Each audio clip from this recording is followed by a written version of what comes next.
Good morning from Mission Control Houston. You are looking at a live view of our data visualization. This is something that you can track at any point by visiting nasa.gov/track Artemis. Currently, you can see that we are about 162,000 miles away from Earth and 116,000 miles away from the moon.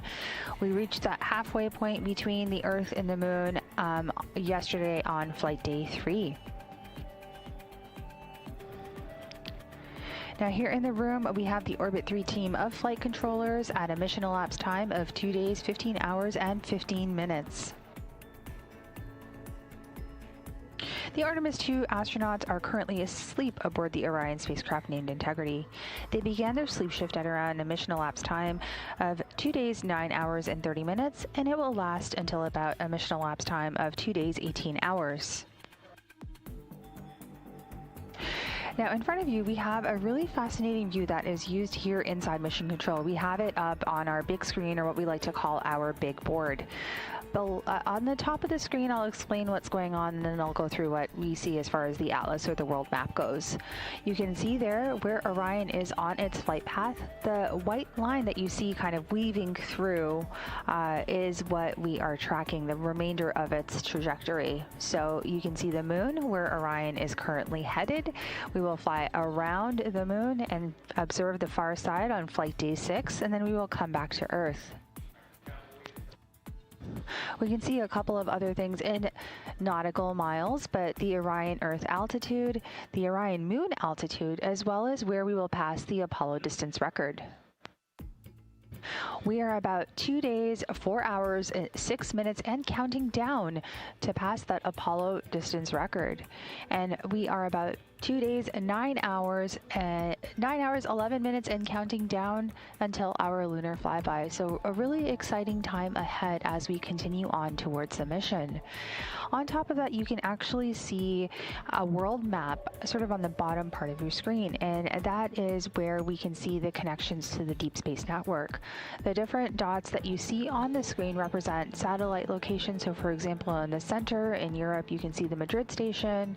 On the bottom right of your screen, on the bottom right side of your screen, you can see Canberra, Australia. So our various ground stations that are communicating with the spacecraft in real time. You're also seeing another view that we have is what I'm going to call our sun pointing view. You can see where the Orion spacecraft is in proximity to the Earth. The green line that you see coming through on the center of your screen is going from Earth to Orion. It's pointing towards Orion. And on the right side of your screen, you can see the yellow line. The yellow line is where the sun is it's sort of on the right. And then on the left, you can see a grayish white colored line, and that is where the moon is. So we are currently en route to the moon. And you can see a couple of planets here. We have Uranus and Venus that are present. So this is something the team also uses on the ground for pointing and guidance navigation control. So we have some really interesting views that are available here in the room, and we wanted to share those with you.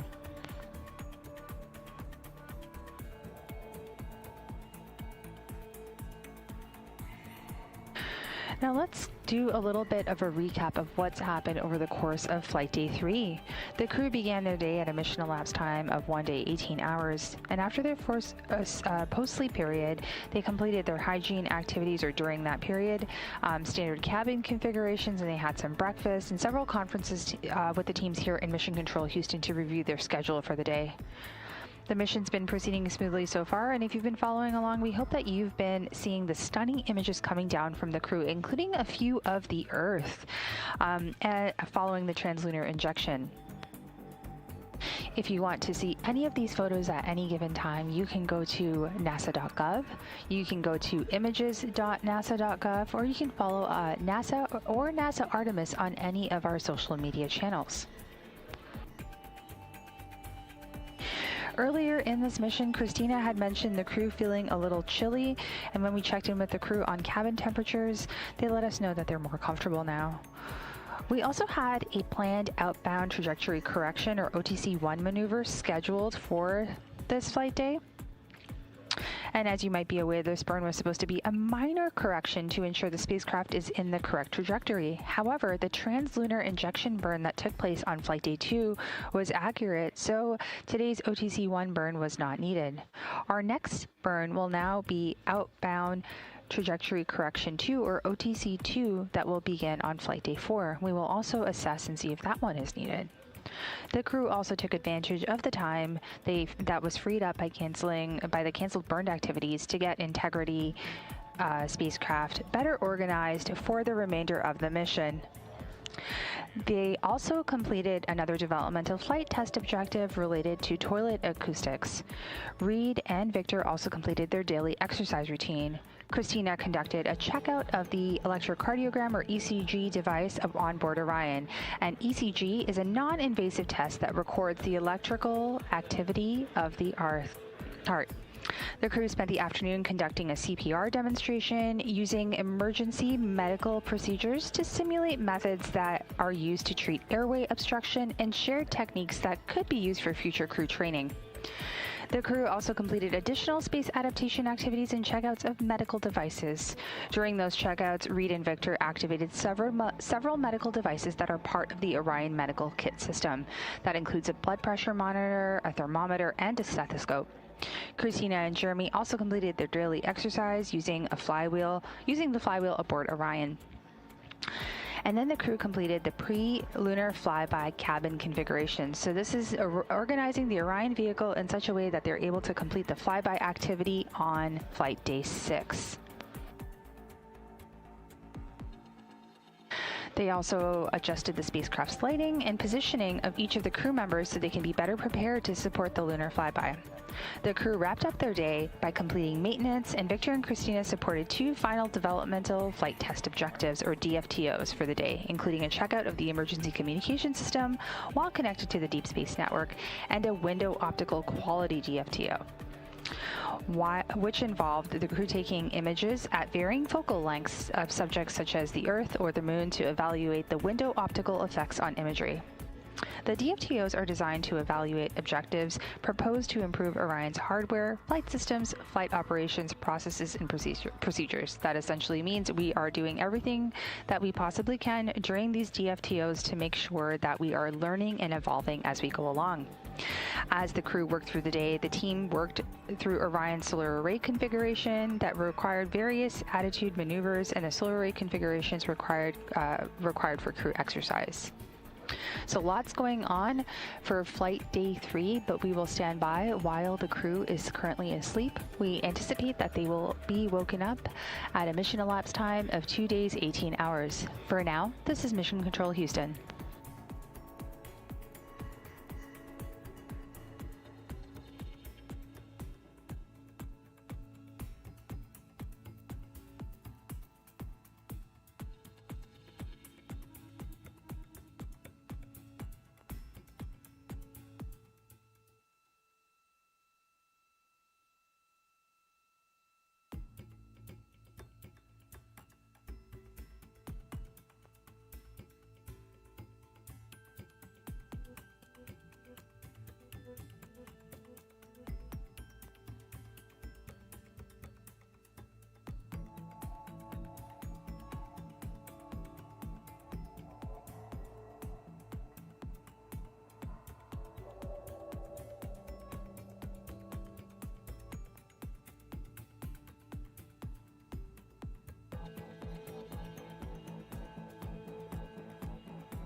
Good morning again from the Artemis Flight Control Room here in Houston. At a mission elapsed time of 2 days, 15 hours, 26 minutes and counting, the crew is still in their sleep shift.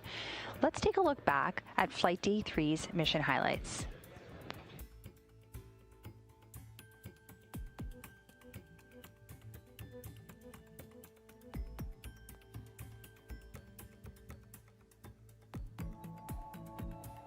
Good morning from the Artemis Flight Control Room here in Mission Control Houston. I'm Nilofer Ramji with NASA Communications. As part of your Orbit 3 flight control team, we are coming to you live with 24/7 continuous coverage of the Artemis II mission. You are seeing live views right now from one of the solar array wings aboard the Orion spacecraft. As mentioned not too long ago, there is a surveying activity taking place while the crew is asleep. This is where the flight control teams on the ground here maneuver the solar array wings to take a look at the command module, which is sort of on the top left side of your screen, as well as the service module, which is on the bottom part of the spacecraft. This surveying activity essentially checks for any damage post-launch. The flight control team on the ground will conduct an additional surveying activity post-lunar flyby. For now, this is Mission Control Houston.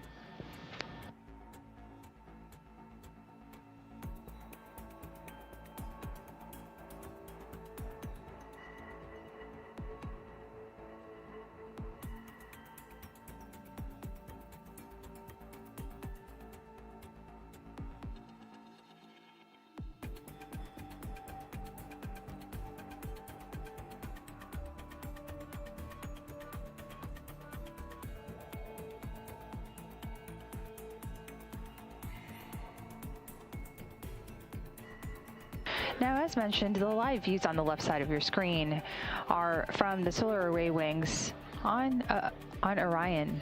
And we are seeing live views right now capturing the engines.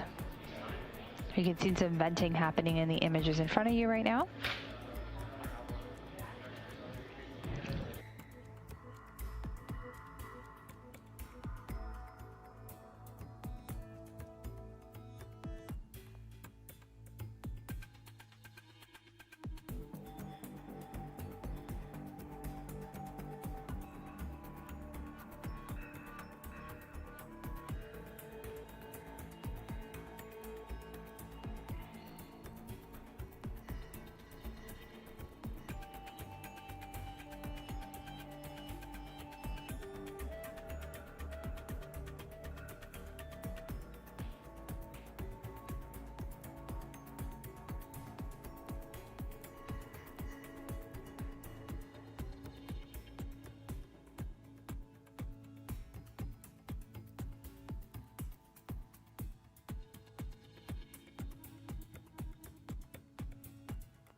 Welcome to the Artemis Flight Control Room, and welcome to Flight Day 3 of the Artemis II mission, a test mission and the first flight of humans on Orion.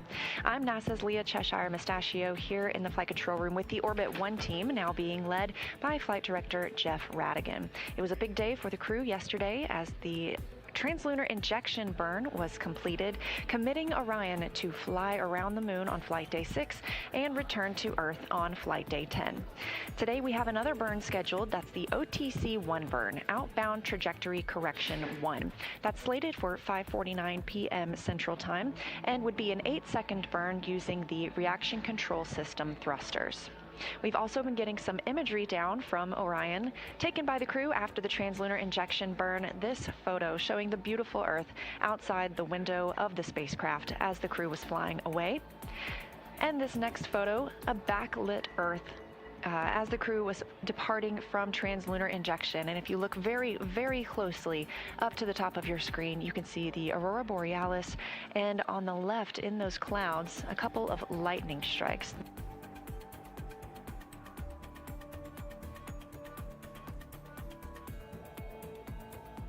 You're getting a live look inside the Orion capsule at our 4 Artemis II crew members, now 106,000 miles away from Earth. We are standing by for their daily planning conference, where teams on the ground will be relaying up information for the crew as they start flight day 3. From left to right, we have NASA astronaut Christina Cook, Reid Wiseman, Victor Glover, and on the far right, Canadian Space Agency astronaut Jeremy Hansen.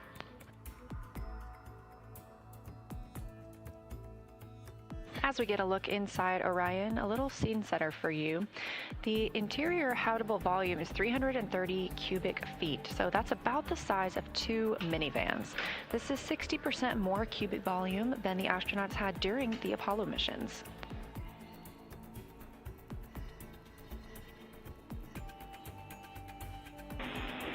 Integrity, small request, if you could tilt the camera down slightly towards the lockers. We have a great view of Christina and some of the boxes up above. Thanks.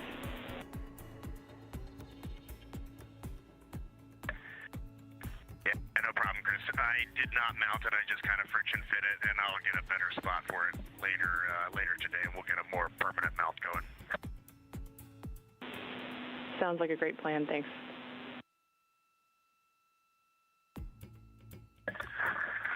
Houston Integrity, we're ready for morning DPC. Good morning, Integrity. We are so happy to be on board with you today. You guys look great. That cabin config looks amazing. We would love to be on board as much as possible today. We'll stop streaming for the family conferences, but would request to come back on board afterwards to share your mission with the world. I have quite a number of topics for you today. I'll start with trajectory. We are actually going to continue evaluating the need for OTC-1 based on the small magnitude of the burn. We'll have an update for you later. A couple of vehicle statuses. In order to address what we saw last night with the small increase in ox tank pressure accompanied by a small decrease in the ox helium tank pressure, we did some to do some troubleshooting. We closed the valve ox helium ISO 1. You can see this on the top left of your prop ohms plus X page. We're continuing to look at that. Don't have a full story for you yet.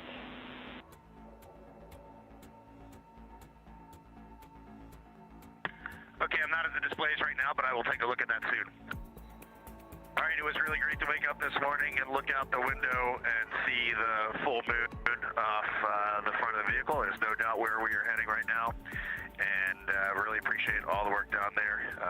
It was also really awesome. Thank all the FIDOs. I can't believe that actually all worked. And when I saw that OTC-1 was like a 0.8 meter per second burn this morning on targeting, I thought we might skip it, and that is pretty impressive. All right, signing off. Thanks, and copy all, Integrity.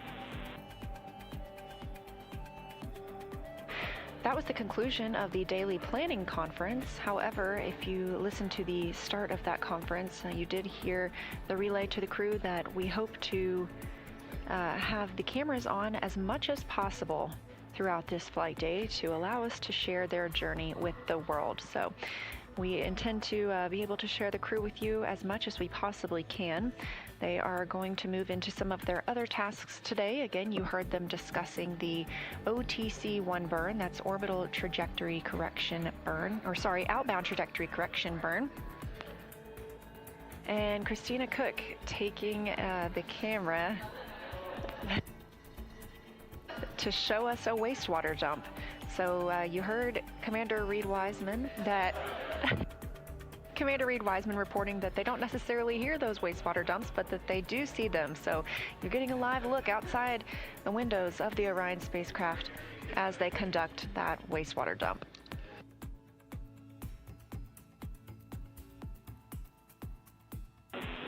Integrity, we copy that successful wastewater dump. This is Artemis Mission Control. I am NASA PAO Leah Cheshire, joined here by Canadian Space Agency astronaut, Artemis II backup crew member, and a Capcom, Jenny Givens. Thanks for joining us. My pleasure. Thanks for having me. So I would love to know a little bit about your experience as a Canadian Space Agency astronaut. What has that journey been like for you? It has been overwhelmingly positive. I mean, I feel very lucky to be in the role that I'm in, but it's just really the honor of my life to work missions like this. Like seeing one of my very dear Canadian colleagues and my other dear friends in space has been pretty phenomenal. So the past few days have been exceptional, but also just to be embedded here at NASA as a Canadian astronaut. We have an excellent partnership and we're boots on the ground here at NASA. And I see every day really the results of what you get when you have a shared mission and you work together, and we just have a really bright future. I feel very positive about being here. I agree. It's very exciting. So you've been training as an Artemis II backup crew member alongside the crew very closely. Can you tell us what that's been like? Yeah, absolutely. It's been a long road. So backup crew members, we're kind of in an interesting spot because we do all of the crew training, and it's a very developmental mission. It's very nascent, so we're still learning. We do a lot of developmental work and contribution. Right there alongside with the crew, there were 6 of us assigned to this mission, and 4 of us are up there now. So that's a joy to see. And as we approach the mission, my work really transitioned to support. So what can I do to get these guys safely off the ground? Andre and I both worked as astronaut support people. You saw Dre strap our crew into the capsule, which was very cool. And now I have the pleasure of sitting the Capcom console. So supporting them with my training and knowing what they know. And I have a lot of joy every day I see them up there. So it's been great. Integrity, Houston, with a status and a timeline, Delta. Go ahead, Chris.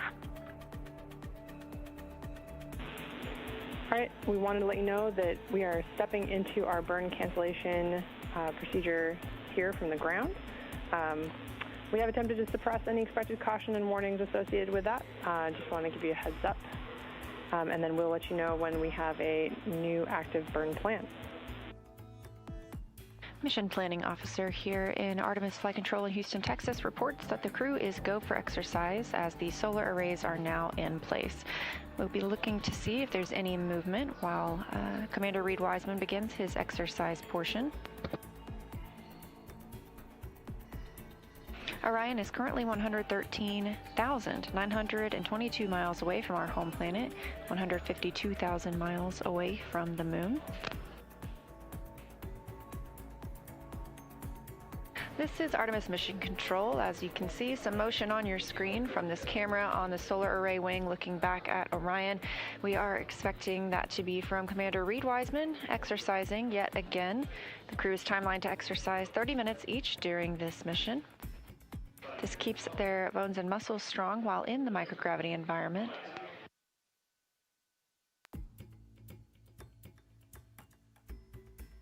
This type of motion doesn't damage the spacecraft, but the solar array wings are locked and parked to keep them from being damaged by any loads imparted from this movement.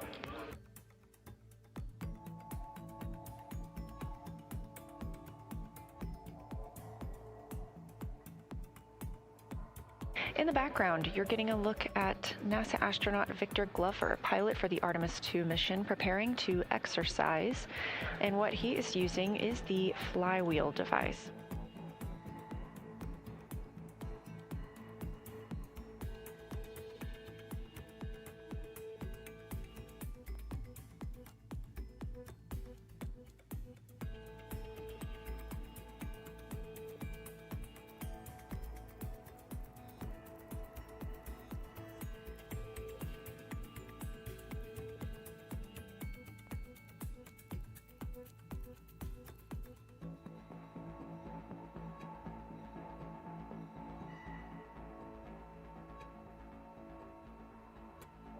This is Artemis Mission Control, 2 days and 14 minutes mission elapsed time for the first flight of humans aboard Orion, and I am joined here by Paul Boehm, Orion Crew Support and Thermal Systems Manager. Thank you for joining us, Paul. Oh, thank you very much for having me, Leah. Appreciate it. Yeah, absolutely. Well, tell us a little bit about your role. You just came from the Orion Mission Evaluation Room, is that right? Yeah, actually, I just did. I was just checking our systems to see how things were going, and I am really pleased. So my role is I manage the hardware related to crew and all the crew systems on the vehicle, the ECLS system, the thermal systems, the suits, the flight crew equipment that are on the vehicle, and so been doing that for almost 14 years now. Wow, that's impressive. And when we're talking about the ECLS system, that stands for Environmental Control and Life Support System. So what all makes up ECLS? ECLS, yes. The biggest thing everybody thinks about for ECLS is the life support system, the pressurization system, the air revitalization system that we have, and then the other parts of it that are also part of it is the thermal aspect of it, where we're cooling the air to be able to keep the crew temperature down exactly where they want it to be comfortable in the cabin, and so that is also part of our system as well. Yeah, we heard them make some calls a couple days ago about being a little chilly, and your team is the one that works on making sure they're comfortable? Yes, we've been working that the last couple days, trying some adjustments. It's one of the things I will stress with the new vehicle. We are learning every single day that we're flying this vehicle right now, especially with the crew in it.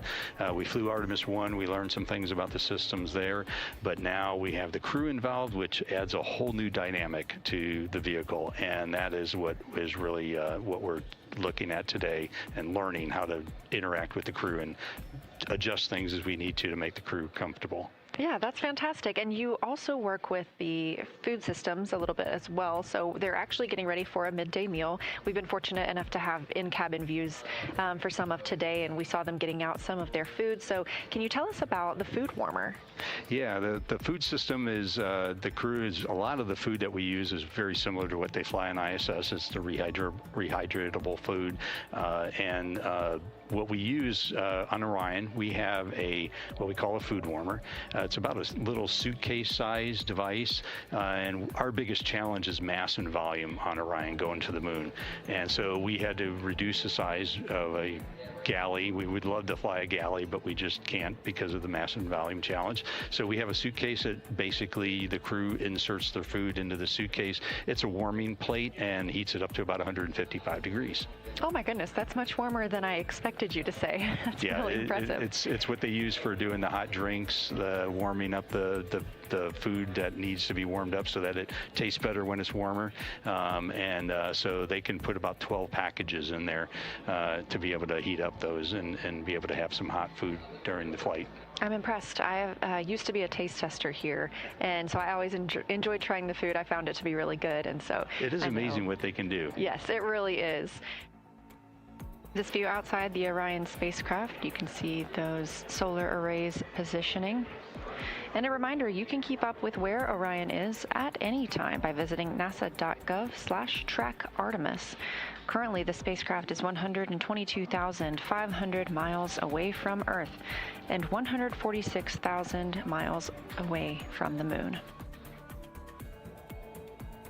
We are 2 days, 1 hour, 3 minutes into the flight of Artemis II, the first flight of crew aboard Orion. Spacecraft now 123,000 miles away from Earth. You're getting a live look inside the capsule as our 4 crew members, Reid Wiseman, Victor Glover, Jeremy Hansen, and Christina Cook, are wrapping up their midday meal, getting the opportunity to take photos out the window of Earth and the moon. We are in an LOS period, loss of signal from the ground side. This was tracked and communicated to the crew.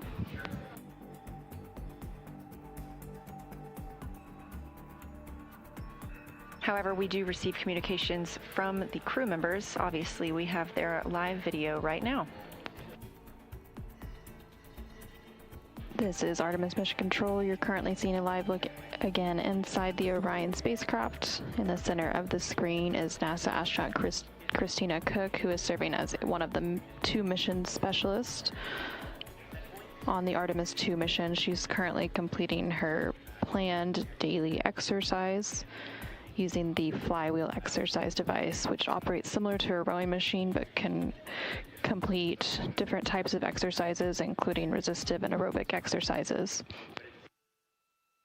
And they were discussing moving the lunar flyby cabin configuration. During this particular activity, the crew will develop and document an ideal configuration of the Orion spacecraft internal cabin for the lunar flyby observation period, which will take place on flight day 6. And they will deploy various cameras and equipment that will be used during the flyby, and also work to adjust the spacecraft's lighting and positioning of each crew member to ensure once they make it to that flyby on flight day 6 that everything is well set up and thought out and placed, so that they don't have to worry about trying to figure out where all those cameras and equipment will be going on that actual flight day itself.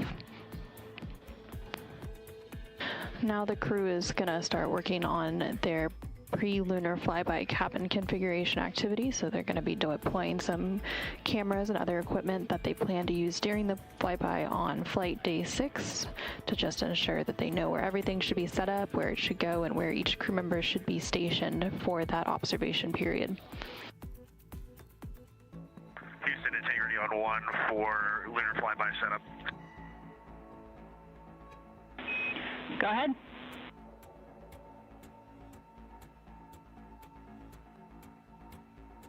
If you still have the HHP, we're wondering, in Jeremy's position, if he's looking out the window there, will the moon be right side up or upside down? We have a great view. We'll checking. Alternatively, is the north pole of the moon going to be in the vehicle plus X direction? Yeah, we're going to go with the first way you worded the question and say affirm it's upside down in the position Jeremy is in right now. So if he flips over, it'll be right side up. That's how it works. Currently on your screen, you're seeing a live look inside the Orion spacecraft, which is named Integrity, and it was named Integrity by its crew. The crew is currently working through a pre-lunar flyby cabin configuration activity. All 4 of them are working to deploy various cameras and equipment that will be used during the flyby, which is planned for flight day 6 of the mission. They'll also be adjusting the spacecraft's lighting and positioning of each crew member to ensure that all of the equipment, cameras, as well as the individual placement of each of them works and will be seamless during the flyby observation period. And there you can see on your screen that the crew just turned out the lights on the Orion spacecraft. So now it's quite dark. And again, they are adjusting the lighting as part of that lunar flyby cabin configuration activity so that they can test the lighting as well as all of the camera equipment that will be used during the lunar flyby. And this is Artemis Mission Control. NASA astronaut Christina Cook is currently working through the Deep Space Network Emergency Communications Developmental Flight Test Objective, during which she's basically conducting a checkout of that emergency communication system on Orion while connected to that deep space network. And Integrity Houston, we have some news to share with you. As of 30 seconds ago, you are now closer to the moon than you are to us on Earth.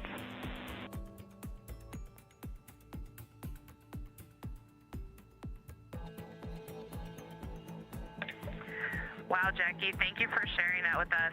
We all kind of had a collective, I guess, expression of joy at that. It's hard to imagine, but we can see here on our flight PFD that we are at 118,000 nautical miles. So, yeah, you can do the math. We can see the moon out of the docking hatch right now. It is a beautiful sight. We're seeing more and more of the far side, and it's just a thrill to be here. Houston copies. Now, while they are officially closer to the moon than they are to Earth, they have not entered what is known as the lunar sphere of influence yet. That milestone will come on flight day 5.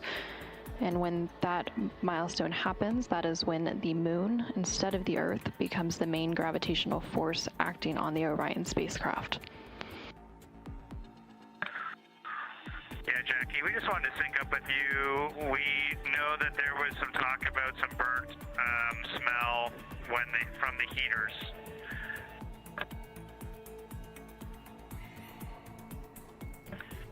Okay, Jackie, so this time we turned on the WHC on the toilet and it had that burning odor smell that we just hadn't experienced before.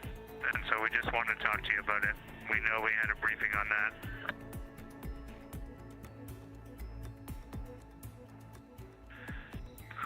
So the crew has smelt it once or twice before, but this time was stronger and was different. And we opened the door, everybody in the cabin could smell it. So we just thought we'd check in with you. We're not overly concerned right now. It's probably related to what we're told to expect, but we just wanted to have a quick conversation. Integrity Houston on Orion to Earth 1 for the toilet. We've discussed, based on the pre-flight reports and the AGA readings, we're going to continue discussing on the ground, but we are comfortable continuing with the emergency comm DFTO, and we are comfortable with you continuing to use the toilet. On board the Orion spacecraft, the crew is currently awake. They are wrapping up some final activities for the day. NASA astronaut Christina Cook is currently working through a Deep Space Network Emergency Communications Developmental Flight Test Objective.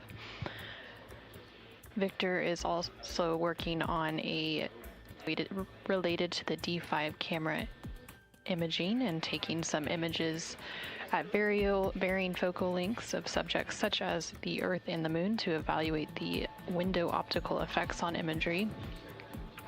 And then NASA astronaut Reid Wiseman is working to transfer some data from the flywheel, which is the exercise device on board the Orion spacecraft. And then coming up here in a little bit, CSA, or Canadian Space Agency astronaut Jeremy Hansen, will support a public affairs downlink event for the Canadian Space Agency. And Integrity is the Canadian Space Agency. Jeremy.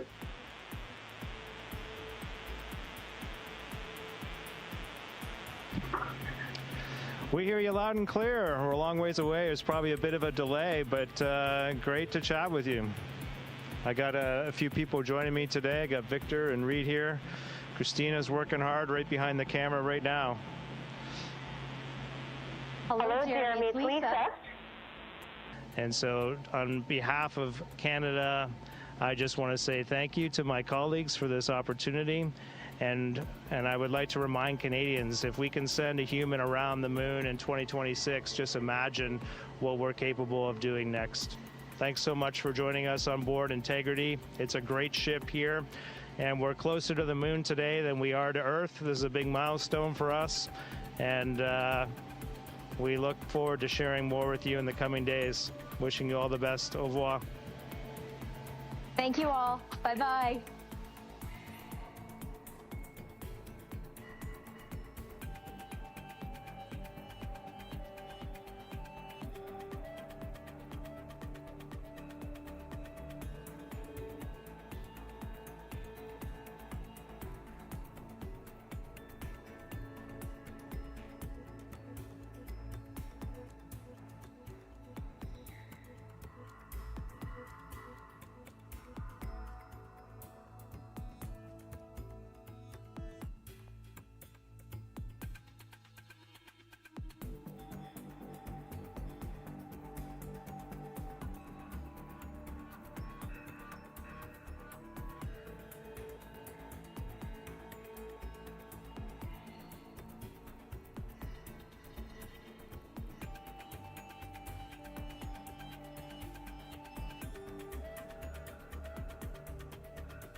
Welcome back to our live coverage of the Artemis II mission. We are here doing 24/7 live operations while the crew is currently asleep. So we have a bit of time, and it's a great opportunity for me to talk to Sandra Whitmire. Sandra is our behavioral health and performance expert that specializes in sleep. Welcome, Sandra. We're really excited to have you here. So first, tell us what you do here at NASA. Oh, give me 1 second. So tell us what you do for the mission. Yeah, so I am with the Behavioral Health and Performance Group in the NASA Human Research Program. And in the NASA Human Research Program, we are studying changes that might occur on a deep space mission and helping develop solutions to protect the behavioral health of the crew in a future long-duration exploration mission. Fantastic. So since it's the crew sleep period, I was really curious, how important is sleep from a mission standpoint? Yes, so sleep is very important to our health and performance. There's been a lot of literature, a lot of studies over the years showing that really when we get good quantity sleep and good quality sleep is when we're at our best. Fantastic. And so tell us what it's like to sleep in microgravity. Is it weird? Is it uncomfortable? So never having been there, but having spoken with crews over the years, you know, there's for some crew members, they express that it really is some of the best sleep that they've had. For others, it can really pose a challenge. A lot of the issues that we struggle with here on Earth can be a challenge in spaceflight. Work schedules, anticipating big events the next day, and just the sleep environment as well. We really do our best in total darkness, total quiet, and that can be hard to get in a small vehicle like the Orion. So given the fact that this is a deep space mission, are you studying anything different? Are you looking at different factors here? Yes, so deep space really does pose new challenges versus what we've kind of experienced in low Earth orbit on the International Space Station. One of those challenges, like we were just discussing, the small vehicle, that limited volume. When we think about in the future when missions will be extended, helping crews have exactly what they need in that constrained space. Another challenge of, especially when we go to Mars, will be extended communication delays. We see now when we talk with the crew, sometimes there's a few seconds delay there, which we'll experience more and more in the lunar missions. But on a mission to Mars, the comm delays will be up to around 19 minutes one way. So that's almost like 40 minutes to have an interaction with someone back on the ground. And that type of a change will really cause a shift in how we want to equip the crews going forward to maybe troubleshoot anomalies and things like that much more independently than in the way that we do now.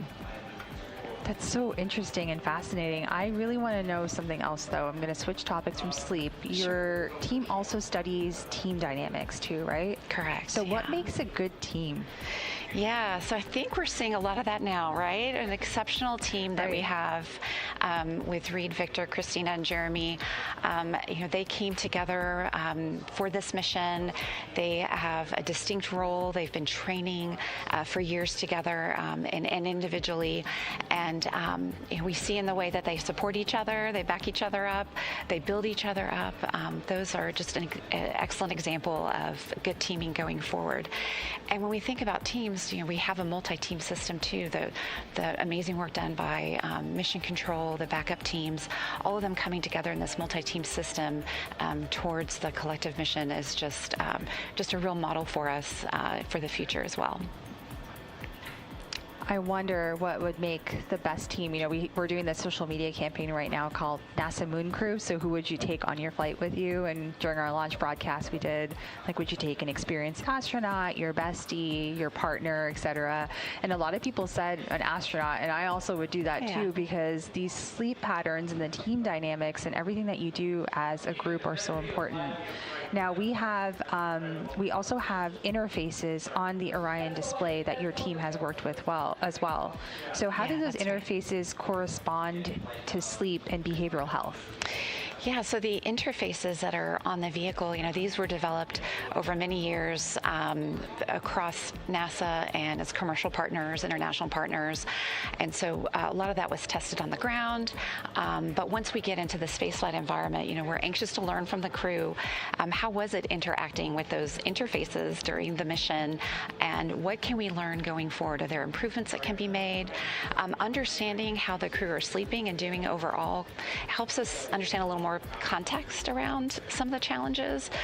Could it be that some of the interfaces are maybe more challenging when fatigue sets in? And is there something we can do to offset that going forward? So this will be really insightful for us to learn from their experience going forward. I have so many follow-up questions, but that's going to take up several hours. So I'm going to ask you one last question. Tell me about how you are feeling supporting this mission. It's historic. It is historic. It's hard to put into words. I think I speak for many saying just the excitement of the mission, the meaningfulness of the mission has been extraordinary. As Reid and Christina and Victor and Jeremy have pointed out, it's the collective endeavor of so many. They've expressed such gratitude for their families, for their teams, and for the public and the support that's come forward. So we are just grateful for everything that they're doing, everything that Mission Control is doing, and the larger spaceflight community is doing. And we're so excited at what's ahead for all of us as we talk about a sustained presence on the moon and possibly missions to Mars. That makes me so excited, and we're just 2 days, 16 hours and minutes into this mission, so we have a few more days to go on this 10-flight day mission. Sandra, thank you so much for being here. We really appreciate your insight, and good luck with the rest of your studies and what we learn after the crew gets back. Thank you so much. For now, this is Mission Control Houston. We'll be right back with more. We'll transition over to some live views here. We can see Orion here back, and we can see the moon. As you might be aware, we passed our halfway mark yesterday between the moon and Earth. So currently, Orion is 164,000 miles and counting up away from Earth, and we are about 114,000 miles away from the moon. For now, this is Mission Control Houston.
color for when you...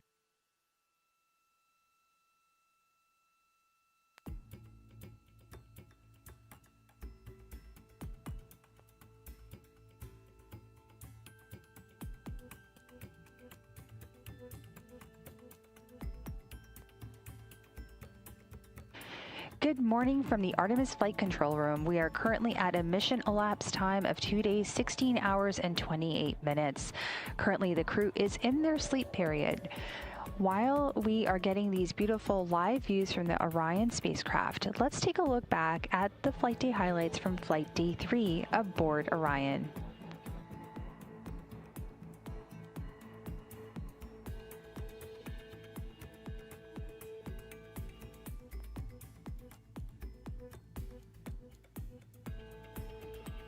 Good morning from the Artemis Flight Control Room here in Mission Control, Houston. I'm Nilofer Ramji with NASA Communications. As part of your Orbit 3 flight control team, we are coming to you live with 24/7 continuous coverage of the Artemis II mission. You are seeing live views right now from one of the solar array wings aboard the Orion spacecraft.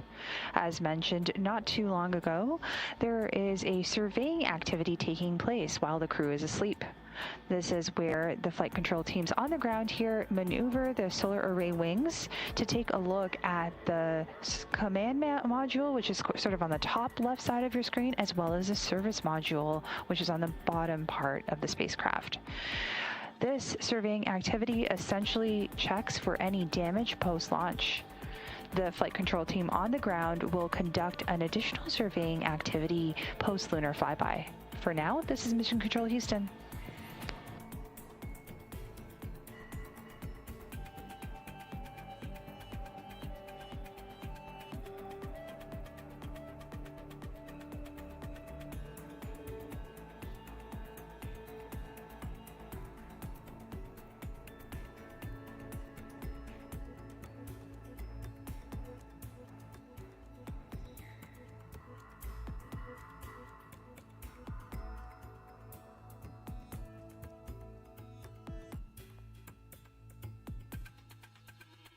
Now, as mentioned, the live views on the left side of your screen are from the solar array wings on Orion. And we are seeing live views right now capturing the engines. You can see some venting happening in the images in front of you right now.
Welcome to the Artemis Flight Control Room, and welcome to Flight Day 3 of the Artemis II mission, a test mission and the first flight of humans on Orion.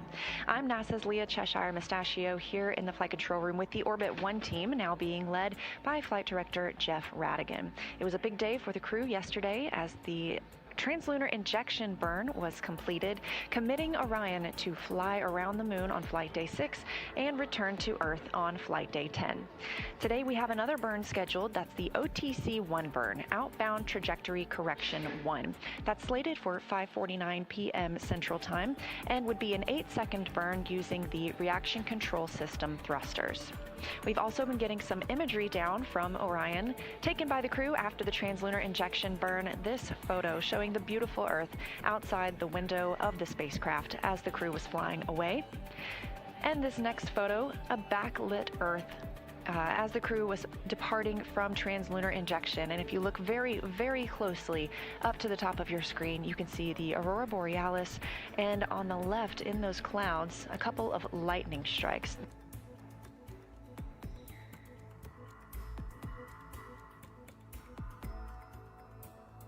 You're getting a live look inside the Orion capsule at our 4 Artemis II crew members, now 106,000 miles away from Earth. We are standing by for their daily planning conference, where teams on the ground will be relaying up information for the crew as they start flight day 3. From left to right, we have NASA astronaut Christina Cook, Reid Wiseman, Victor Glover, and on the far right, Canadian Space Agency astronaut Jeremy Hansen.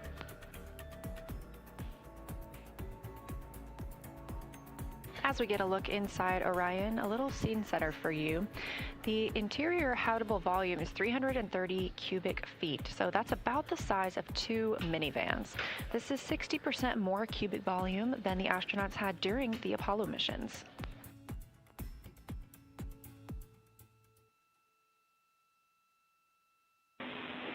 Integrity, small request, if you could tilt the camera down slightly towards the lockers. We have a great view of Christina and some of the boxes up above. Thanks.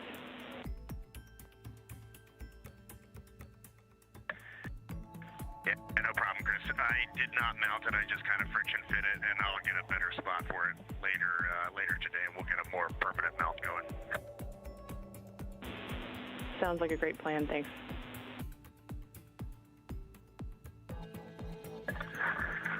Houston Integrity, we're ready for morning DPC. Good morning, Integrity. We are so happy to be on board with you today. You guys look great. That cabin config looks amazing. We would love to be on board as much as possible today. We'll stop streaming for the family conferences, but would request to come back on board afterwards to share your mission with the world. I have quite a number of topics for you today. I'll start with trajectory.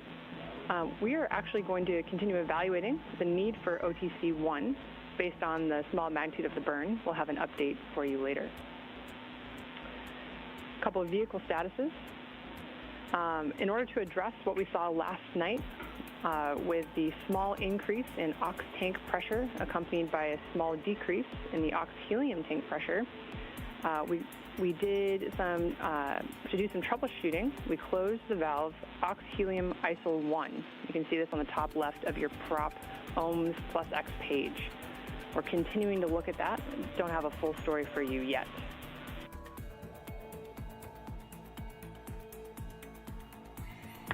Okay, I'm not at the displays right now, but I will take a look at that soon. All right, it was really great to wake up this morning and look out the window and see the full moon off the front of the vehicle. There's no doubt where we are heading right now, and really appreciate all the work down there.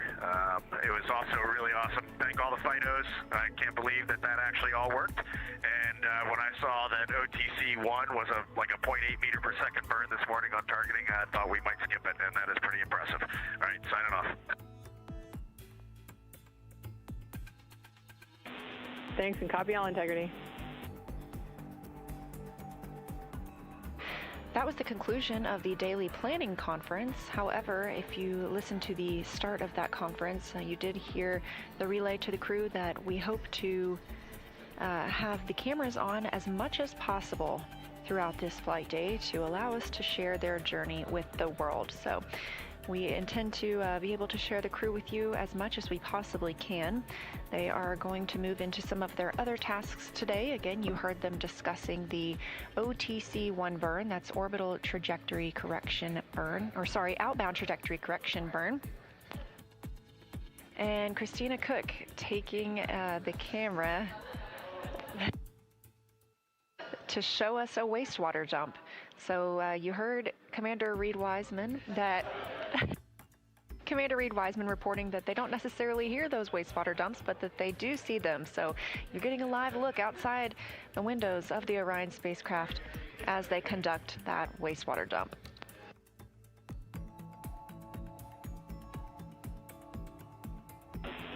Integrity, we copy that successful wastewater dump. This is Artemis Mission Control. I am NASA PAO Leah Cheshire, joined here by Canadian Space Agency astronaut, Artemis II backup crew member, and a Capcom, Jenny Gibbons. Thanks for joining us. My pleasure. Thanks for having me. So I would love to know a little bit about your experience as a Canadian Space Agency astronaut. What has that journey been like for you? It has been overwhelmingly positive. I mean, I feel very lucky to be in the role that I'm in, but it's just really the honor of my life to work missions like this. Like seeing one of my very dear Canadian colleagues and my other dear friends in space has been pretty phenomenal. So the past few days have been exceptional, but also just to be embedded here at NASA as a Canadian astronaut. We have an excellent partnership and we're boots on the ground here at NASA, and I see every day really the results of what you get when you have a shared mission and you work together, and we just have a really bright future. I feel very positive about being here. I agree. It's very exciting. So you've been training as an Artemis II backup crew member alongside the crew very closely. Can you tell us what that's been like? Yeah, absolutely. It's been a long road. So backup crew members, we're kind of in an interesting spot because we do all of the crew training, and it's a very developmental mission. It's very nascent, so we're still learning. We do a lot of developmental work and contribution. Right there alongside with the crew, there were 6 of us assigned to this mission, and 4 of us are up there now. So that's a joy to see. And as we approach the mission, my work really transitioned to support. So what can I do to get these guys safely off the ground? Andre and I both worked as astronaut support people. You saw Dre strap our crew into the capsule, which was very cool. And now I have the pleasure of sitting the Capcom console. So supporting them with my training and knowing what they know, and I have a lot of joy every day I see them up there. So it's been great. Integrity, Houston, with a status and a timeline delta. Go ahead, Chris. All right, we wanted to let you know that we are stepping into our burn cancellation procedure here from the ground. We have attempted to suppress any expected caution and warnings associated with that. Just want to give you a heads up. And then we'll let you know when we have a new active burn plan.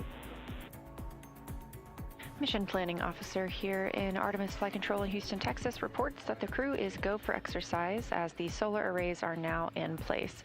We'll be looking to see if there's any movement while Commander Reid Wiseman begins his exercise portion.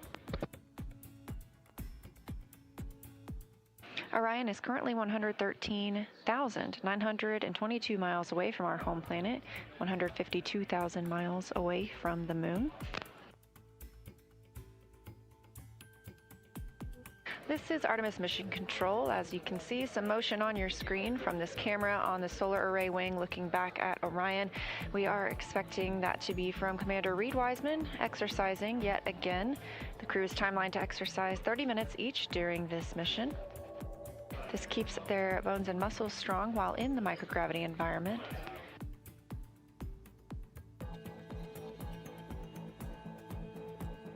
This type of motion doesn't damage the spacecraft, but the solar array wings are locked and parked to keep them from being damaged by any loads imparted from this movement.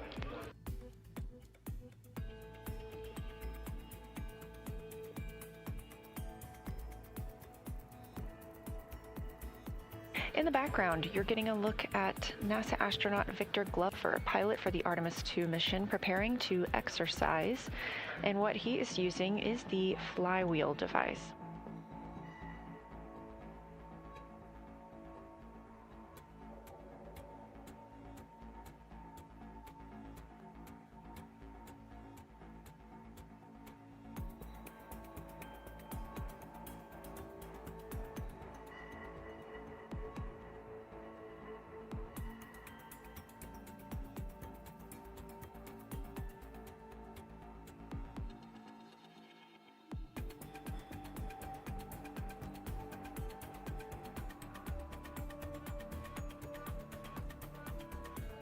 This is Artemis Mission Control, 2 days and 14 minutes mission elapsed time for the first flight of humans aboard Orion, and I am joined here by Paul Boehm, Orion Crew Support and Thermal Systems Manager. Thank you for joining us, Paul. Oh, thank you very much for having me, Leah. Appreciate it. Yeah, absolutely. Well, tell us a little bit about your role.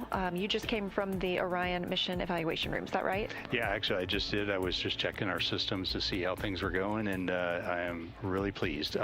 So my role is I manage the hardware related to crew and all the crew systems on the vehicle, the ECLS system, the thermal systems, the suits, the flight crew equipment that are on the vehicle, and so been doing that for almost 14 years now.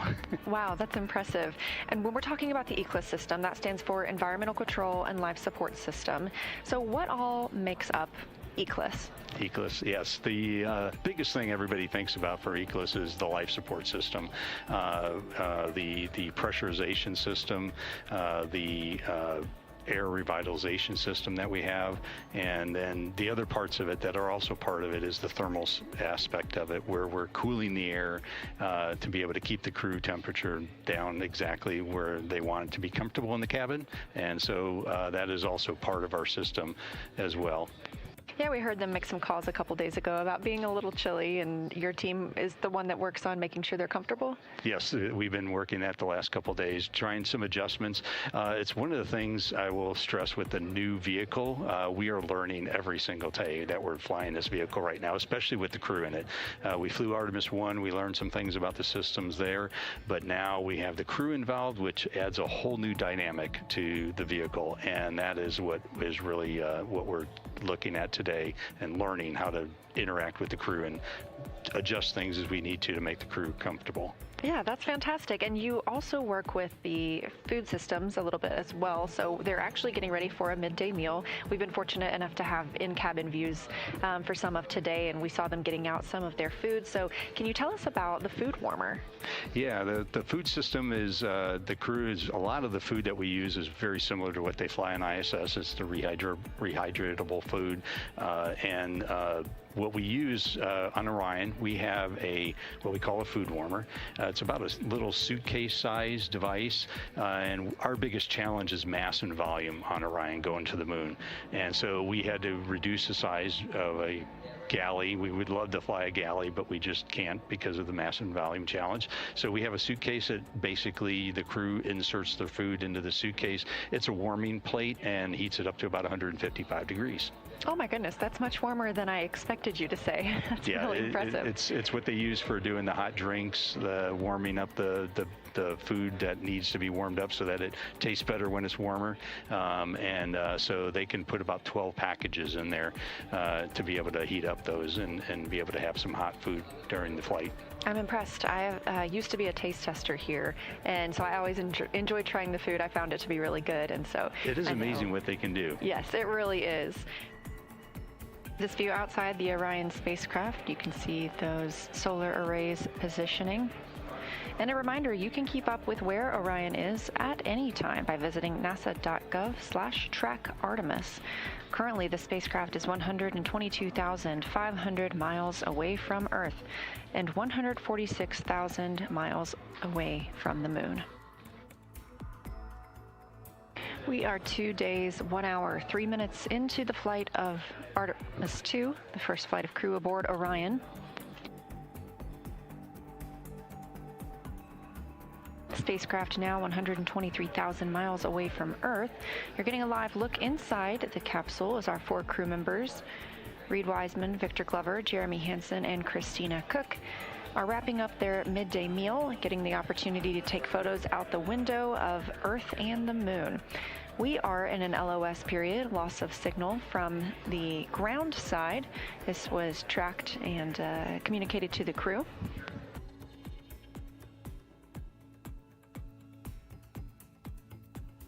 However, we do receive communications from the crew members. Obviously, we have their live video right now. This is Artemis Mission Control. You're currently seeing a live look again inside the Orion spacecraft. In the center of the screen is NASA astronaut Christina Cook, who is serving as one of the 2 mission specialists on the Artemis II mission. She's currently completing her planned daily exercise using the flywheel exercise device, which operates similar to a rowing machine but can complete different types of exercises, including resistive and aerobic exercises. And they were discussing moving the lunar flyby cabin configuration. During this particular activity, the crew will develop and document an ideal configuration of the Orion spacecraft internal cabin for the lunar flyby observation period, which will take place on flight day 6. And they will deploy various cameras and equipment that will be used during the flyby, and also work to adjust the spacecraft's lighting and positioning of each crew member to ensure once they make it to that flyby on flight day 6 that everything is well set up and thought out and placed, so that they don't have to worry about trying to figure out where all those cameras and equipment will be going on that actual flight day itself. Now the crew is going to start working on their pre-lunar flyby cabin configuration activity, so they're going to be deploying some cameras and other equipment that they plan to use during the flyby on flight day 6 to just ensure that they know where everything should be set up, where it should go, and where each crew member should be stationed for that observation period. Houston, Integrity on 1 for lunar flyby setup. Go ahead.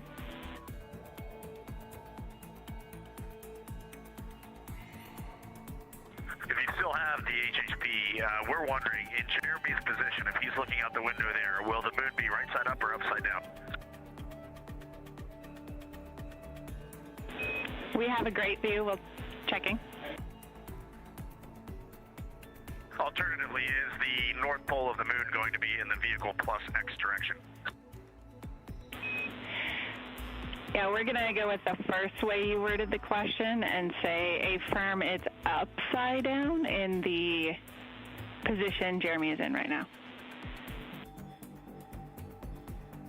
So if he flips over, it'll be right side up. That's how it works. On your screen, you're seeing a live look inside the Orion spacecraft, which is named Integrity, and it was named Integrity by its crew. The crew is currently working through a pre-lunar flyby cabin configuration activity. All 4 of them are working to deploy various cameras and equipment that will be used during the flyby, which is planned for flight day 6 of the mission. They'll also be adjusting the spacecraft's lighting and positioning of each crew member to ensure that all of the equipment, cameras, as well as the individual placement of each of them works and will be seamless during the flyby observation period. And there you can see on your screen that the crew just turned out the lights on the Orion spacecraft. So now it's quite dark, and again, they are adjusting the lighting as part of that lunar flyby cabin configuration activity so that they can test the lighting as well as all of the camera equipment that will be used during the lunar flyby. And this is Artemis Mission Control. NASA astronaut Christina Cook is currently working through the Deep Space Network Emergency Communications Developmental Flight Test Objective, during which she's basically conducting a checkout of that emergency communication system on Orion while connected to that deep space network. And Integrity Houston, we have some news to share with you. As of 30 seconds ago, you are now closer to the moon than you are to us on Earth.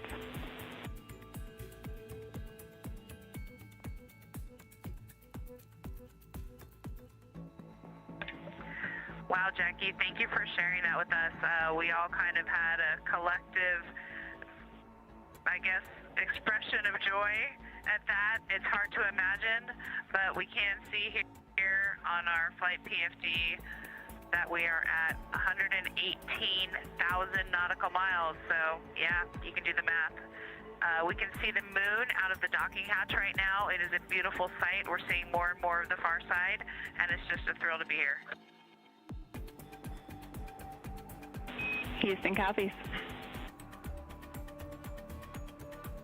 Now, while they are officially closer to the moon than they are to Earth, they have not entered what is known as the lunar sphere of influence yet. That milestone will come on flight day 5. And when that milestone happens, that is when the moon, instead of the Earth, becomes the main gravitational force acting on the Orion spacecraft. Yeah, Jackie, we just wanted to sync up with you. We know that there was some talk about some burnt smell from the heaters.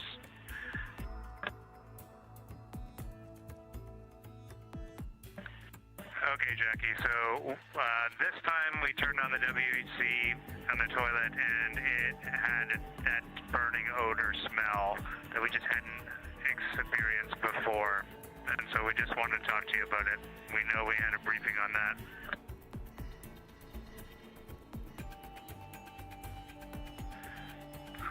So the crew has smelt it once or twice before, but this time was stronger and was different. And we opened the door, everybody in the cabin could smell it.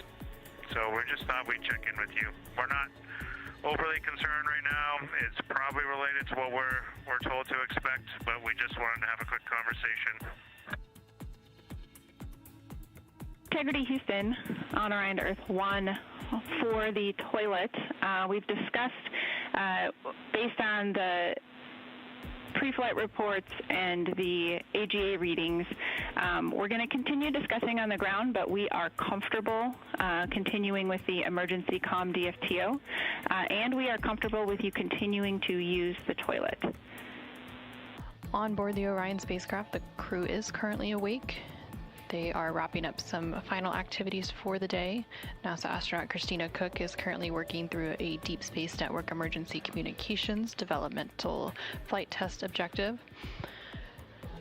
Victor is also working on a test objective related to the D5 camera imaging and taking some images at varying focal lengths of subjects such as the Earth and the Moon to evaluate the window optical effects on imagery. And then NASA astronaut Reid Wiseman is working to transfer some data from the flywheel, which is the exercise device on board the Orion spacecraft. And then coming up here in a little bit, CSA, or Canadian Space Agency astronaut Jeremy Hansen, will support a public affairs downlink event for the Canadian Space Agency. And Integrity is the Canadian Space Agency. You hear me?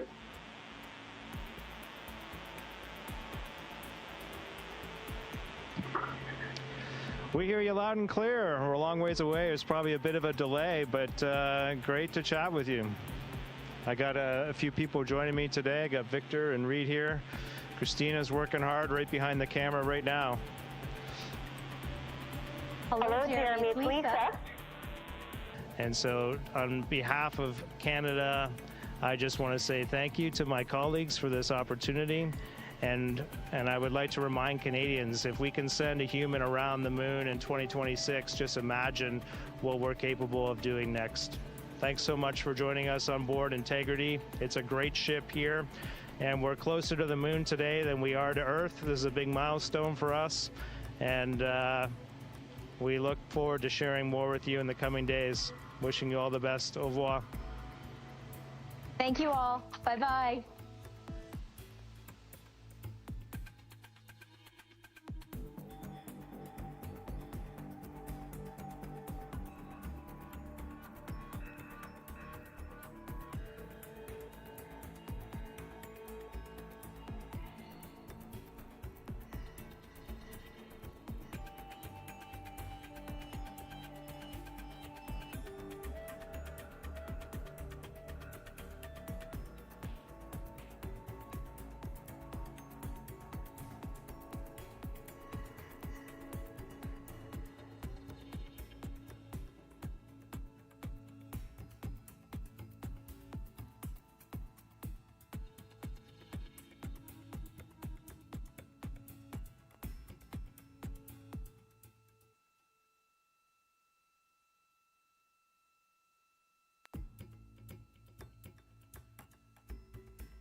This is Mission Control Houston in the Artemis Flight Control Room at the Johnson Space Center.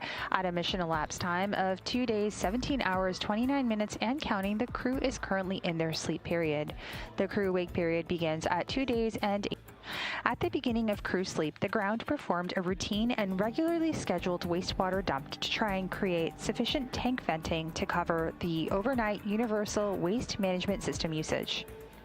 This dump terminated after only dumping about 3%, so the tank quantity was at 64% with a limit of 80%. The wastewater tank is not full and the toilet is operational. However, the crew was instructed to use the backup collection devices overnight if needed. Earlier, the service module imagery surveys did show indications of ice on the primary vent nozzle. As part of the continued troubleshooting of the possible ice in the waste vent lines, the teams have agreed to cancel the non-critical outbound trajectory correction burn, or OTC2, on today's timeline.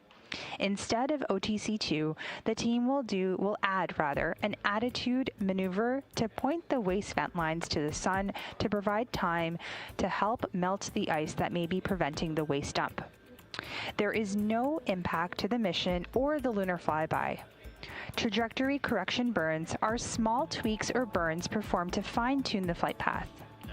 Given that translunar injection put the vehicle on the correct path, the team here in Mission Control deemed OTC2 unnecessary. The crew will be informed of this update when they wake up. We will continue to provide updates here, but for now, this is Mission Control Houston.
This is Mission Control Houston from inside the Artemis Flight Control Room here at the Johnson Space Center. We are at a mission elapsed time of 2 days, 17 hours, 58 minutes, and counting. The Orbit 3 team of flight controllers is currently on shift in mission control, and we are gearing up for crew wake at a mission elapsed time of 2 days, 18 hours, as well as a handover to our Orbit 1 team of flight controllers. The Orion spacecraft is currently 168,000 miles and counting away from Earth and 110,000 miles away from the Moon. While the crew has been asleep, we have received some downlinked images from Integrity, so let's take a look at them. Here we can see Commander Reid Wiseman through Orion's window. We can see him looking out, watching the Earth grow smaller. And we're all reminded that every single giant leap begins with leaving something familiar behind. Let's go over to our next image. And there we have Mission Specialist Christina Cook, looking at our blue marble that's giving us some perspective on humanity's innate need to explore. Very inspirational photos coming down from the crew, while we wait for them to wake up in just under a minute from now. For now, this is Mission Control Houston.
We were all eagerly awaiting the chorus.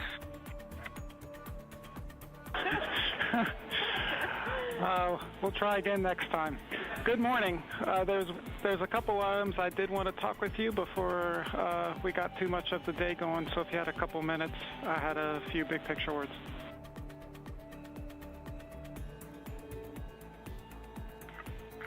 Yeah, go ahead, Mike. All right, Reid, first of all, we'd like to hop on to PCD-1. We just want to verify that the mail sync is working. So if you're okay with that, we will just jump on right now and just take a quick look on the mail app.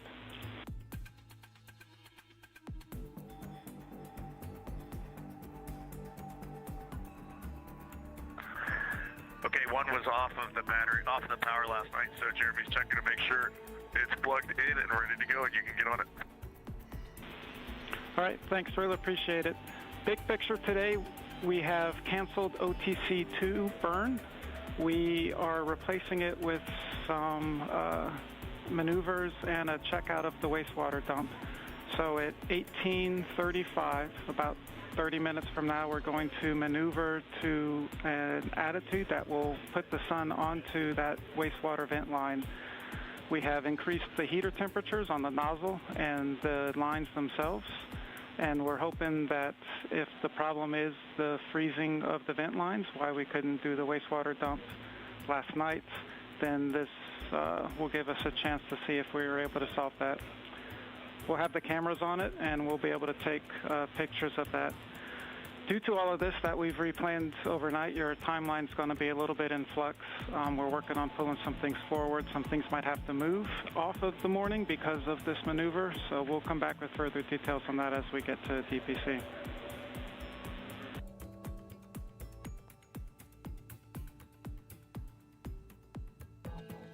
We copy all. Thanks, Mike. All right. Good morning, Christina, and y'all have a great rest of y'all morning as well.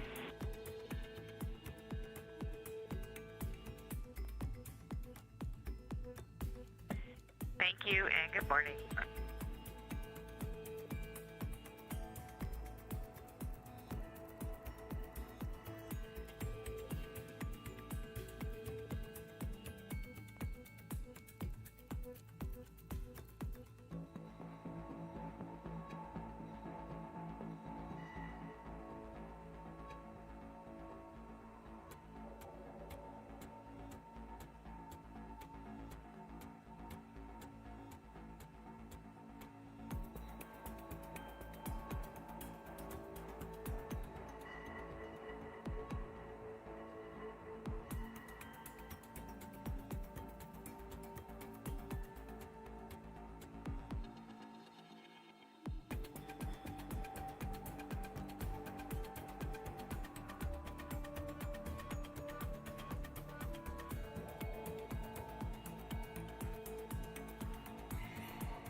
This is Mission Control Houston. You just heard Capcom Mike Savinsky relay information we shared with you not too long ago. At a mission elapsed time of 2 days, 18 hours, we marked the start of Flight Day 4 activities. And the song you heard was Pink Pony Club by Chapel Roan to kick off the cruise day. Activities today are focusing on a manual piloting, detailed flight test objective, more space adaptation, and reviewing the lunar flyby plan, to name a few items from the busy day ahead. With the crew not having to conduct OTC 1 or outbound trajectory correction burn 1, as well as outbound trajectory correction burn 2, they are coasting on their way to the moon as we speak. Meanwhile, the Artemis mission control team here in Houston are continuing to monitor all systems, and the vehicle continues to perform well. Currently, the spacecraft is about 169,000 miles and counting away from Earth, and about 110,000 miles away from the moon. For now, this is Mission Control.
This is Mission Control Houston in the Artemis Flight Control Room here at the Johnson Space Center. We'll continue to follow along operations here in Mission Control. At a mission elapsed time of 2 days, 18 hours, and 13 minutes, the crew woke up about 13 minutes ago. I'm Nilofer Ramji, handing things over now to our Orbit 1 commentator, Leah Cheshire Mustachio, who will take you through the next few hours as we kick off Flight Day 4 of the Artemis II mission.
Integrity for docking camera.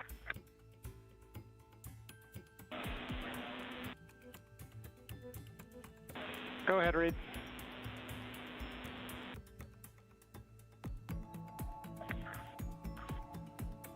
If it's possible, we'd like to deconfigure docking camera just to get our charging system back up.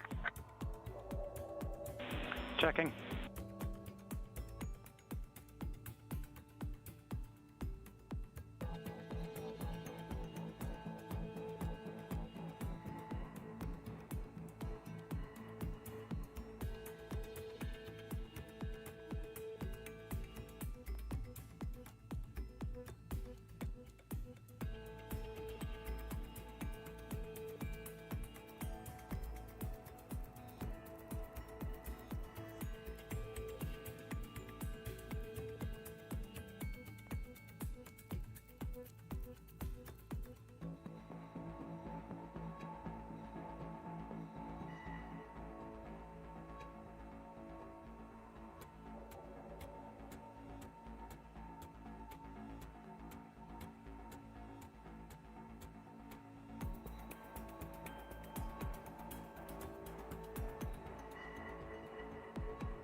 Integrity Houston, for the docking camera, we want to just take a little bit of time to do a graceful shutdown of it. So give us a little bit and I'll come back to you when we're ready to pull it off.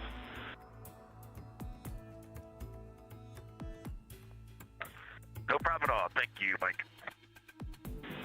Yep, and for further awareness, at about 1900, we're going to start commanding to do a PCA flush of the other three branches of the prop system. This will remove any potential condensation that's developed, but it also might give us a little bit of insight into the aux branch 1. So we'll give you all a heads up just before we kick that off at 1900 as well.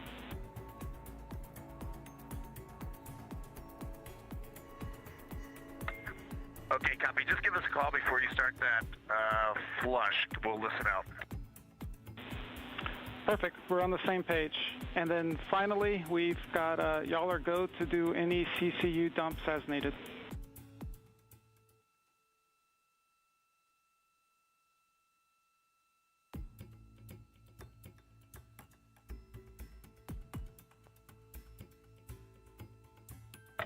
Okay, copy that, Mike.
Integrity. We got just a couple questions. We could either do a private flight director conference for about 5 minutes, or we could send them across the open airways.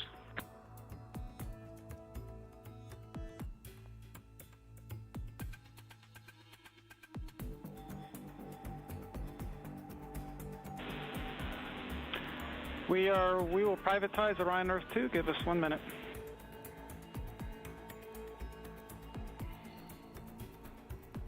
Sounds great.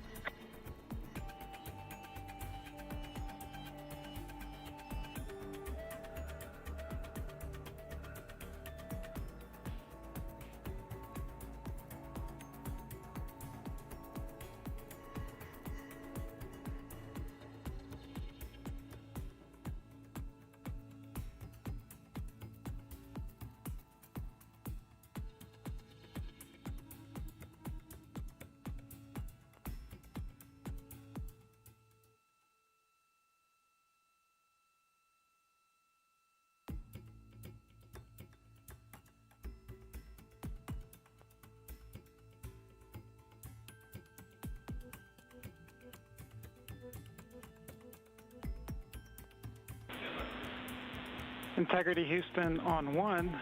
OE2 is not privatized. You can join us on that loop when you're ready.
Integrity Houston on 1.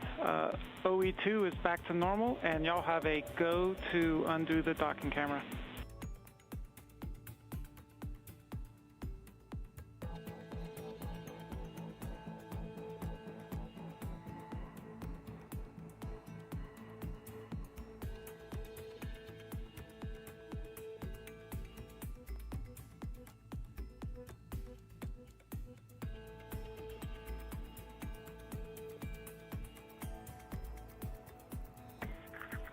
Copy that, Mike. Go for the docking camera.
This is Artemis Mission Control. Mission elapsed time, 2 days, 18 hours, 45 minutes into the flight of Artemis II, the first flight of humans aboard the Orion spacecraft. You're getting a live look outside Orion right now. The teams are maneuvering the spacecraft in the solar array wings. As you heard earlier, we are not having the outbound trajectory correction burn today. This was deemed unnecessary and has no impact to the mission or the lunar flyby. The translunar injection burn put the vehicle on the correct path back on flight day 2. And therefore, the team at Mission Control agreed that we could skip both outbound trajectory correction burn 1 as well as that second burn today.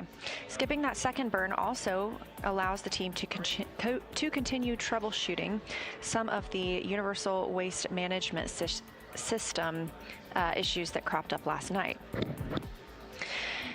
There was a wastewater dump planned last night, a very routine and regularly scheduled action, and it terminated after only dumping 3%. So the wastewater tank is not currently full. It is at 64% with a limit of 80%, but the crew was instructed to use backup collection devices overnight if they needed. Part of the reason for reorienting the spacecraft today is to allow it to be in the sun, specifically where the primary vent nozzle is. They are hoping that spending some time in the sun will help thaw out potential ice that may be on that vent nozzle.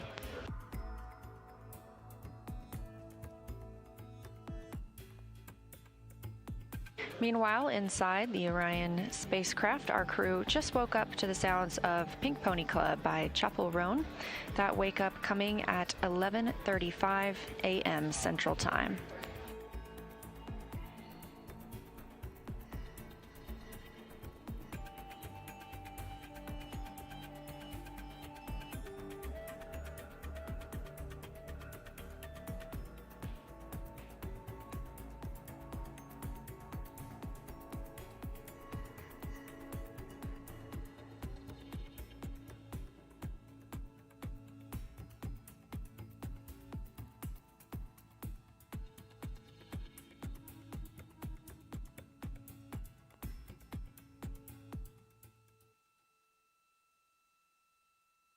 During that recent call down from the crew, we also heard them ask to privatize one of the communication lines in which they used to speak with everyone here on the ground.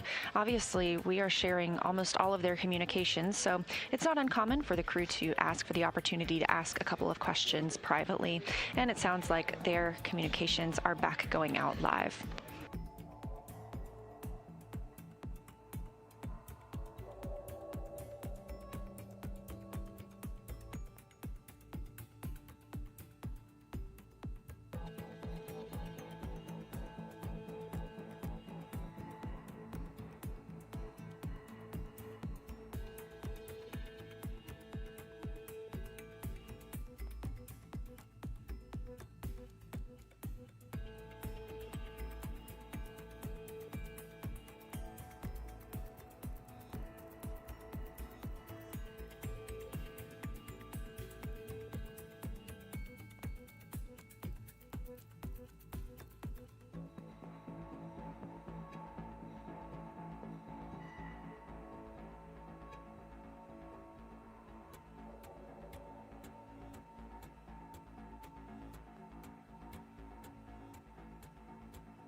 Integrity Houston for window shade request.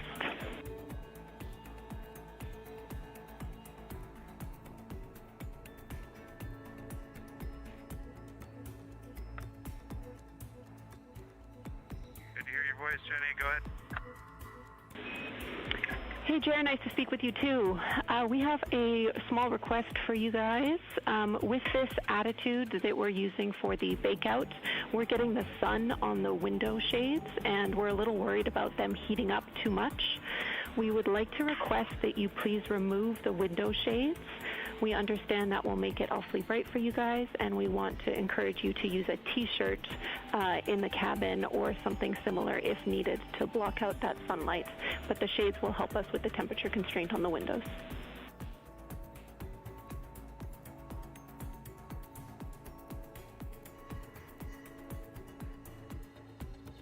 Okay. So we have our makeshift t-shirt on window 1. Is that one okay to stay up then based on what you said? And we'll take off the window 2 shade. The other ones are already off. Okay, yep. That sounds great. Thanks, Jeff.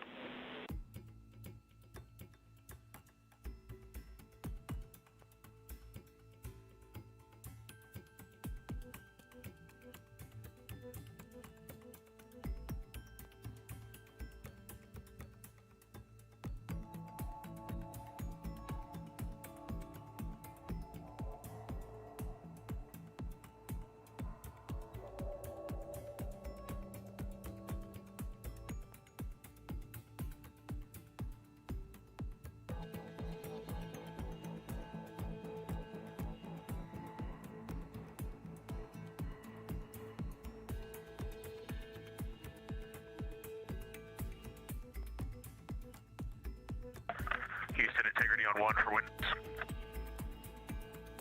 Do that or not? Go ahead. I can. Okay, Jenny, just to sync you up on the state of the spacecraft, and there's a couple deltas from the procedure, so I want to let you know on the window shades.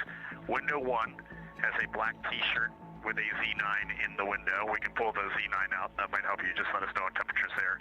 Windows 2, 3, and 4 are now window cover free. The side hatch window cover has been removed. On the docking hatch, we would be inclined just to leave the docking camera installed today. We've powered it down and we've put the charger back on pump 1, but any issues leaving the docking camera in the docking hatch window?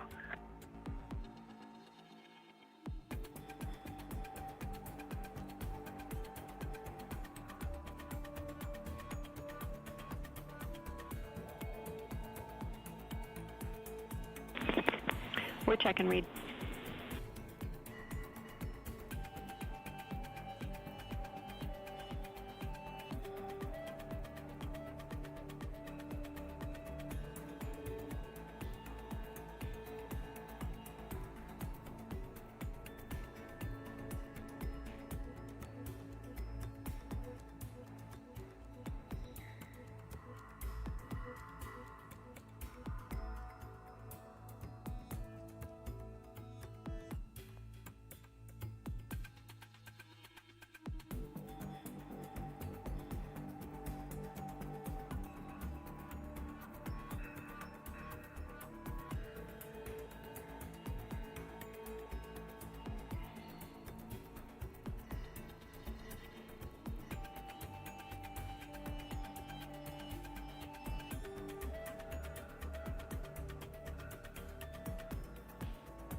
Integrity, that is a good window config. You can leave the docking cam in place.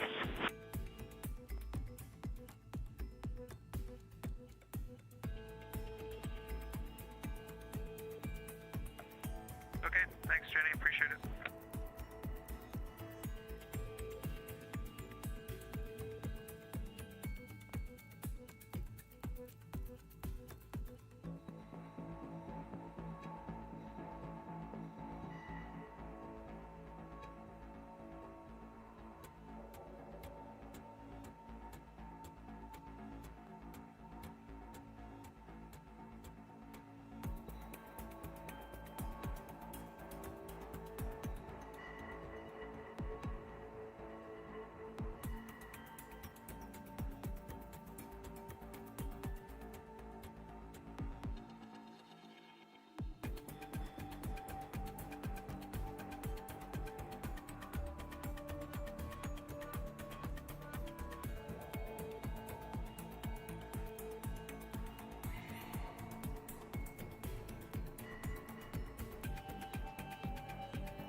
This is Artemis Mission Control. The crew aboard Orion, Artemis II crew, woke up at 11:35 a.m. Central Time today.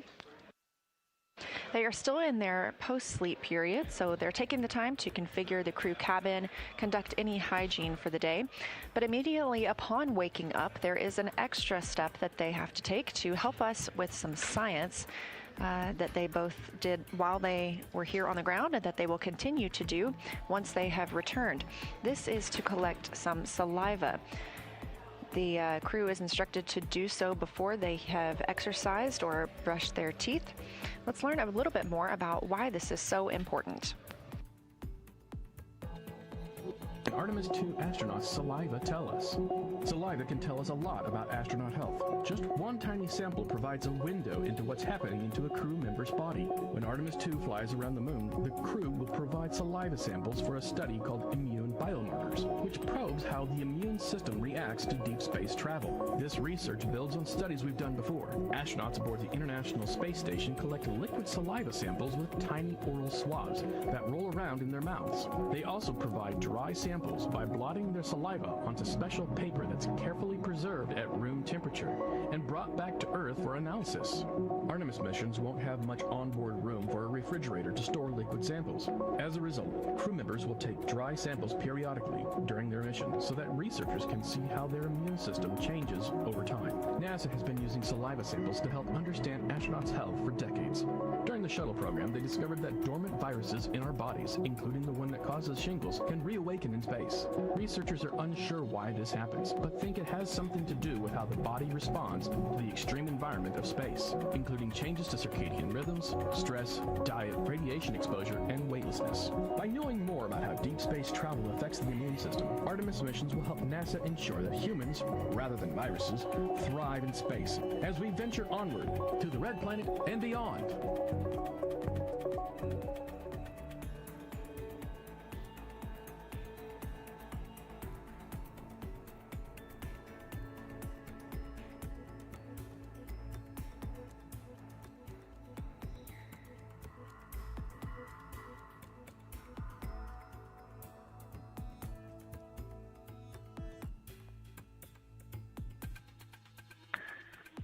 Houston Integrity, are we still hands off PCD-1?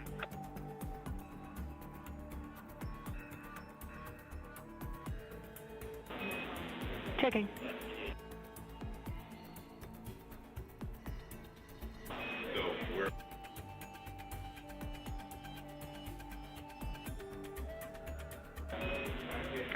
Reid, you are go to use PCD-1. We're off of it now. Thank you.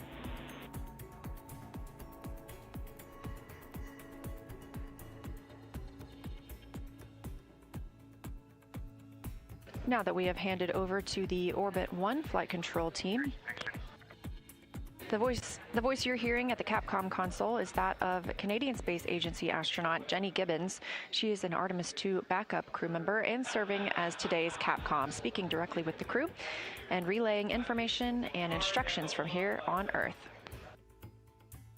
This team is led by Flight Director Jeff Radigan.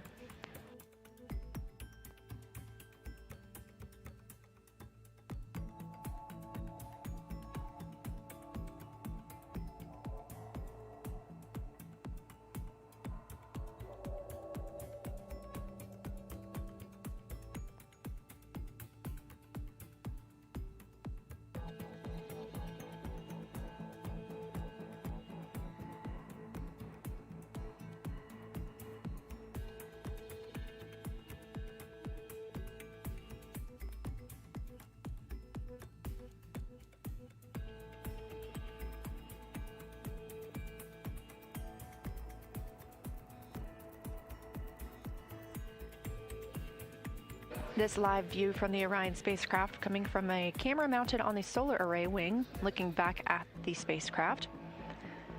The Mechanical and Power Officer, or MPO, just repositioned that solar array wing to allow the teams to see the vent that they are troubleshooting, that they have positioned this to be in the sun to help potentially release some ice on the primary vent nozzle that has brought up an issue with the wastewater dump that was scheduled last night.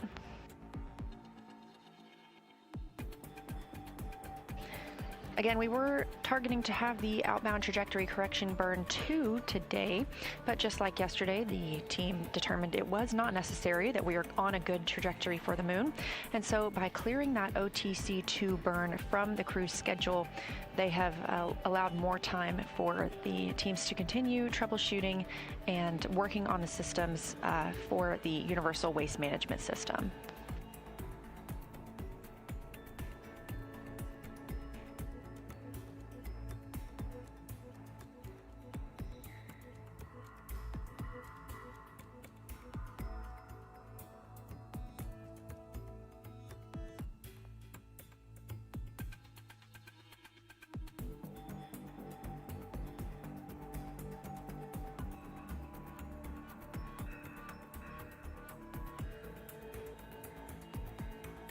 Due to the cancellation of the outbound trajectory correction burn and the crew's timeline having a little more flexibility, their timeline is in flux right now. But they do have a daily planning conference coming up in a little over an hour when teams here on the ground will speak with them about the systems aboard the spacecraft, answer questions, relay any information about their schedule.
Huntsville Integrity for Avatar.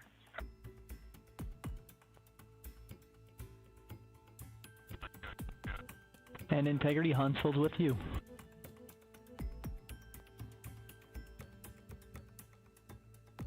Yes, good Integrity morning. I think it's the afternoon for you.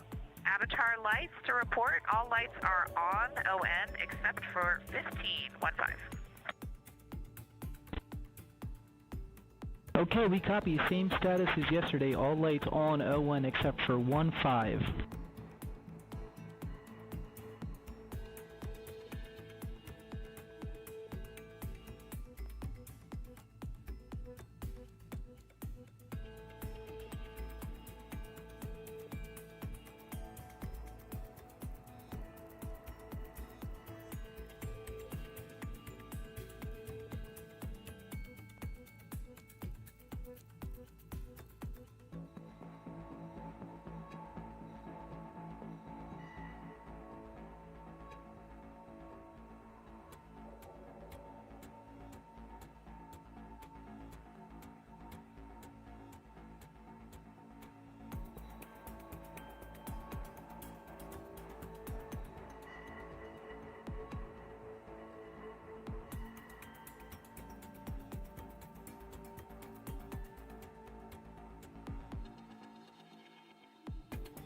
You recently heard a call from NASA astronaut Christina Cook, mission specialist on the Artemis II flight, down to the Mission Control Center at Marshall.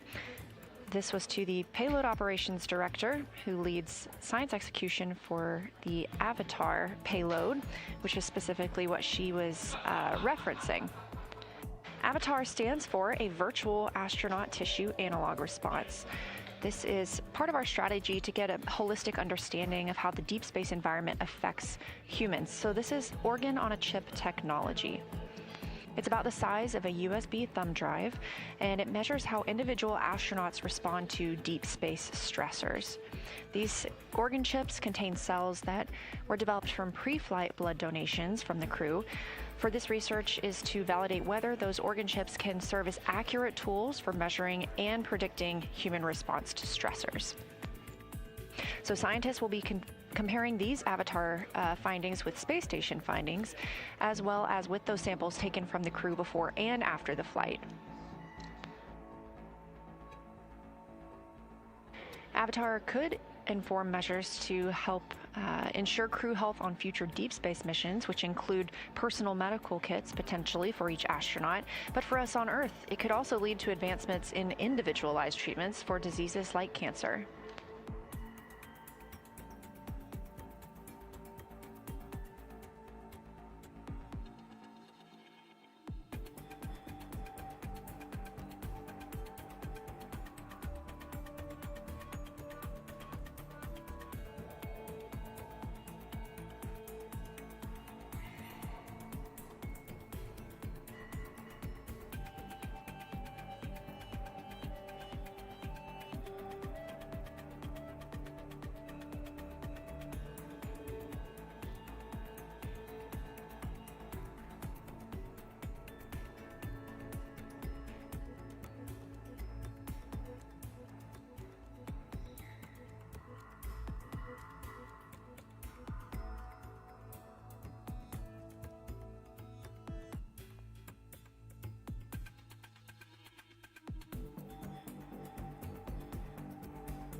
This is Artemis Mission Control at Johnson Space Center in Houston, Texas.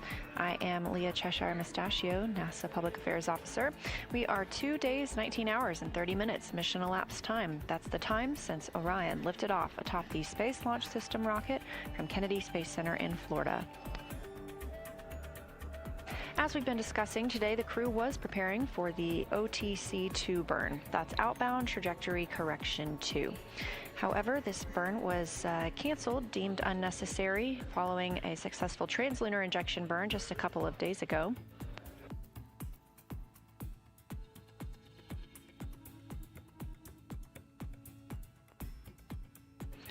Canceling that burn today also allowed time for the teams here on the ground and the crew members to orient the spacecraft so that it is facing the sun on one specific portion, which is a primary vent nozzle. Yesterday, at the beginning of crew sleep, the ground was performing a regularly scheduled wastewater dump. The dump terminated after only 3%, so the tank quantity was 64%, and the limit is 80%. So the wastewater tank is not full. However, the crew was instructed to use backup collection devices overnight if they needed. Part of their continued troubleshooting is canceling that OTC-2 burn, and the team having added this attitude maneuver, pointing the waste vent lines to the sun. They'll be like this for about 2 hours to help melt any ice that may be preventing the waste dump. Of course, no impact to the mission or the lunar flyby scheduled on flight day 6. Those trajectory correction burns, including the one we canceled today. We also canceled one yesterday due to our trajectory already being in great condition. Those are just small burns to fine-tune the flight path.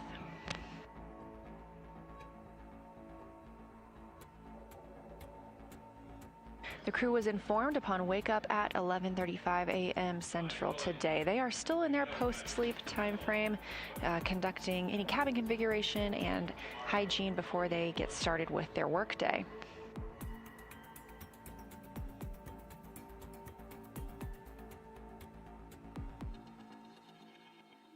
Coming up in about an hour, we expect less than an hour, we expect the daily planning conference to occur. That's teams here on the ground calling up the day's activities and information to the crew.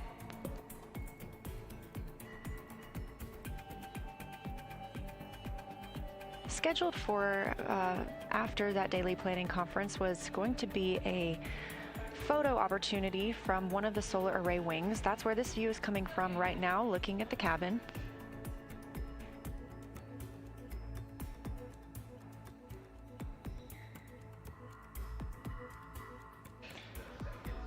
We were intending for the crew to be visible within Orion and potentially even the Earth in the background, but due to this attitude maneuver to help bake out or melt some ice that we think is building up around that primary vent nozzle, that solar array wing selfie of the crew and the spacecraft will be rescheduled.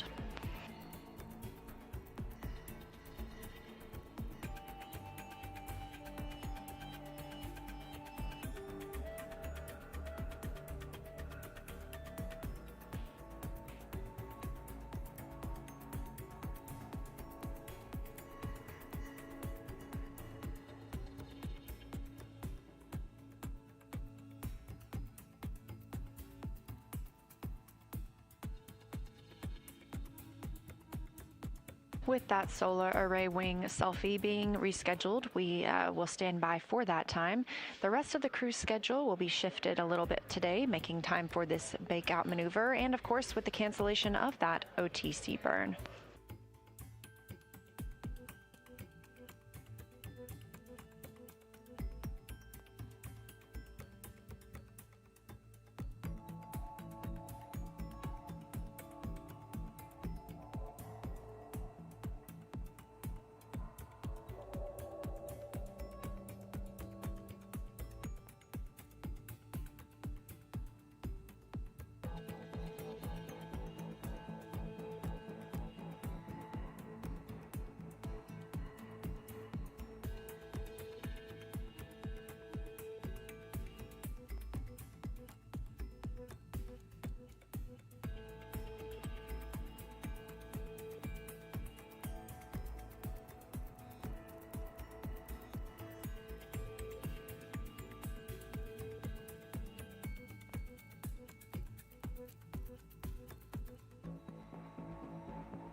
This is Artemis Mission Control here at Johnson Space Center in Houston, Texas.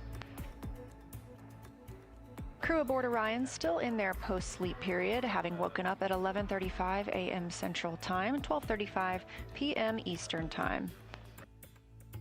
Again, the outbound trajectory correction burn for today has been canceled, deemed not necessary due to a proper translunar injection burn on flight day 2. Cancellation of this burn also allowed for teams to reposition the spacecraft by changing its attitude and pointing a primary vent nozzle in the sun. They're suspecting potential ice buildup on this primary vent nozzle after an insufficient wastewater dump last night. So this is one of their steps for troubleshooting, hopefully allowing this bake out time, as it's being referred to melt some of that ice and then later perform a wastewater dump. Integrity, Houston for SAW PAO event.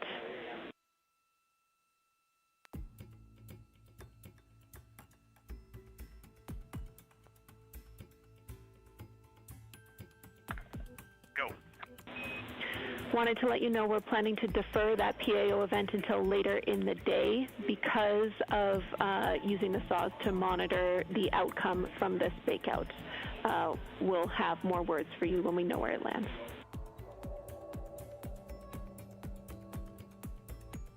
Yeah, we were fully expecting that, and no problem at all, Jenny. Thanks, Reid.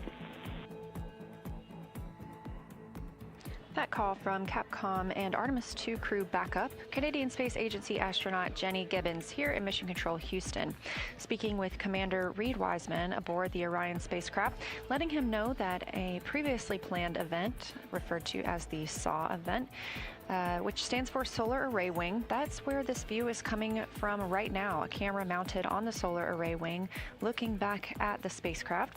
We were intending to take a photo of the crew in the windows and of Orion, but due to this change in attitude, we will be deferring that event, and they will reschedule it for a later time today. The crew's schedule does remain in flux today following cancellation of OTC-2. However, one item that we anticipate to still occur is the manual piloting demo. Now, if you recall, shortly after launch on flight day 1,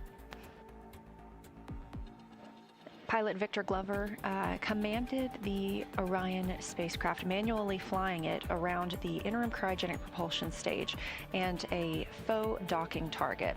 This was all to help us learn how Orion flies manually in space and help us prepare for future missions, during which we'll need to dock to a lunar lander. Glover was the only astronaut to fly that day. Integrity crew, we see the enabled caution on the board. We are not moding to SAT mode, and no action for you. This is because of a caution and warning sync we're performing from the ground.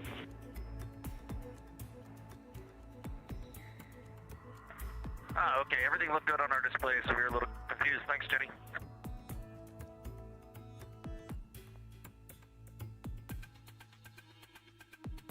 Teams referring to a caution that the crew received on their displays, letting them know there is no action received on their part and that this was a ground issue. Back to the manual piloting demo that will occur later today. Pilot Victor Glover was the only astronaut who got to fly the spacecraft on flight day 1 for those proximity operations. But today we are expecting all crew members to get an opportunity to pilot Orion. They'll be using the rotational and translational hand controllers to maneuver the vehicle with the RCS, or Reaction Control System, thrusters. This will help teams learn about the 6 degree of freedom and 3 degree of freedom attitude control.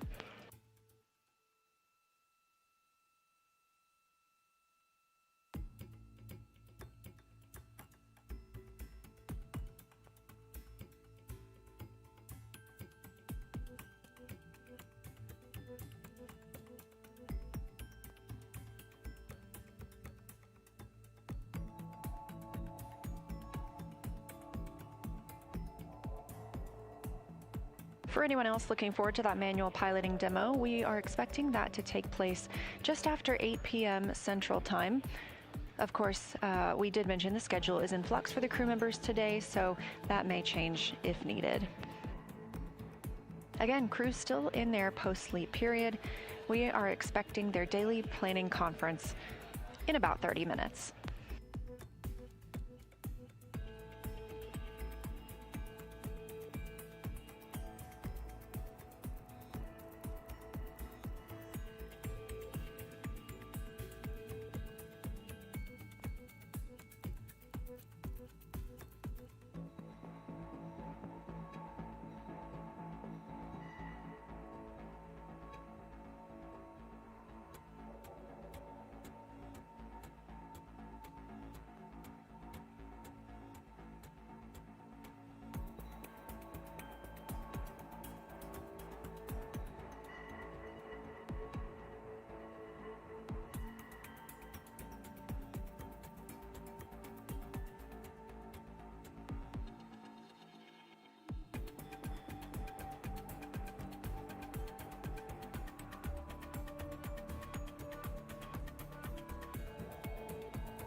As we kick off flight day 4, the crew is still in their post-sleep period. Let's take a time to get reacquainted with our Artemis II crew.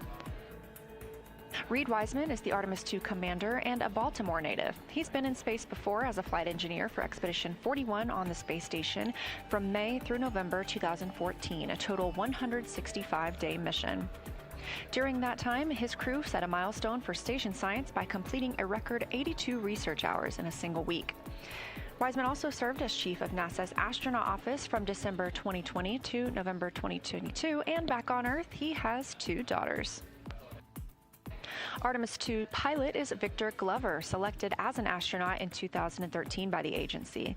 At that time, he was serving as a legislative fellow in the U.S. Senate. His first trip to space was on NASA's SpaceX Crew 1 mission in November 2020, when he was also the pilot of that spacecraft. Victor is a U.S. Navy captain and naval aviator who served as a test pilot, racking up over 3,500 flight hours in more than 40 different spacecraft. And as previously mentioned, he became the first person to pilot the Orion spacecraft the other day. He and his wife have 4 children. Mission specialist Christina Cook is a native of Grand Rapids, Michigan. She was selected to the astronaut corps in 2013, the same class as her crewmate Victor Glover. She served as a flight engineer on the space station from March 2019 to February 2020, during which she set the record for the longest single spaceflight by a woman, with a total of 328 consecutive days in space. She also participated in the first ever all-female spacewalk with her crewmate Jessica Meir, who is back on the International Space Station as we speak. Before becoming an astronaut, Christina helped build space science instruments and led scientific fieldwork in some of the most remote environments on the planet. She enjoys surfing, rock climbing, community service, yoga, travel, and photography. Rounding out our Artemis II crew is Jeremy Hansen, a Canadian Space Agency astronaut and first-time flyer. The London, Ontario native was selected as an astronaut in 2009, and since then he worked as a Capcom in our Mission Control Center here in Houston. Capcom stands for Capsule Communicator, and that's the single voice communicating with the astronauts in space. He's also participated in training exercises like a week-long stay on the ocean floor off the coast of Florida to simulate deep space exploration. In 2017, he became the first Canadian to lead a NASA astronaut class. He enjoys getting out on a sailboat, rock climbing, and mountain biking, and back on Earth, he and his wife have 3 children.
Integrity Houston, for that PCA flush, we are starting regulation now.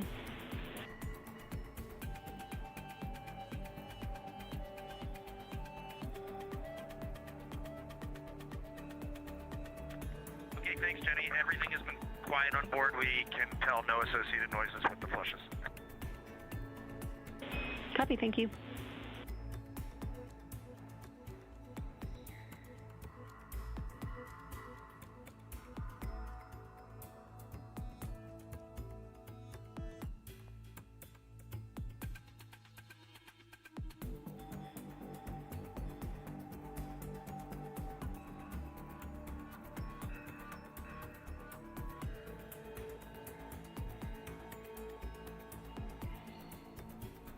That call from Capcom Jenny Gibbons to the crew aboard Orion, as you see here on your screen, that they are performing a flush.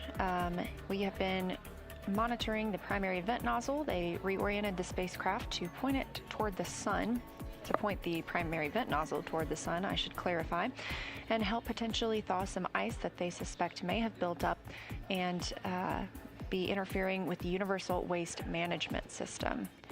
Crew reports everything is good on the spacecraft. We are now 2 days, 20 hours into the flight of Artemis II.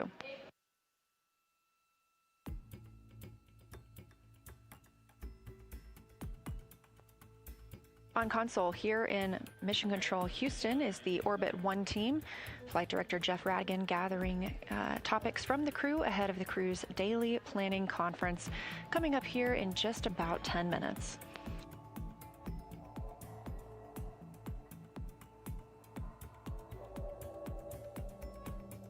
That daily planning conference actually targeted for about 20 minutes from now. Meanwhile, the Orion spacecraft is now over 173,000 miles away from Earth, growing closer to the moon, 106,000 miles away from our lunar neighbor. The spacecraft reached the halfway point between Earth and the moon last night.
This is Artemis Mission Control, and you're looking at a live view of the Orion spacecraft on the Artemis II mission, the first flight of humans around the moon in over 50 years.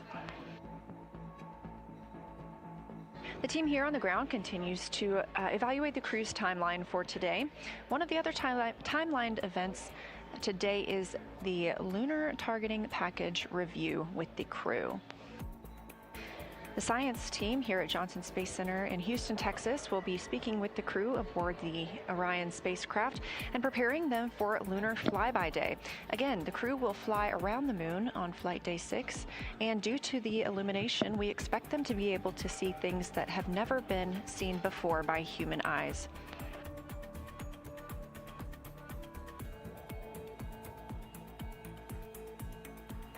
The science team has been preparing this lunar targeting package for this specific flyby, as each launch date would have resulted in different viewing opportunities due to lunar illumination.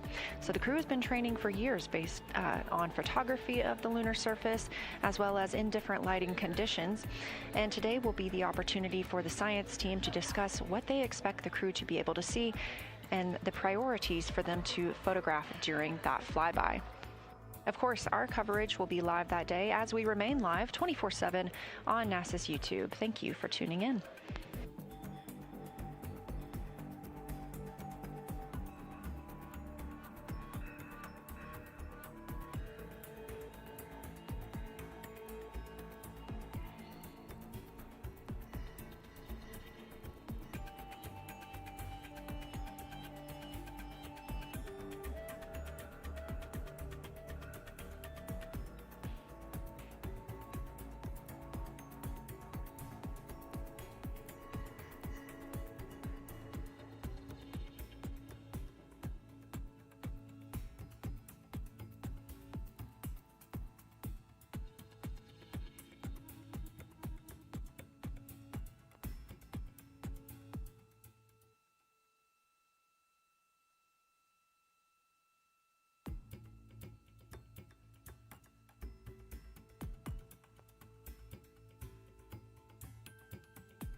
This is Artemis Mission Control coming up on the daily planning conference for the crew aboard the Artemis II spacecraft. They woke up at 11:35 a.m. Central Time today and have since then been in their post-sleep period. So this daily planning conference will really kick off their workday. During post-sleep, they have the chance to configure the cabin, do some hygiene, and eat their breakfast. And a few things on the menu today include granola, scrambled eggs, vegetable quiche, mango salad, sausage patties, and of course, scrambled eggs and coffee.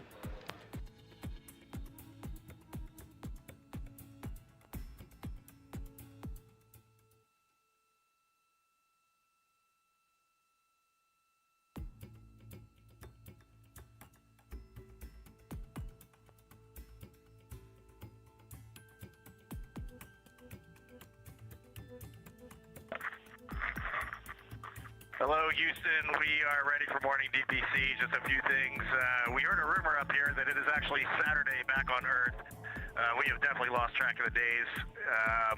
We are showing 151,476 nautical miles from Earth, and it's going up about 1 mile every second, which is still a pretty impressive rate of travel. And thanks to your ops down there, we have got the sun beaming in all the windows. Morale is high on board. And looking out window 3, you can see a beautiful crescent Earth with the sunlight glinting off of the ocean and the swirling clouds. It's just a truly remarkable sight. We are ready to talk. Gorgeous, Reid. We love that description. And first off, thanks to the Integrity crew for working on the weekend. So are we, but we are happy to do it. I want to start by asking if you would like to turn on the HHP camera for DPC, because if so, we'd love it.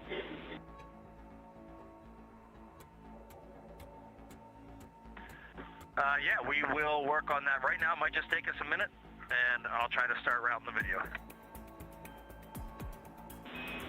No problem. I'll get started in the meantime. So, as you know, we are busy replanning today after canceling OTC2. We have lots of opportunities to do activities to get ahead, and we can also expand your lunar flyby plan review time. If you find that you are in need of work, we would ask that you give us a call and we can give you items. That being said, I do have plenty of other important changes for you, so let me know when you're ready to copy.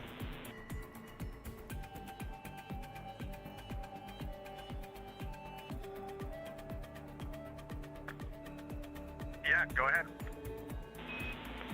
All right, first up, your splashdown -6 weather forecast is on board. As you would expect, the models haven't agreed to what the weather will be yet, but we wanted to know you to know that it is there for your awareness. Victor, we wanted to let you know we are deferring your 24-hour acoustic monitoring activity to a day where we have a burn. That is your activity at 2040 MET this morning, and it also has a link to activity directly before your PMC in the afternoon that we are also deferring.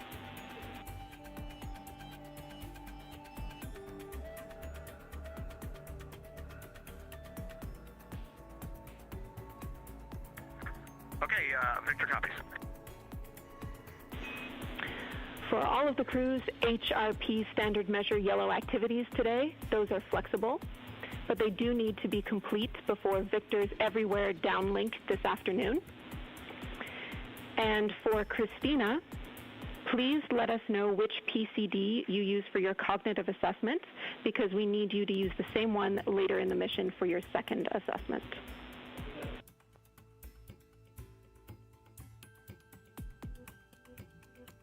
Copy all. Our OpNav moon pass is still going on in the background, even though we have canceled OTC2. And we are planning to reschedule your SAW PAO event to be directly before your midday meal. We can call you on to that.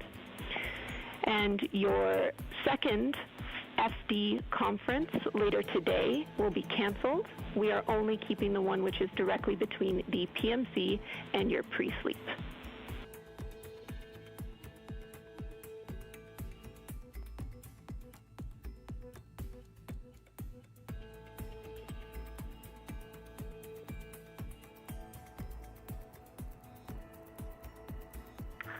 Jenny, say that the first flight director conference is canceled. We're only doing the one before pre-sleep. The second flight director conference is canceled. We will be performing the one that's directly between the PMC and pre-sleep.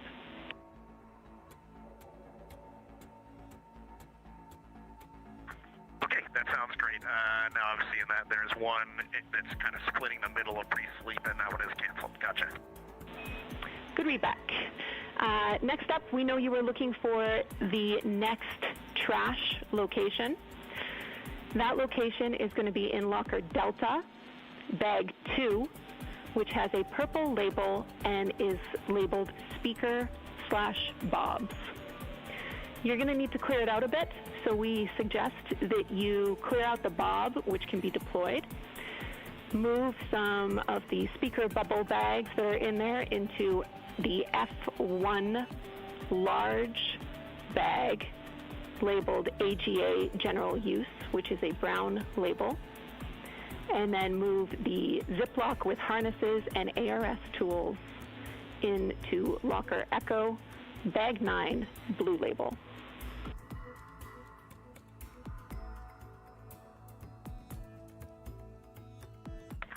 Christina copied all.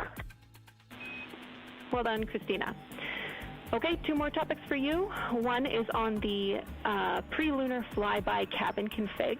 We wanted to let you know that if you did take images, we do not have them.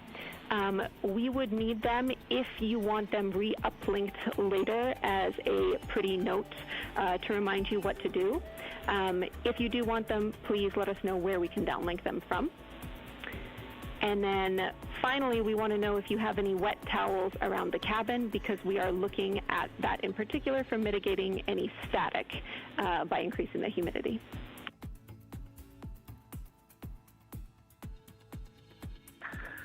We did put some hygiene towels out. We deployed them yesterday after taking some hygiene baths, and they are drying over by the vents, the outlet vents.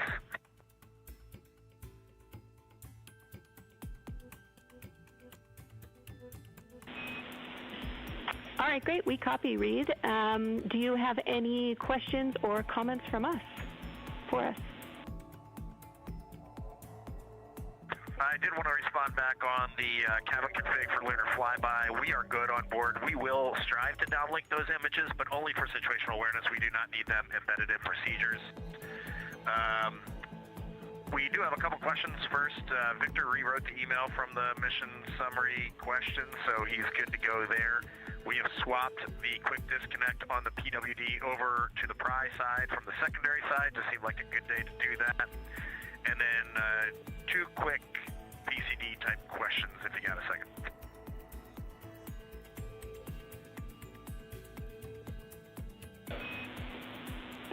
All right, we copy all, and we'll take your PCD questions now.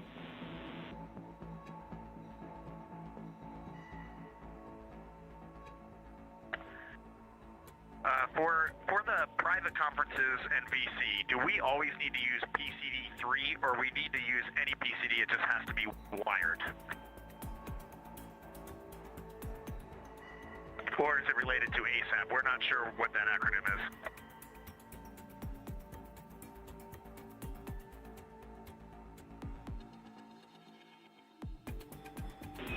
Checking.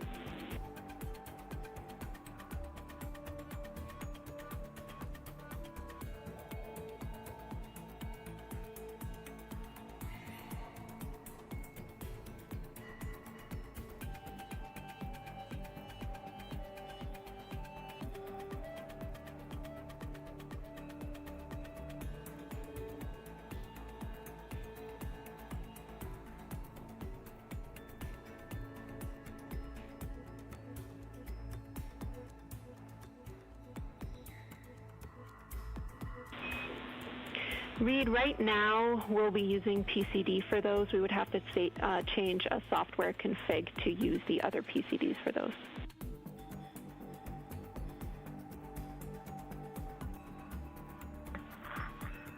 Okay, so we do need to use PCD3. All right, thank you. And then for email syncs, I know we're working to just make this more operational, and we're going to learn as we go through the mission.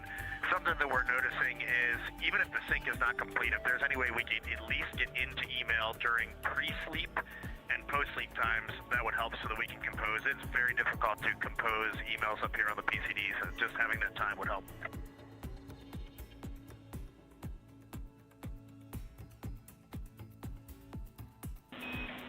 Copy, Reid. Thanks for letting us know. We'll look into it.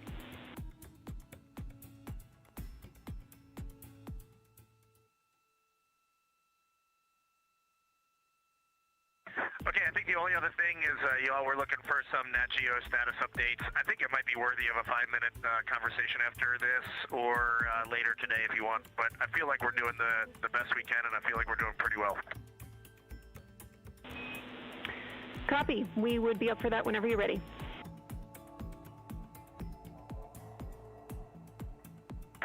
Okay, give us a couple minutes, and if we find some gray space, we'll give you a call.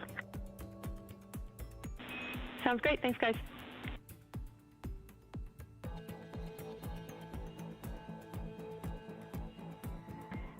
And Jenny, while we got you, we just wanted to troubleshoot the encoder a little bit.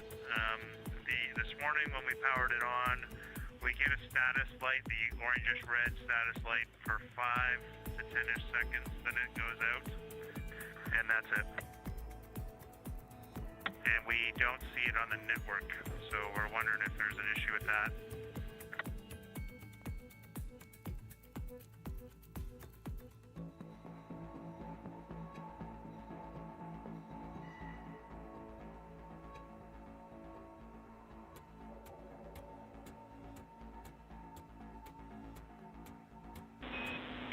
Copy. Thanks for the report, Jeremy. Can we confirm that you Jenny, one option for you guys, if you're connected? not sure on that, we could just get the spare encoder out and try it and learn on our own.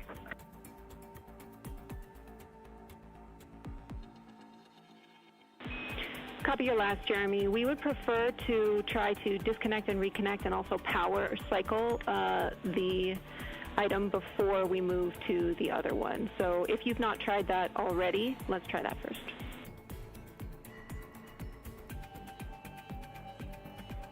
Okay, we've done 2 power cycles, but with both of those power cycles, the HDMI adapter was connected, as was the Ethernet cable connected. We can do another power cycle with everything disconnected if you think there's a difference there.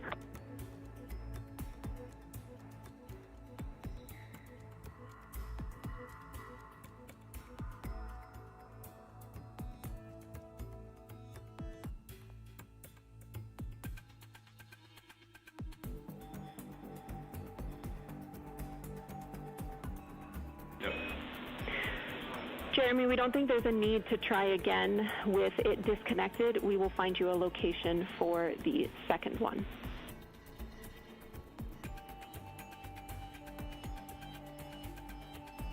Okay, I've got them pulled up here. As long as the stowage or the packing plan is accurate, I'll go ahead and grab the one out of bag 9, contamination cleanup. That's a good location, Jared. Should be there. Thanks.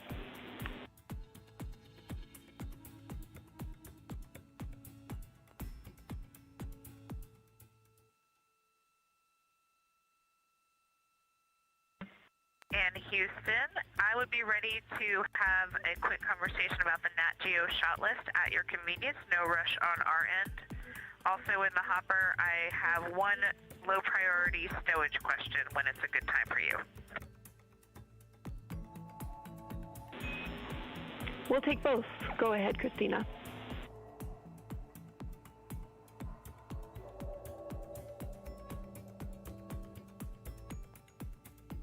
Yes, regarding the message, the flight day message item about Nat Geo, we are doing all of our Nat Geo scheduled activities as well as a lot of targets of opportunity. We're basically grabbing the camera for Nat Geo pretty much all the time.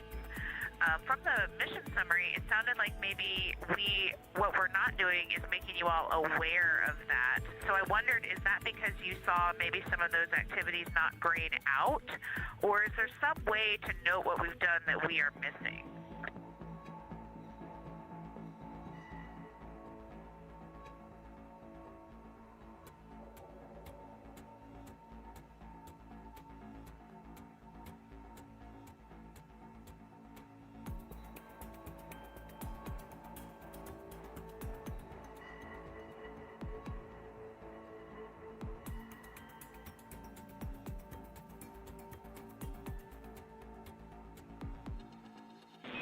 We're checking, Christina.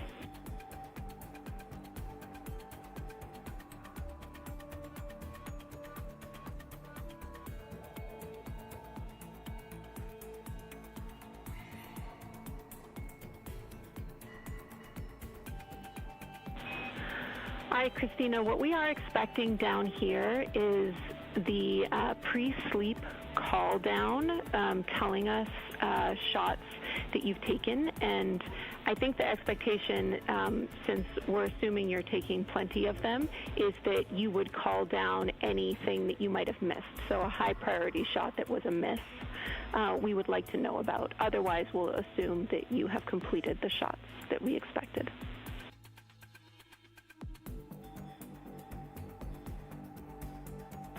Thank you, Jenny. That is super helpful. I will make sure that we include that as part of our pre-sleep activities, but rest assured we're doing a lot, and we're really enjoying it. That's great to hear, Christina. Okay, and if you still have that stowage question, we're ready for it too.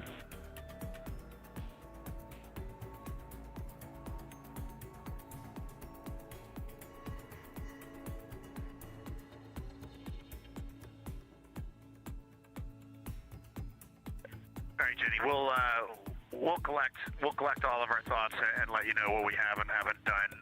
But there were, due to power downs and stuff, like there were some pretty major things that we just couldn't get because there was no power to the system. All right, we copy, Reid. Thank you.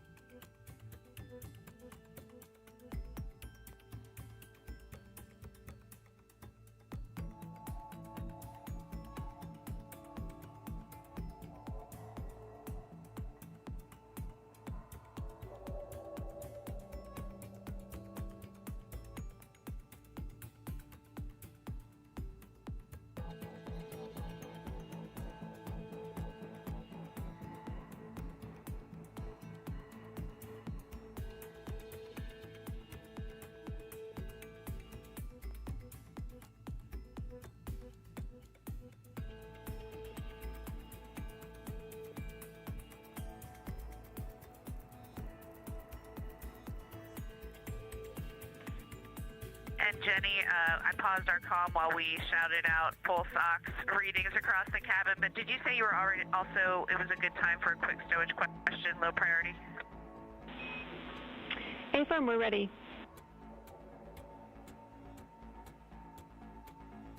Yes, this one might take some digging. I'm looking for a specific community hygiene item that is Honest lotion. So it's just hand lotion, and I believe the brand is Honest. I thought we had some on board, but we just haven't come across it yet, and I don't think our packing plan has that level of granularity. Thanks for tracking it down.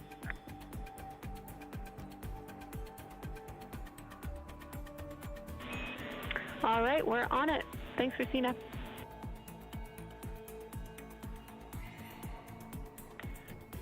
Thank you, and of course the answer could well come back that we don't have any on board and I'm remembering wrong, so thanks for the help.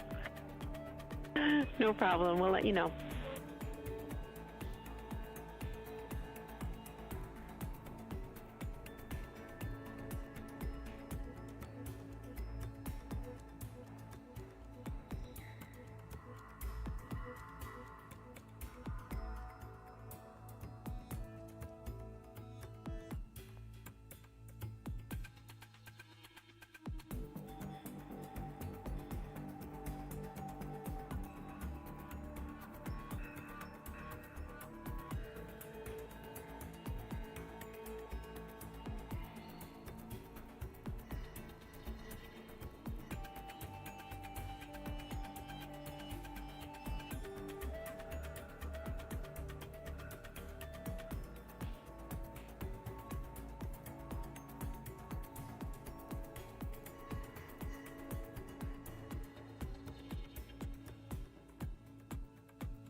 This is Artemis Mission Control. Mission elapsed time 2 days, 20 hours. Confirm we're go for CCU dumps. I'm going to work on that now.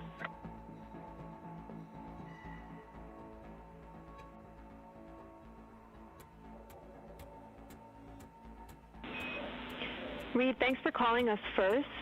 We actually want you to pause on the CCU dump because we want to see if we are able to vent now that we've been in this fake-out attitude. So I'll give you a call when you're go to dump that.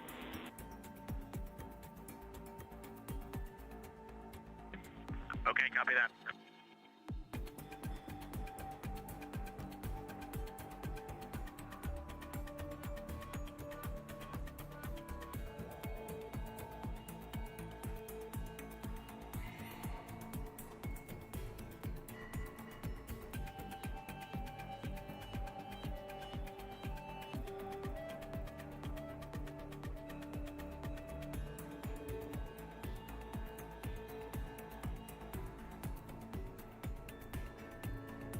We're burning time, folks. Integrity crew, we also want to remind you to hold off on any toilet use while we are doing this wastewater dump.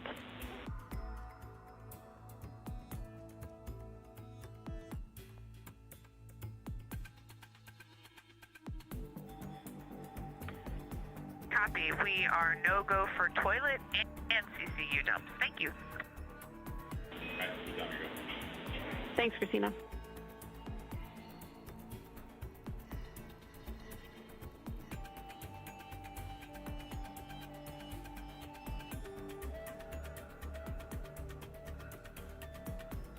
This is Artemis Mission Control at Johnson Space Center in Houston, Texas. Mission elapsed time of 2 days, 20 hours, and 42 minutes into the flight of Orion. However, this is known as Flight Day 4. We launched on April 1st.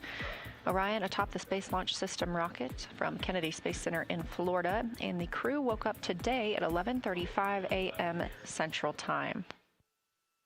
The crew then went into their post-sleep period. They were able to have breakfast, do any hygiene before starting their day, and we just wrapped up the daily planning conference with the teams here on the ground.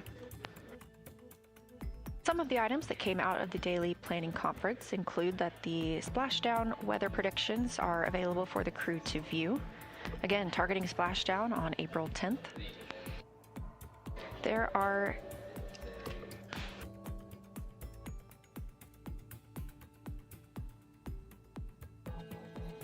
a select number of HRP activities. These are Human Research Program activities that are on the timeline that the crew on the ground wants to make sure the astronauts complete throughout the day, but they are not hard timelined or not hard scheduled, meaning that they can share and conduct at any time.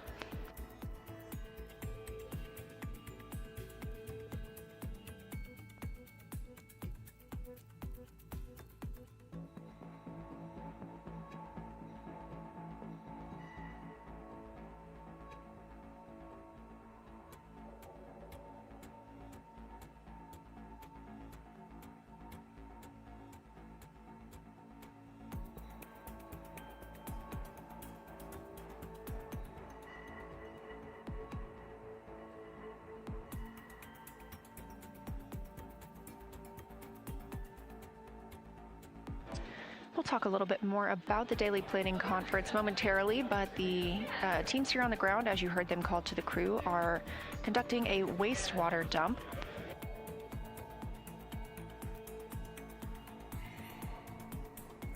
If you look closely, you can see some of those particles leaving the spacecraft. This is a good sign.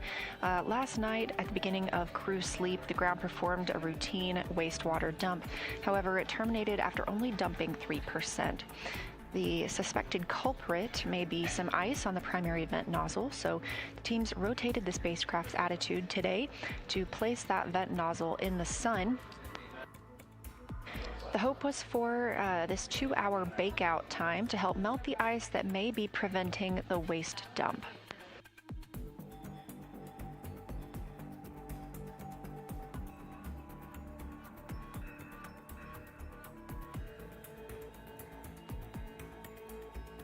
To allow for time to conduct this attitude of Orion The OTC burn, outbound trajectory correction burn, was canceled for today. It was deemed unnecessary given our very precise translunar injection burn that put us on a path toward the moon and eventually a splashdown back in the Pacific Ocean. The outbound trajectory correction 1 burn was also canceled yesterday for the same reason of not being necessary due to our current trajectory.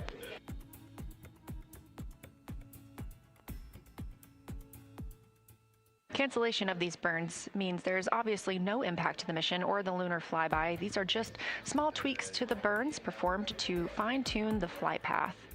But again, we are on a great path around the moon thanks to the translunar injection burn performed on flight day 2.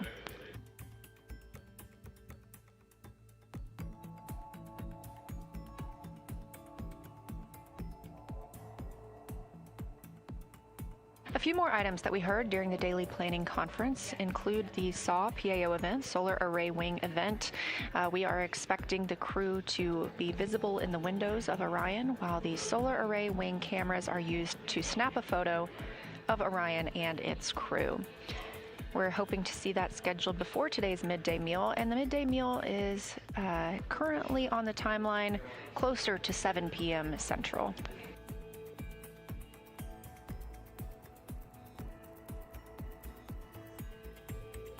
You also heard a trash location provided to the crew. Obviously, everything that launches with Orion has to come home with Orion. This is a little bit different than what we experience on the International Space Station, where trash can be loaded into visiting resupply spacecraft that burn up upon re-entry into Earth's atmosphere.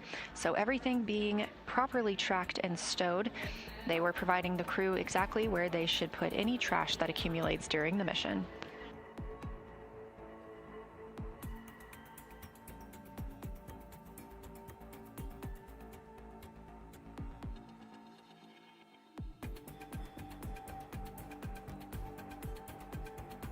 Flight control team also had reports yesterday from NASA astronaut Reid Wiseman as he was exercising that he was noticing some static electricity inside the spacecraft while he was exercising, and so the team asked if there are any wet towels they can use to place around the Orion spacecraft and help increase humidity.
Integrity on 1 for the dump. Go ahead.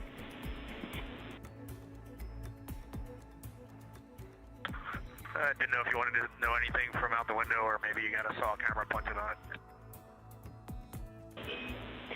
We do have a camera, but we'll take whatever you have.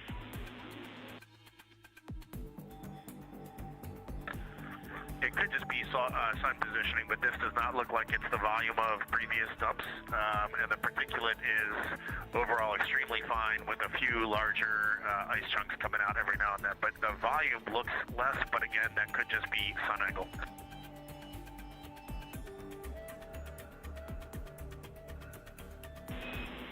Yeah, Reid, we are also seeing less volume with this dump.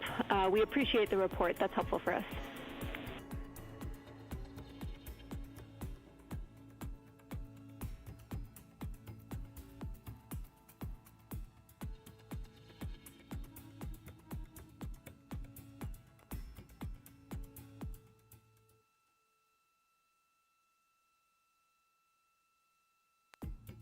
We continue monitoring the wastewater dump aboard the Orion spacecraft. Again, we maneuvered into this position to attempt at melting some ice around the primary vent nozzle. Victor Glover reporting that they appear to be seeing less volume from this wastewater dump than previously experienced, and the ground confirms that our data aligns with that observation.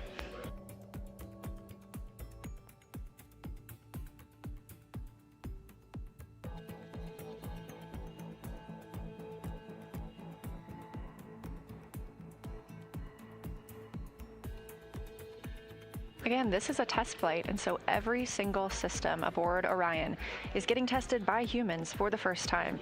So every day is a learning experience for the teams on the ground as well as the astronauts who make up the Artemis II crew.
Integrity Houston, toilet is go for fecal use only, and you are go to dump CCUs as required.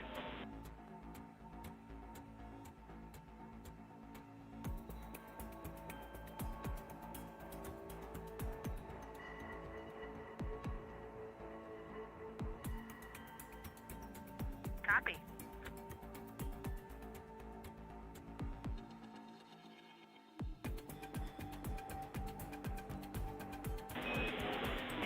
And Integrity, for your awareness, that dump lowered our quantity by about 15%, 1-5.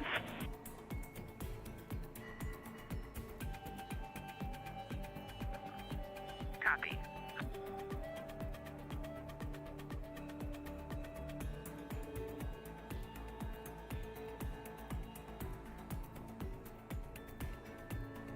Confirmation from teams here in Artemis Mission Control that the wastewater dump is complete. Again, the wastewater dump was terminated early last night, and the suspected reason was ice on the primary vent nozzle. This vent is the drain for the toilet and would be great to have space plumbers to unclog. However, our crew is well trained in all systems. Integrity for PCD conference clarification.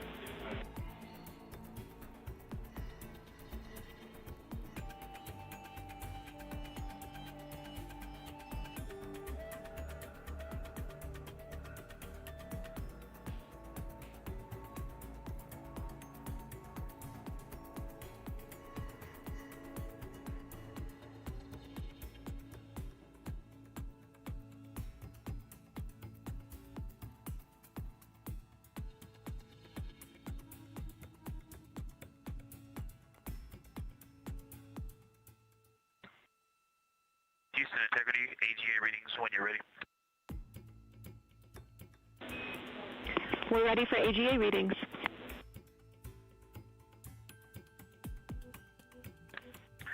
Current AGA readings are CO2 2.2, O2 20.4, 78.1 degrees Fahrenheit, 14.05 psi. We still have an amber low battery light, and during the startup, I did not see any reference to battery remaining.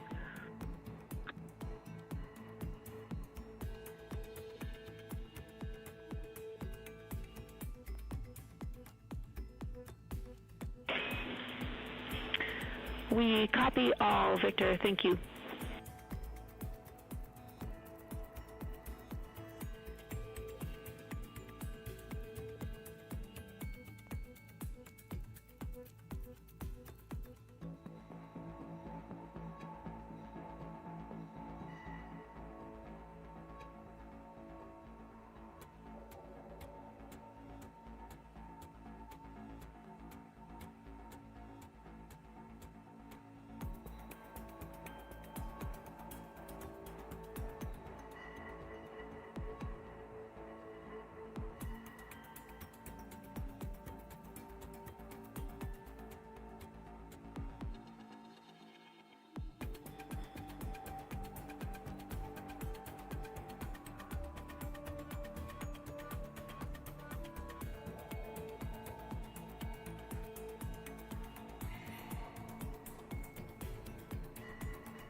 This is Artemis Mission Control here at Johnson Space Center in Houston, Texas. As you can see, the Orion spacecraft now maneuvering back to its previous position. We were in a new attitude, allowing that primary vent nozzle to be pointed toward the sun, help thaw up some of the ice that helps us drain the toilet.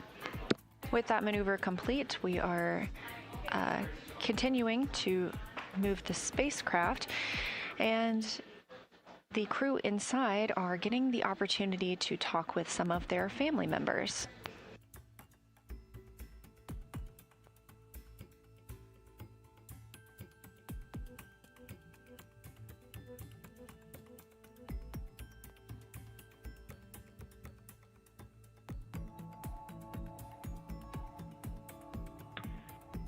Houston Integrity for encoder.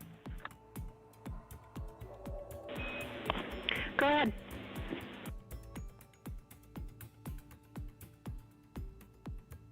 I'm getting the exact same signature on the second encoder with that status light coming on for about 5-ish seconds and then going away with no Ethernet indicator lights and not seeing it on the network. Does that status give us any hints as to what's going on?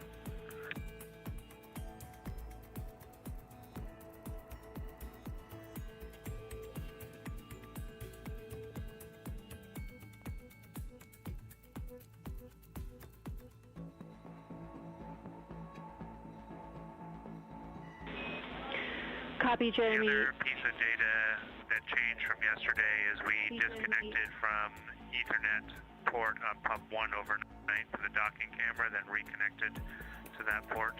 I guess I could try recycling that cable just to see if that changes anything, but I'm curious what that status light might indicate.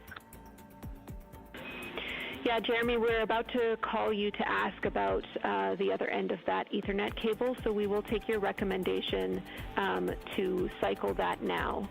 On a different topic, I do have a clarification on PCD3 for conferences if you want that now.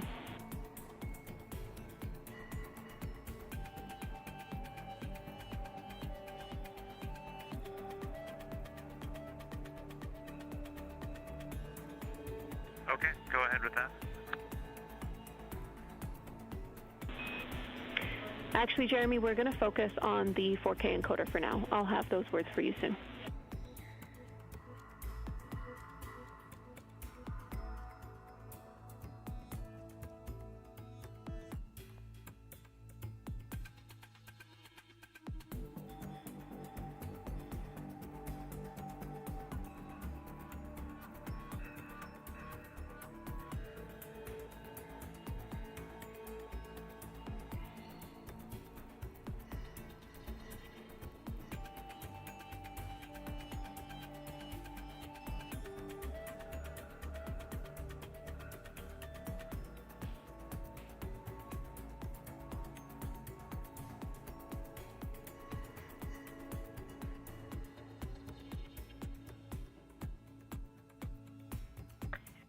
Houston Integrity, just double check that Reid's PFC is happening on time. He hasn't seen anything yet.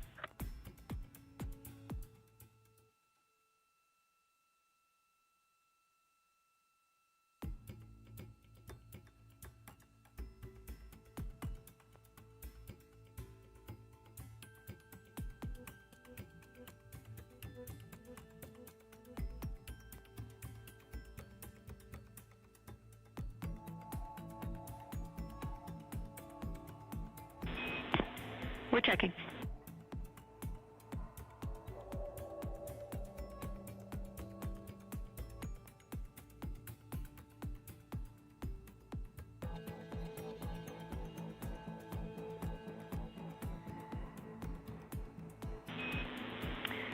And we see Jeremy logged into VC. Reid's family is ready.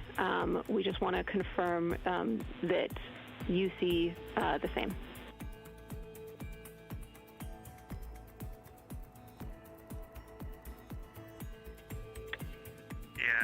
Reid is waiting on VC on PCD3. Does he need to log in as him, or?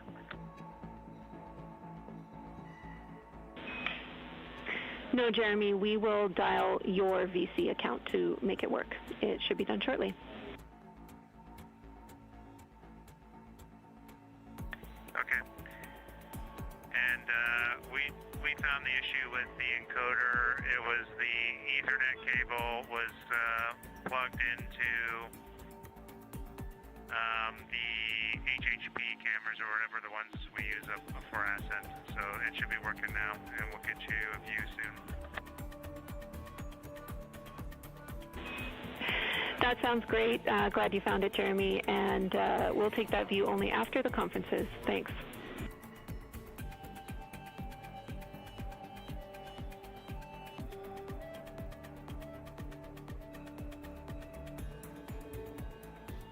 I'm going to put the encoder that I got out of bag 9 back in bag 9. Copy. Thank you.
This is Artemis Mission Control at Johnson Space Center in Houston, Texas. You are getting a live look inside the flight control room. Currently, the Orbit 1 team is on console, led by Flight Director Jeff Radigan, there on the right of your screen in the white shirt.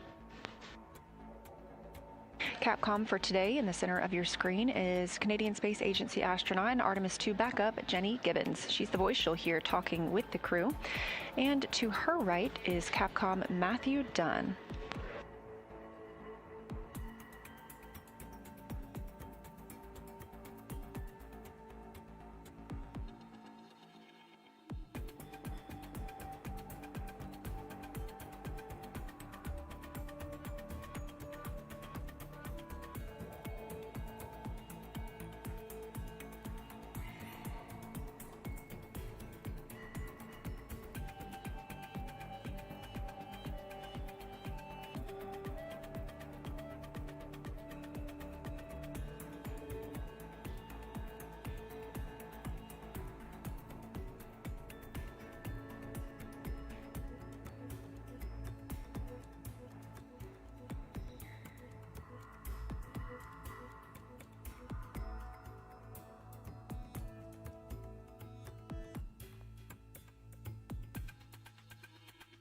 And Houston Integrity, you asked if we had some free time to give you a call. I can help you out with something right now.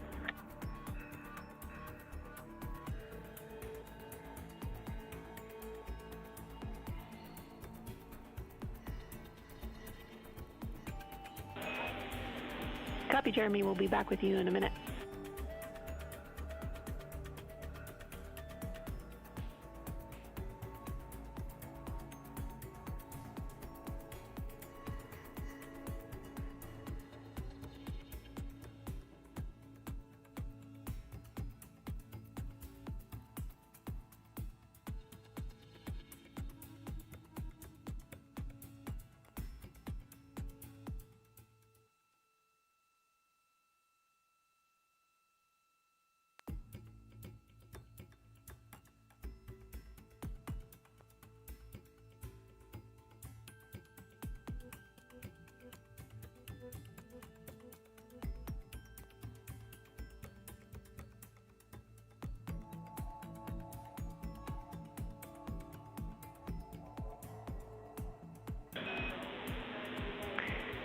Integrity for activities for Jeremy.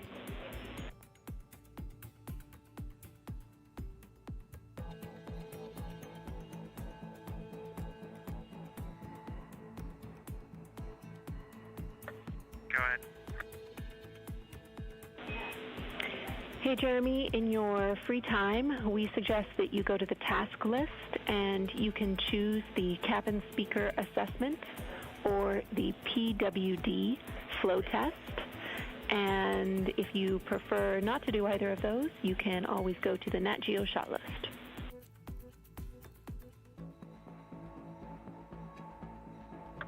Okay, thanks.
Integrity. 4 CCUs have been dumped. We are complete. Thank you.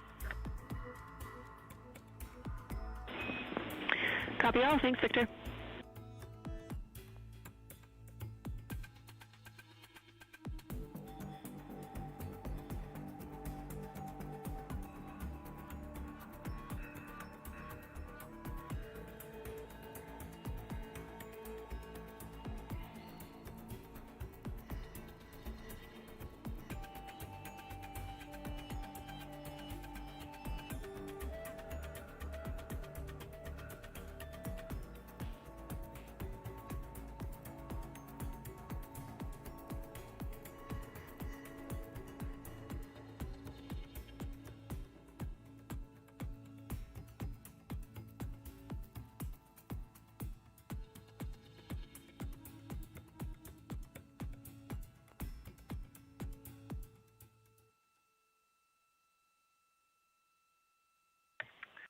And Houston Integrity, we're just curious, if we had another CCU to dump in the next 10 to 15 minutes, can we just go ahead and do that? Will the heaters be configured? Does that work for your plan?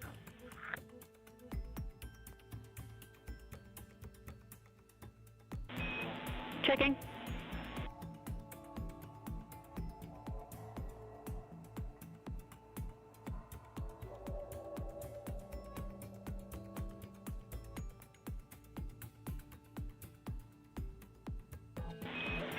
Affirm, Jeremy, our heaters are configured, so you would be go to dump.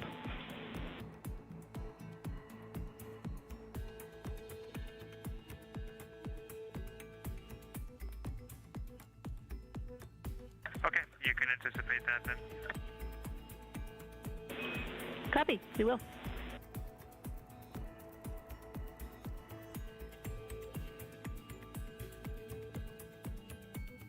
This is Artemis Mission Control. You continue to hear calls from Canadian Space Agency astronaut Jeremy Hansen, his first flight to space, referencing the CCU, Collapsible Contingency Urinal.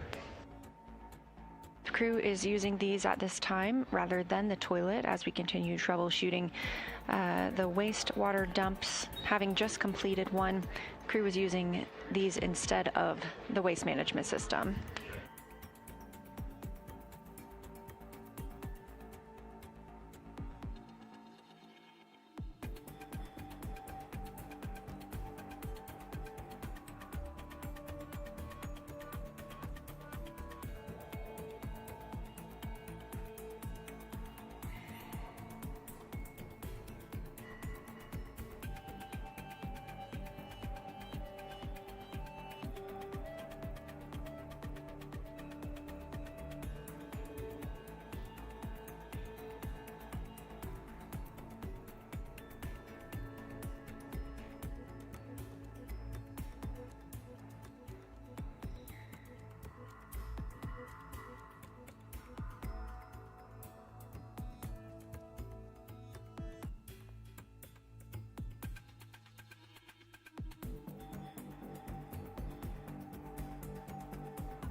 Throughout the Artemis II mission, you are likely hearing the crew members refer to their spacecraft as Integrity. It is the Orion spacecraft, and the Artemis II crew members named it Integrity, announcing that name last fall. They said the name Integrity embodies the foundation of trust, respect, candor, and humility across the crew and the many engineers, technicians, scientists, planners, and dreamers required for mission success.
on 1 for the conferences.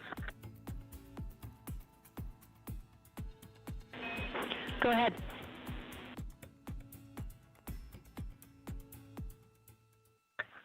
From this point forward, if you see any crew member logged into VC, just go ahead and connect the conferences straight to them. We'll likely be on Jeremy's login for most of the conferences. Copy all. That works for us. Thank you.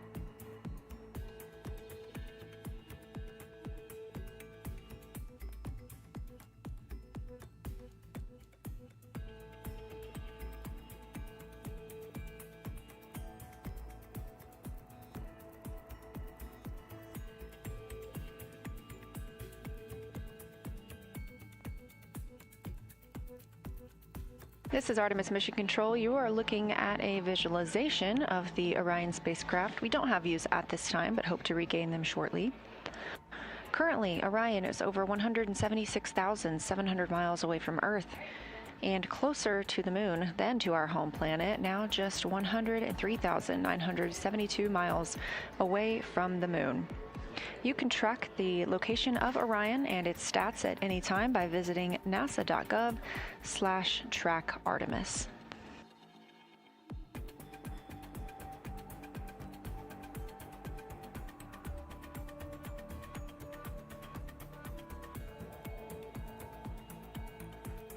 We are eagerly awaiting the lunar flyby day on flight day 6. That flyby window is targeted to start now in 2 days, 3 hours, and 1 minute.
During the crew's daily planning conference with teams here in Mission Control Houston, the teams on the ground relayed to NASA astronaut Christina Cook that any of her HRP standard measures timelined events today could be completed at any time. This crew is the first crew in deep space to participate in the spaceflight standard measures studies. This is an investigation that's been collecting data from participating crew members aboard the station and elsewhere since 2018. And the study aims to get a comprehensive snapshot of astronauts' bodies and minds by gathering a consistent set of core measurements of physiological response. Let's take a look. You know how your doctor always checks your heart rate, blood pressure, and other vital signs? NASA collects similar measurements on as many astronauts as possible, and that includes the Artemis II crew flying around the moon. These measurements belong to a study called Spaceflight Standard Measures. Comparing information gathered from astronauts before, during, and after spaceflight provides a window into what happens to the human body in space. On their trek aboard the Orion spacecraft, Artemis crew members will track their nutrition, heart health, and immune system, while MRI scans pre- and post-launch will peek inside their eyes and brain. The crew will also participate in tests examining balance, muscle performance, motion sickness, and changes in their microbiome. Since 2018, NASA has been gathering standard measures like these from crews in Earth-based analogs and aboard the International Space Station. But Artemis II will be the first to provide these measurements in deep space. After returning from their mission, the crew will move through obstacle courses. They'll exit a mock capsule and conduct simulated moonwalk activities in a pressurized spacesuit, including practicing walking, using a ladder, connecting tubes to the capsule, carrying bulky objects, and more. Why? Some astronauts feel dizzy, unsteady, and nauseated post-flight, but scientists want to know how soon after landing on the moon could astronauts carry out mission-critical tasks and what workloads they could handle before fatigue sets in. By understanding how deep space travel affects the human body, NASA can take steps towards sending future astronauts to the surface of the moon, Mars, and beyond.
If you're just joining our coverage today, thanks for tuning in.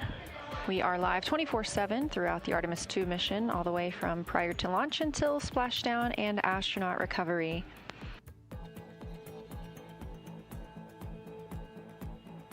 Today we were expecting to have the outbound trajectory correction burn 2. This would have been a very small maneuver using the reaction control system thrusters on the European service module. However, that burn was canceled. It was deemed unnecessary. We have a great trajectory already thanks to the translunar injection burn that was completed on flight day 2. That's the burn that set us on a course for the moon and helped us leave low Earth orbit for the first time in over 50 years. Canceling that burn also allowed the team some time today to reorient the spacecraft and assist troubleshooting with some of the wastewater dump issues they experienced last night. They did conduct another wastewater dump earlier and were able to clear up a little bit more of that system.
Houston Integrity on 1, any chance for a 5-minute private with the flight director?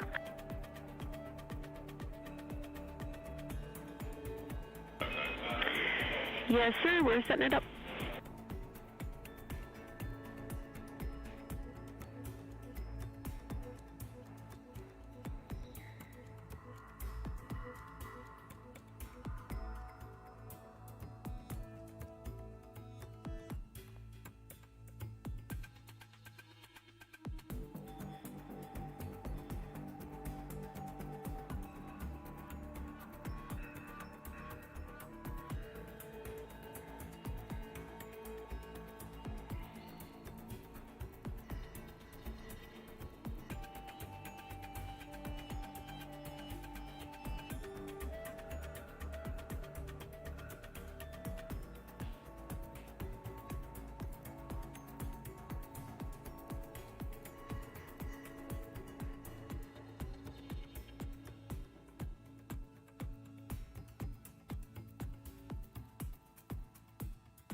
This is Artemis Mission Control. You heard that call from NASA astronaut Reid Wiseman, commander of the Artemis II spacecraft, down to the ground asking if they would privatize one of the loops.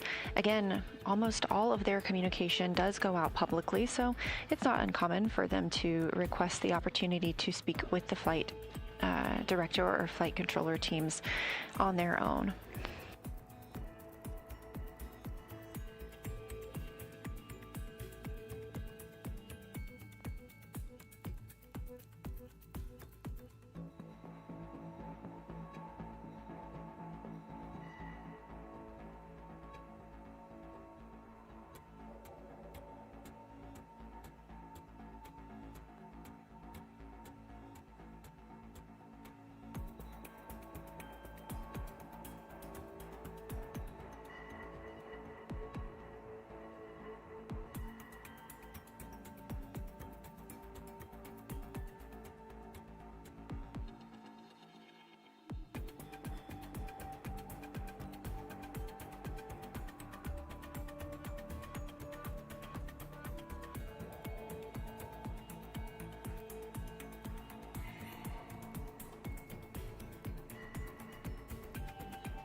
to start the stream for scene and voice checks. We're not in config, but it'll still give you an idea.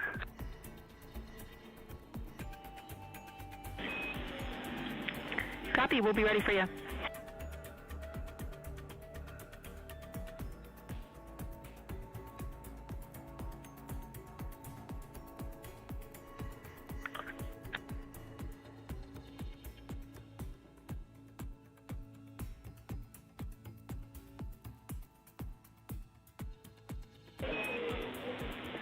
Integrity, we have a good video feed of you.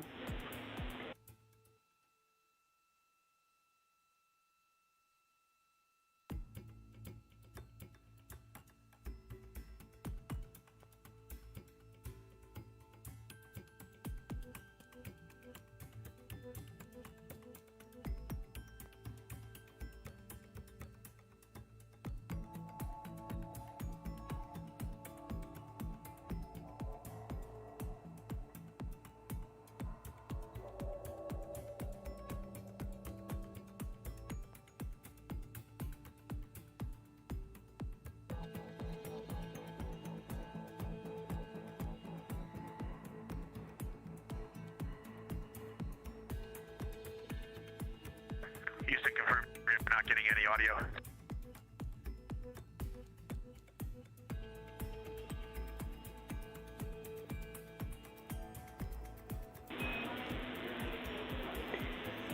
And Integrity, we believe that we were getting your audio. Let's try one more time.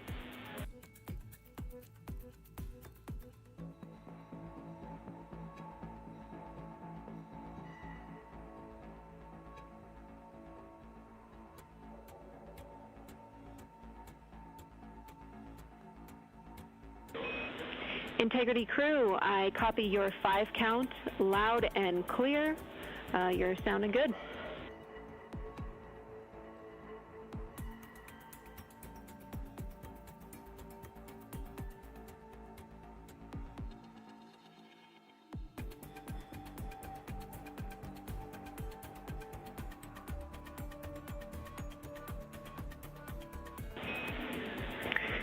Integrity, we would like a 10 count, if able, in view of the camera to sync our audio and video. Thank you.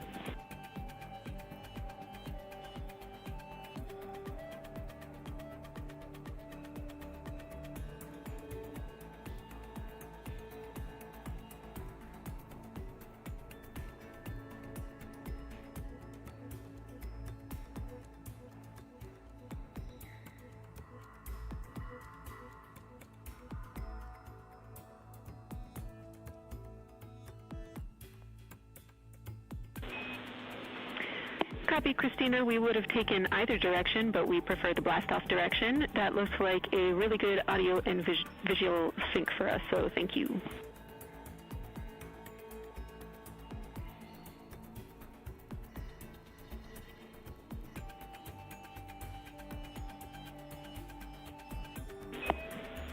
Copy, sounds good.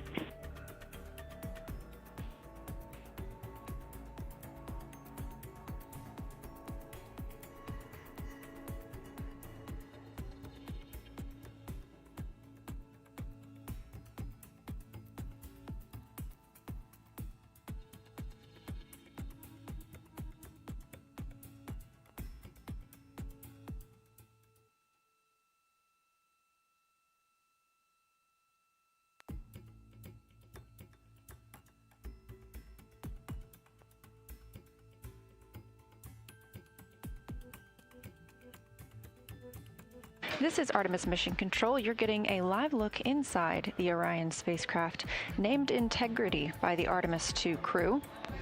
They are setting up for a public affairs event. Today they'll be speaking with NBC and CBS.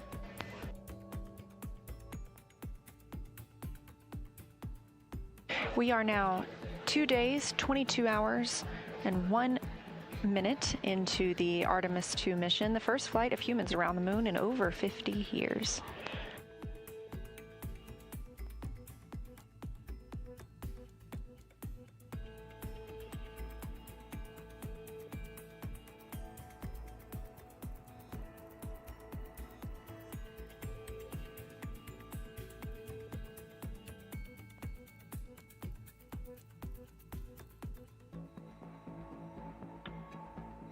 Houston Integrity for photos. We have photos on PCD1 of the CCU.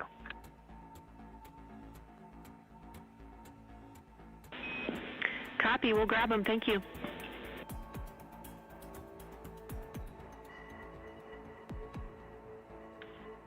And Jenny, FYI, we will have a few more after the PAO conference as well. Copy, we'll keep an eye out.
As previously discussed, the crew aboard Orion is setting up for today's public affairs event. This look inside the Orion spacecraft: on the left, pilot Victor Glover, and on the right, mission specialist Christina Cook, both NASA astronauts.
This is Artemis Mission Control at Johnson Space Center in Houston, Texas, on flight day 4 of the Artemis II mission. As mentioned, the crew inside Orion is getting set up for a public affairs event that will take place in just about 7 minutes. The clients today are NBC and CBS. The astronauts will be speaking live with them from the Integrity spacecraft. They have now been in space for 2 days, 22 hours, and 8 minutes. Orion is now 178,250 miles from the place we all call home, our planet Earth.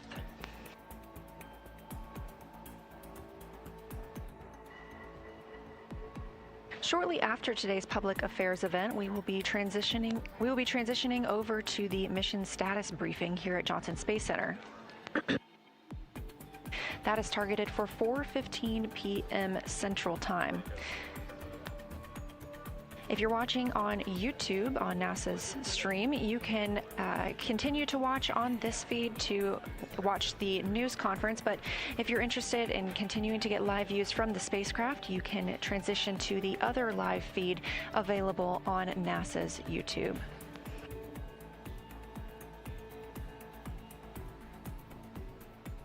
Again, our coverage continues 24/7, so don't go anywhere.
And Houston, as we get ourselves put back together, just make sure this scene and voice still looks good. From our perspective, the camera might be a little tilted, but it might be good.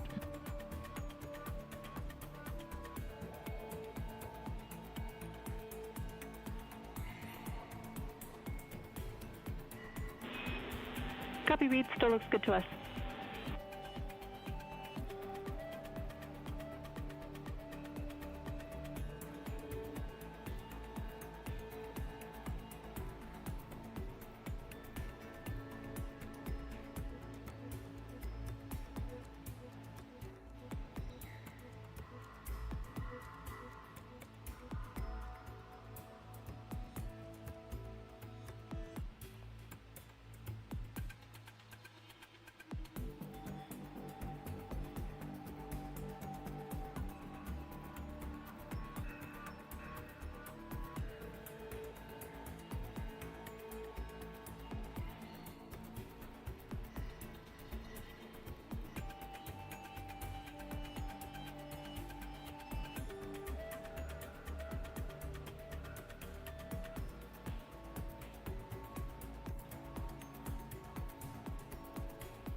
Integrity, this is Houston. Are you ready for the event?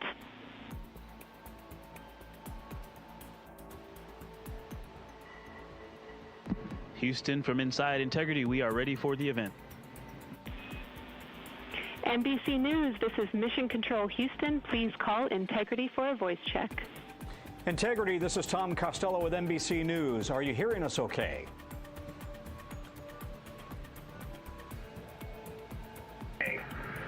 Hey Tom, it's great to hear your voice all the way up here, 155,000 nautical miles from Earth. How are you doing? I'm well. Congratulations on your mission so far. I'm told this is the farthest interview ever conducted in history, and I'm wondering, how does it feel right now to be in a place that nobody has been since 1972?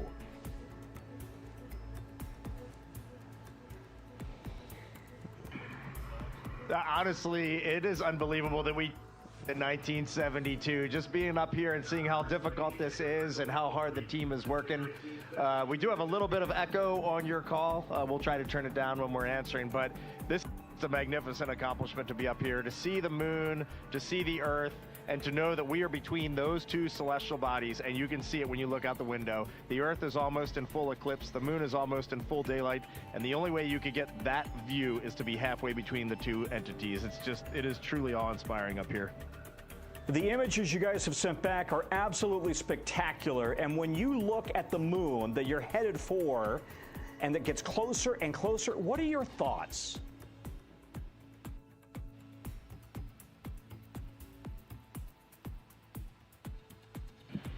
Well, last night we did have our first view of the moon far side, and it was just absolutely spectacular. I think that one of the interesting things that happens when you look at a moon that inherently just looks different is like the darker parts just aren't quite in the right place, and something about you senses that is not the moon that I'm used to seeing. And sure enough, we got out our lunar targeting information, and we matched up, and we're like, yeah, that is the dark side. That is something we have never seen before. We must be, no kidding, like Reid said, somewhere between the Earth and the moon, getting a view from a different place and putting up something that has meant so much to so many cultures, scientifically, spiritually, culturally, for so long, seeing it in a different way, and just pairing that with how much we miss and love our families and knowing that they're looking up and seeing the same moon. It's a pretty amazing feeling. And when you look back at Earth, you've sent these breathtaking images, and it's Easter weekend, of course. What are your emotions as you look back at Mother Earth?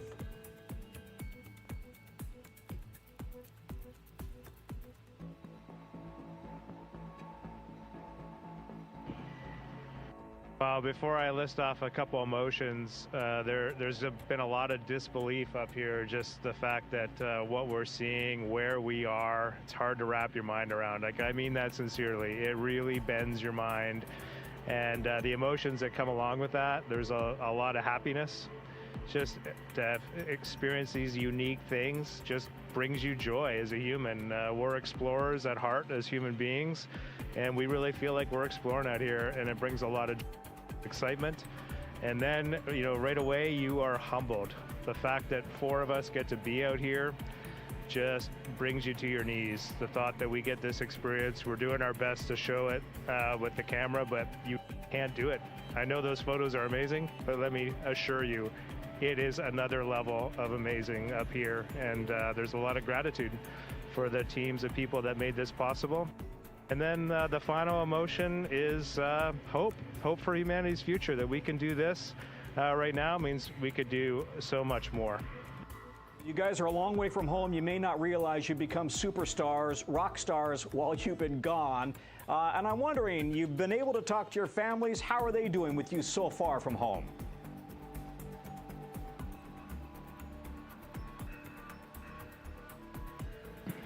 Well, just from what I overheard from some of the conferences and then what I enjoyed watching with my family, I think there's a lot going on. It's been interesting to hear what they have witnessed on the news and in social media, but also their launch experience. I got to hear the first story they saw, what they felt, and what they were thinking, and then what they wanted to know from me. And so the family conferences were great. It was so awesome to hear people talking to their families and then to speak with my family. And there's a lot, and I'm actually still processing. Mine was just about an hour ago, and I have a lot to go write down in my journal. And I just want to tag on. I had my family conference right before Victor, so we had ours today. Christina and Jeremy had theirs yesterday, and I was just so jealous of them yesterday. I was so happy for them, but I was so jealous. And then this morning when my two daughters came on and it was just the three of us talking, it was surreal. Just we're up here, we're so far away, and for a moment I was reunited with my little family, and it was just the greatest moment of my entire life. I'm just curious, you guys, you have all been dreaming of this moment for so long. Can you sleep in space when you are finally at this moment that you've been so excited about and working for so long?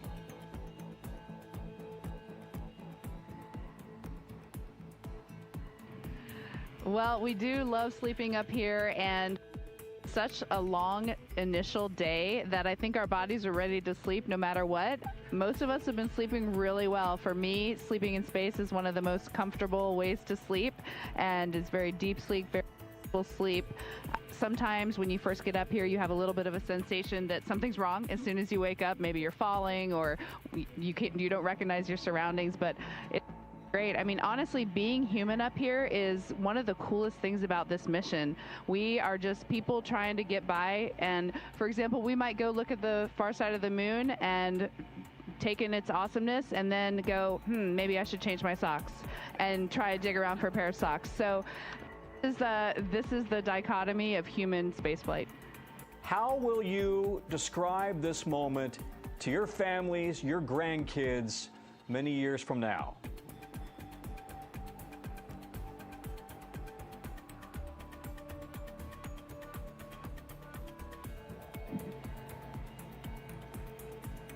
You kind of left me speechless with that. I think, you know, it is weird when you're the four humans doing this. We're not doing this for reasons. Jeremy's answer was great. Like, if we can unite the world, that's awesome.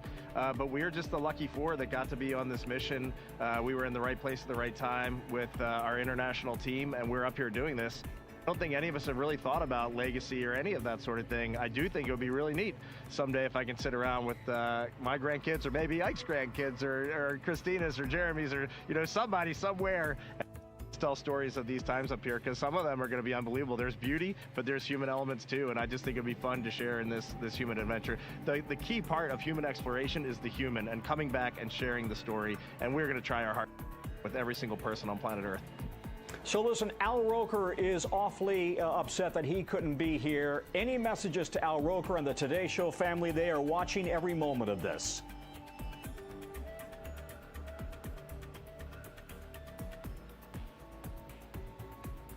I have to be honest, I'm a little sad Al's not doing this interview too. It's great to talk to you, Tom, but I mean, Al, you know, we had so much fun running around KSC with him, and so I hope he watched the launch, and we look forward to talking to him when we get back. Love you, Al. Yeah. He was with me the whole time. You all look great. We're wishing you a great trip, and we want to see great photographs from the far side of the moon. Thank you, Integrity.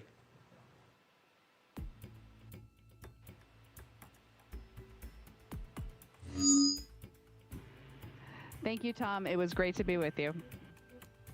Go back. Integrity, this is Houston ACR. That concludes the NBC News portion of the event. Please stand by for a voice check from CBS News. Integrity, this is Mark Strassman with CBS News. How do you read me?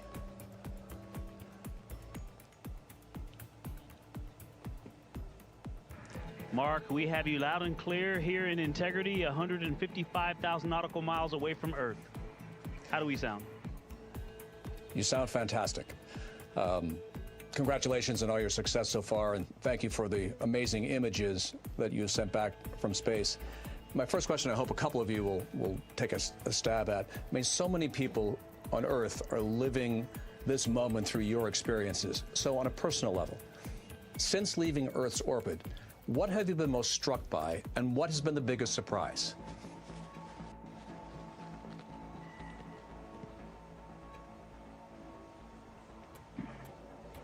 Oh, I I definitely think the thing that I have been most struck by was, I'm going to steal Jeremy's answer right here, but on translunar injection day, before we did that translunar injection burn, give me a second for the technical and then I'll get to the artistic, but we're 38 miles from Earth, and then we got to come down to just 100 miles from Earth and do that translunar injection burn, and then we head out to the moon.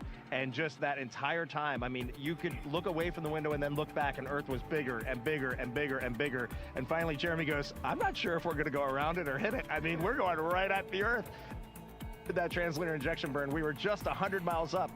That's not anywhere near the height of the International Space Station. We were under the International Space Station. They were just screaming right above the clouds, and that burn went off. And then just moments later, we look back, and we're already 30,000 miles from Earth heading to the moon. Like, blew us all away.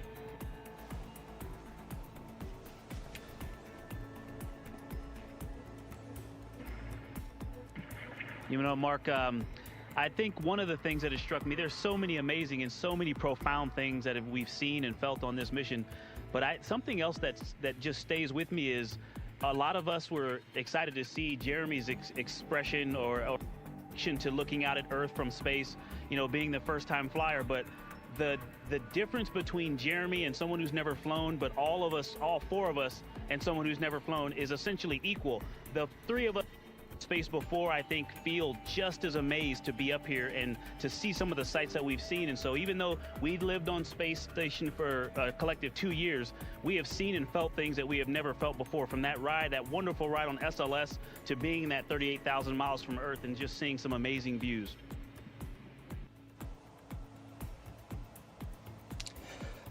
You know, I think we've all been on a trip where we wish we had packed differently. Now that you're pushing deeper into space, is there something you left behind that you wish you had brought with you?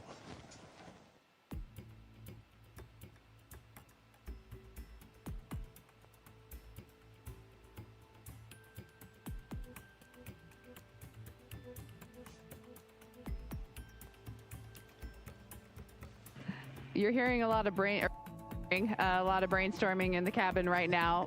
The resounding answer is we feel very well taken care of. There's not a whole lot we would live without. That typical forgetting your sunscreen or your bug spray on vacation. They thought of everything. We've got it all. My initial response was my family. I would love to have them up here, but then I might actually never come home. And yeah, I really can't think of much. The other joke was we think we had a radiation hit on one of our computers and took it down. So maybe we would have packed a spare computer. Other than that, we're just so well taken care of. In fact, so well taken care of that sometimes we forget. You can easily just get your presence here in the cabin and forget exactly where we are. I want to ask a question for all the young people watching. Take Kruger Middle School in San Antonio. They are studying the science and the engineering of the moonshot, along with what it takes to be an astronaut. What is your message to all the kids watching and fascinated?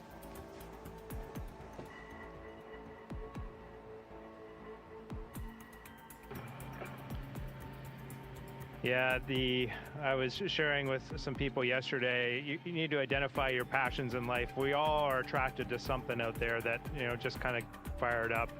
And then just to recognize that everybody has something of value to offer. I mean, that is just a true statement. And we as humans, even the four people up here doing this, we have self-doubt. We've had it in our pathway as well. And so I know all those youth out there too are thinking, no, I can't do that. Every once in a while, you're going to have that. And so share your passions with others, and you're going to be amazed at how they help you. They're on your team, and they're going to help you accomplish the things that you're interested in doing. And the reality is humanity needs those contributions. So just get after it. Victor, I have one for you. Apollo 8 had a memorable genesis. Do you have a message you'd like to share from space about Easter Sunday?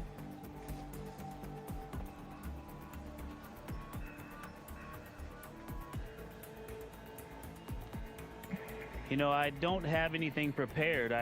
I'm glad you brought that up, though. I think these observances are important, and as we are so far from Earth and looking back at, you know, the beauty of creation, I think for me, one of the really important personal perspectives that I have up here is I can really see Earth as one thing. And, you know, when I read the Bible and I look at all of the amazing things that were done for us who were created. It's you have this amazing place, this spaceship. You guys are talking to us because we're in a spaceship really far from Earth, but you're on a spaceship called Earth that was created to give us a place to live in the universe, in the cosmos. I think maybe the distance we are from you makes you think what we're doing is special, but we're the same distance from you, and I'm trying to tell you, just trust me, you are special.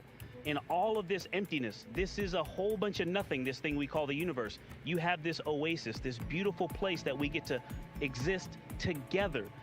I think as we go into Easter Sunday, thinking about, you know, all the cultures all around the world, whether you celebrate it or not, whether you believe in God or not, this is an opportunity for us to remember where we are, who we are, and that we are the same thing, and that we got to get through this together.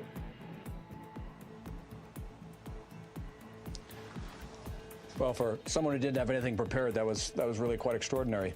Another question. During the lunar flyby, you're going to have radio silence for about 40 minutes. You'll be on one side of the moon. Everyone else on Earth will be on the other. You'll be focused on the mission. What do you hope the rest of us are thinking about?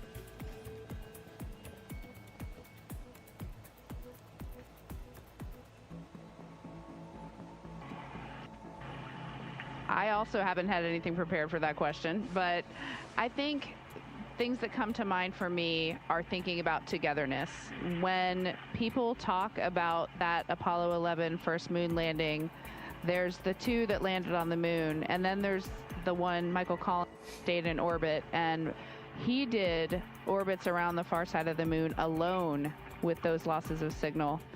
And people asked him the rest of his life what that was like. And in the end, for me, it leads back to gratitude. Gratitude that out of this huge universe, we get to live together on Earth, planet Earth, and what an anomaly that is. When I saw Earth for the first time on its own out the window, I was struck by the blackness around it. If you can just think about what it means to be together and what it means to be apart from your loved ones during that time and reflect on that, maybe we'll all come to a realization. We've all watched a waxing moon from Earth. What's it like to watch the moon grow from space?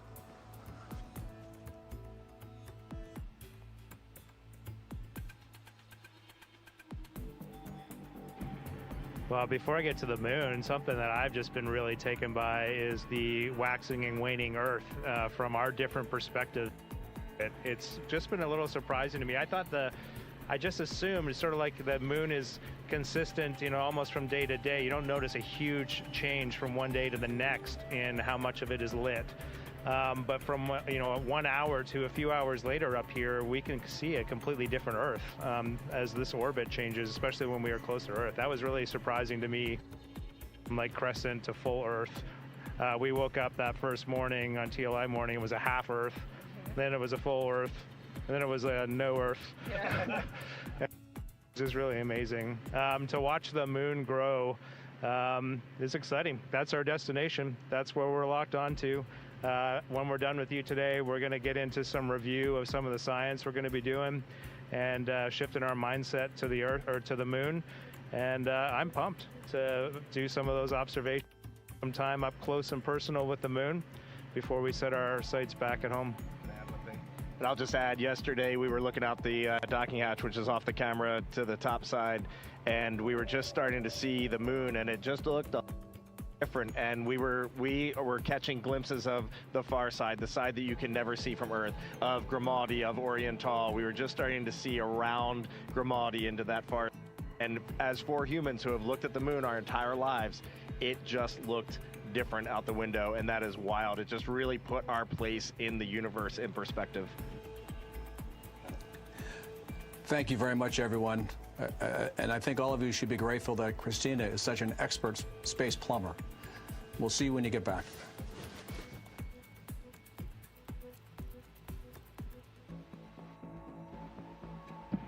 Thank you, Mark. It was great talking to you, and we are grateful. Take care. Integrity. This is Houston ACR. Thank you. That concludes our event.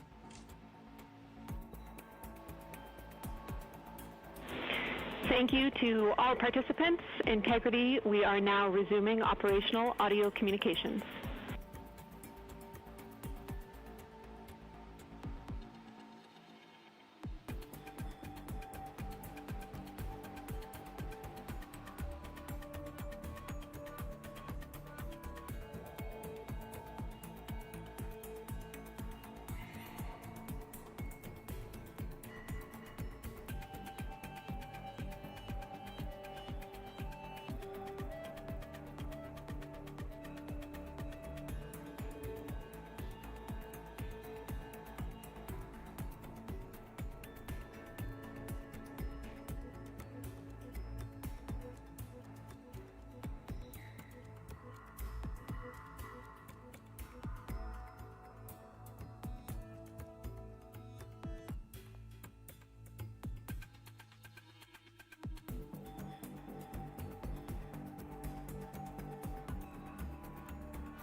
Houston, we're configuring the HHP camera if you want the stream.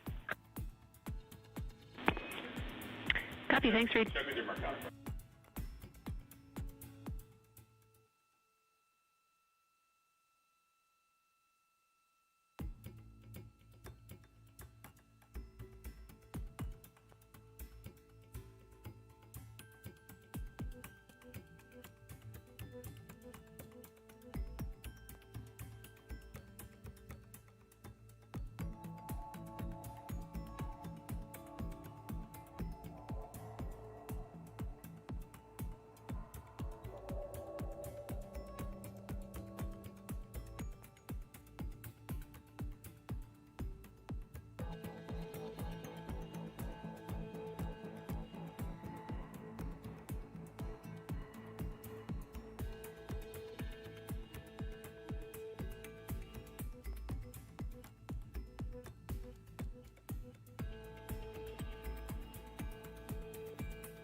Integrity Houston for a PCD conferencing clarification.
We're going back to the moon because it's the next step in our journey to Mars. We were always going to the moon. Pushing ourselves to explore is just core to who we are. That's a part of being a human. And liftoff. We shall return. Continuing to test out every bit of Orion. Coming back to Earth, 7 miles a second. When humanity sets big goals, we can bring together genius from around the world. You have the best people on planet Earth putting this vehicle together. That's what's up. To innovate for the benefit of humanity and to inspire the world through discovery. And here we go.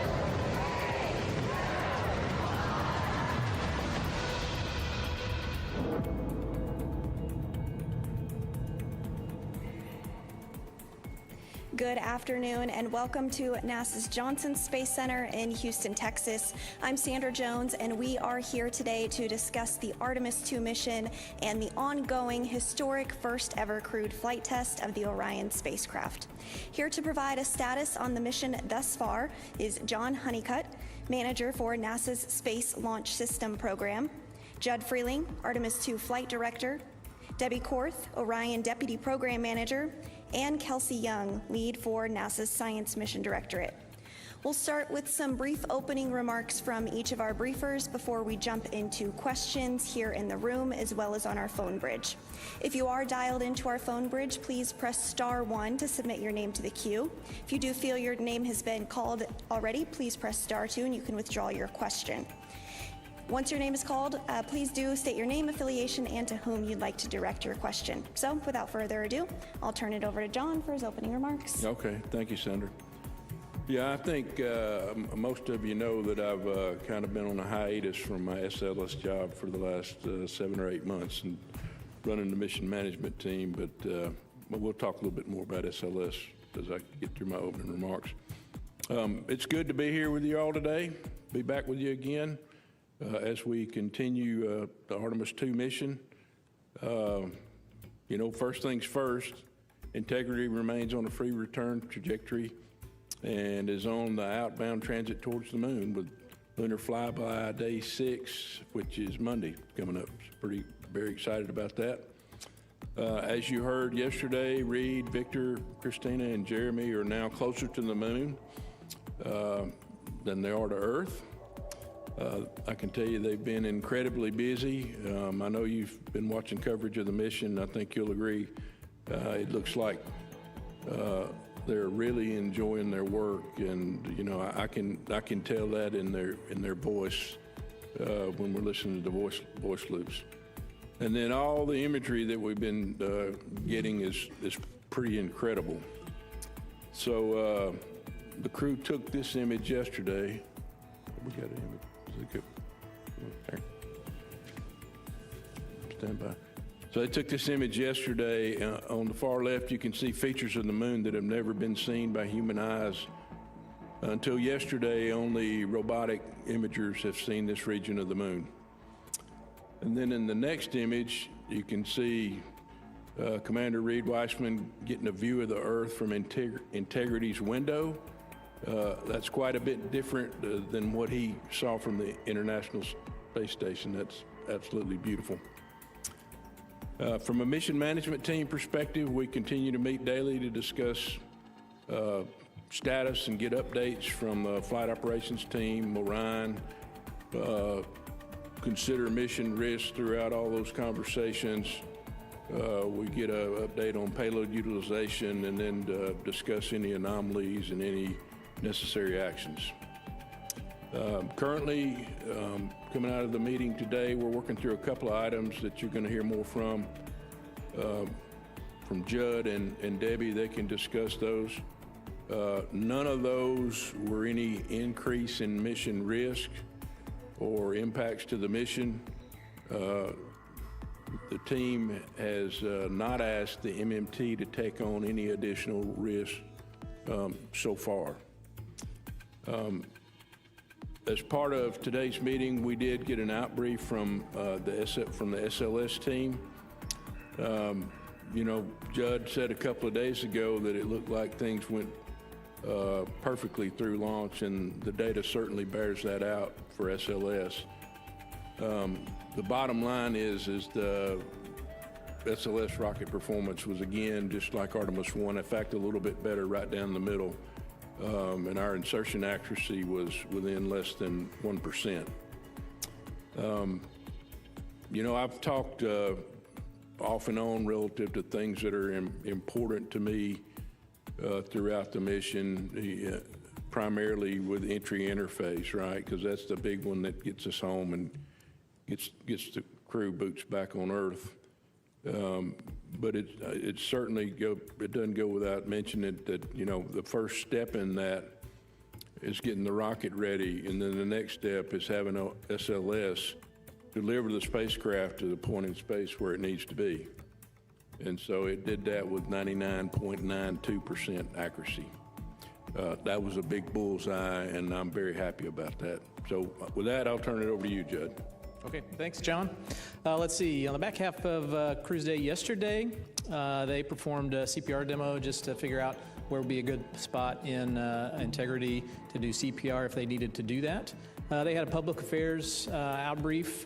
We also did a test of the search, acquire, and track mode of the Orion communication system. So that's if Orion, for some reason, loses its pointing knowledge, then it can go acquire communication with Earth on its own. Crew did check out of their med kits. They did some also a Nat Geo event there. They also had, we also did a DSN emergency comm test again to test out the ranging on the emergency comm system to make sure that was all working, everything went well. Jeremy also had another CSA public affairs conference, planned medical conference. During the night, we tried to vent the wastewater tank that's attached to the toilet. We had problems with that due to suspected blockage, we think probably due to ice. So we directed the crew overnight to use their collapsible contingency urine devices, just like they did on flight day 1. Let's see, this morning we had our normal planning conferences. We also had the private family conferences and also the private psychological conferences that were planned. Additionally, we did we're going to do another test of the PWD and take videos of that just so we can get that data to the engineering teams. The planned trajectory correction for today, OTC-2, was canceled because, again, Orion is doing such a great job. We had great insertion accuracy. We had a good TLI burn. So we ended up canceling that. A benefit of canceling that, too, side benefit, it allowed us to put Orion space capsule in an attitude that will put sun on the vent of that wastewater tank to see if we can try to heat that up and get that wastewater vented. We were partially successful. We got about half of the tanks out of the urine out of those tanks. So we'll continue to troubleshoot on that. Later today, we'll do the manually piloting demo part 2, which will test out the 6 degree of freedom versus the 3 degree of freedom modes of the capsule, so we can get detailed information on how those behave. We'll also, the crew will videotape the exercise device so we can get engineering data on how that exercise device is working. We'll also do another VIP event for the Canadian Space Agency. We'll do some imaging, taking pictures out the window, and then the crew has their planned medical conferences. That's all I have, and I'll hand it over to Debbie, and she'll talk about the Orion systems. All right, thank you, Judd. So yeah, I'm pleased to report that the Orion spacecraft, it's in very good health, continues to operate nominally on its way to the moon, so there's no major anomalies that we're working at this time. I'm gonna pull up the first image, if you could, of the exterior view of the spacecraft. So this is a beautiful view of the Orion with the sun shining off of that SIOX tape that covers all of those TPS backshell tiles. We actually yesterday performed a routine external inspection of the entire spacecraft to make sure that it's healthy for that return trip when it needs to come back home. And again, please report, found no damage to any tiles, no major tape removals or anything, so it looked really good. We did side-by-side comparisons to Artemis 1, actually looks quite a bit better than even Artemis 1 did at this point in the mission. We also, this image here, I guess I should mention, is from our optical communication system. So it's been downloading gigabytes of data throughout the mission. So this is one of the high resolution images that we got of Orion throughout the day so far. Let's see. We are still continuing to troubleshoot the urine venting, as Judd mentioned. I did have a partial successful venting after the maneuvers that Judd mentioned, getting some sunlight on that vent. The vents are located, the primary vent's located near that umbilical, that white block you see at the bottom there between the crew module and the crew module adapter. And so we think it's probably been seeing more shadow than anticipated. And so by heating that up, we were able to get some of the urine out, but clearly didn't solve the whole problem. So continuing to troubleshoot that. Should mention, this is a common occurrence. We saw these kinds of events on shuttle as well. So we have some tools in the toolkit. We'll be looking out on what else we can do there. The toilet itself is operable. This is a test flight. We're figuring out how all these systems work together, but it is operable, and we have redundancy to get us through the mission. Let's see, I guess we'll go to the next photograph. This is actually inside the spacecraft. It's maybe a little dark to see. We had the crew members turn the lights off or down low so they can actually take some really great images out of the windows. So I'm not sure if you can see, but I think Jeremy may be taking some photographs out the window, and Christina's back there working on the PC on her laptop computer. So anyway, a beautiful view of the inside. Most of the daytime pictures we see are really lit up, so it was nice to see the crew performing some of the other operations in the capsule. So I guess the spacecraft continues to operate nominally.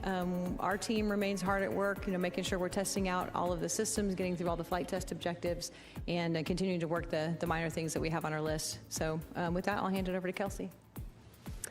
Yeah, really pleased to be here today. We're now 2 days away from the lunar flyby, which is planned for Monday. So as we just heard earlier, the moon is now closer to the crew than the Earth is. So we're really gearing up to support the flyby. April 1st was an exciting day to launch because we have some really exciting observations planned for the day that the crew will actually fly by the moon.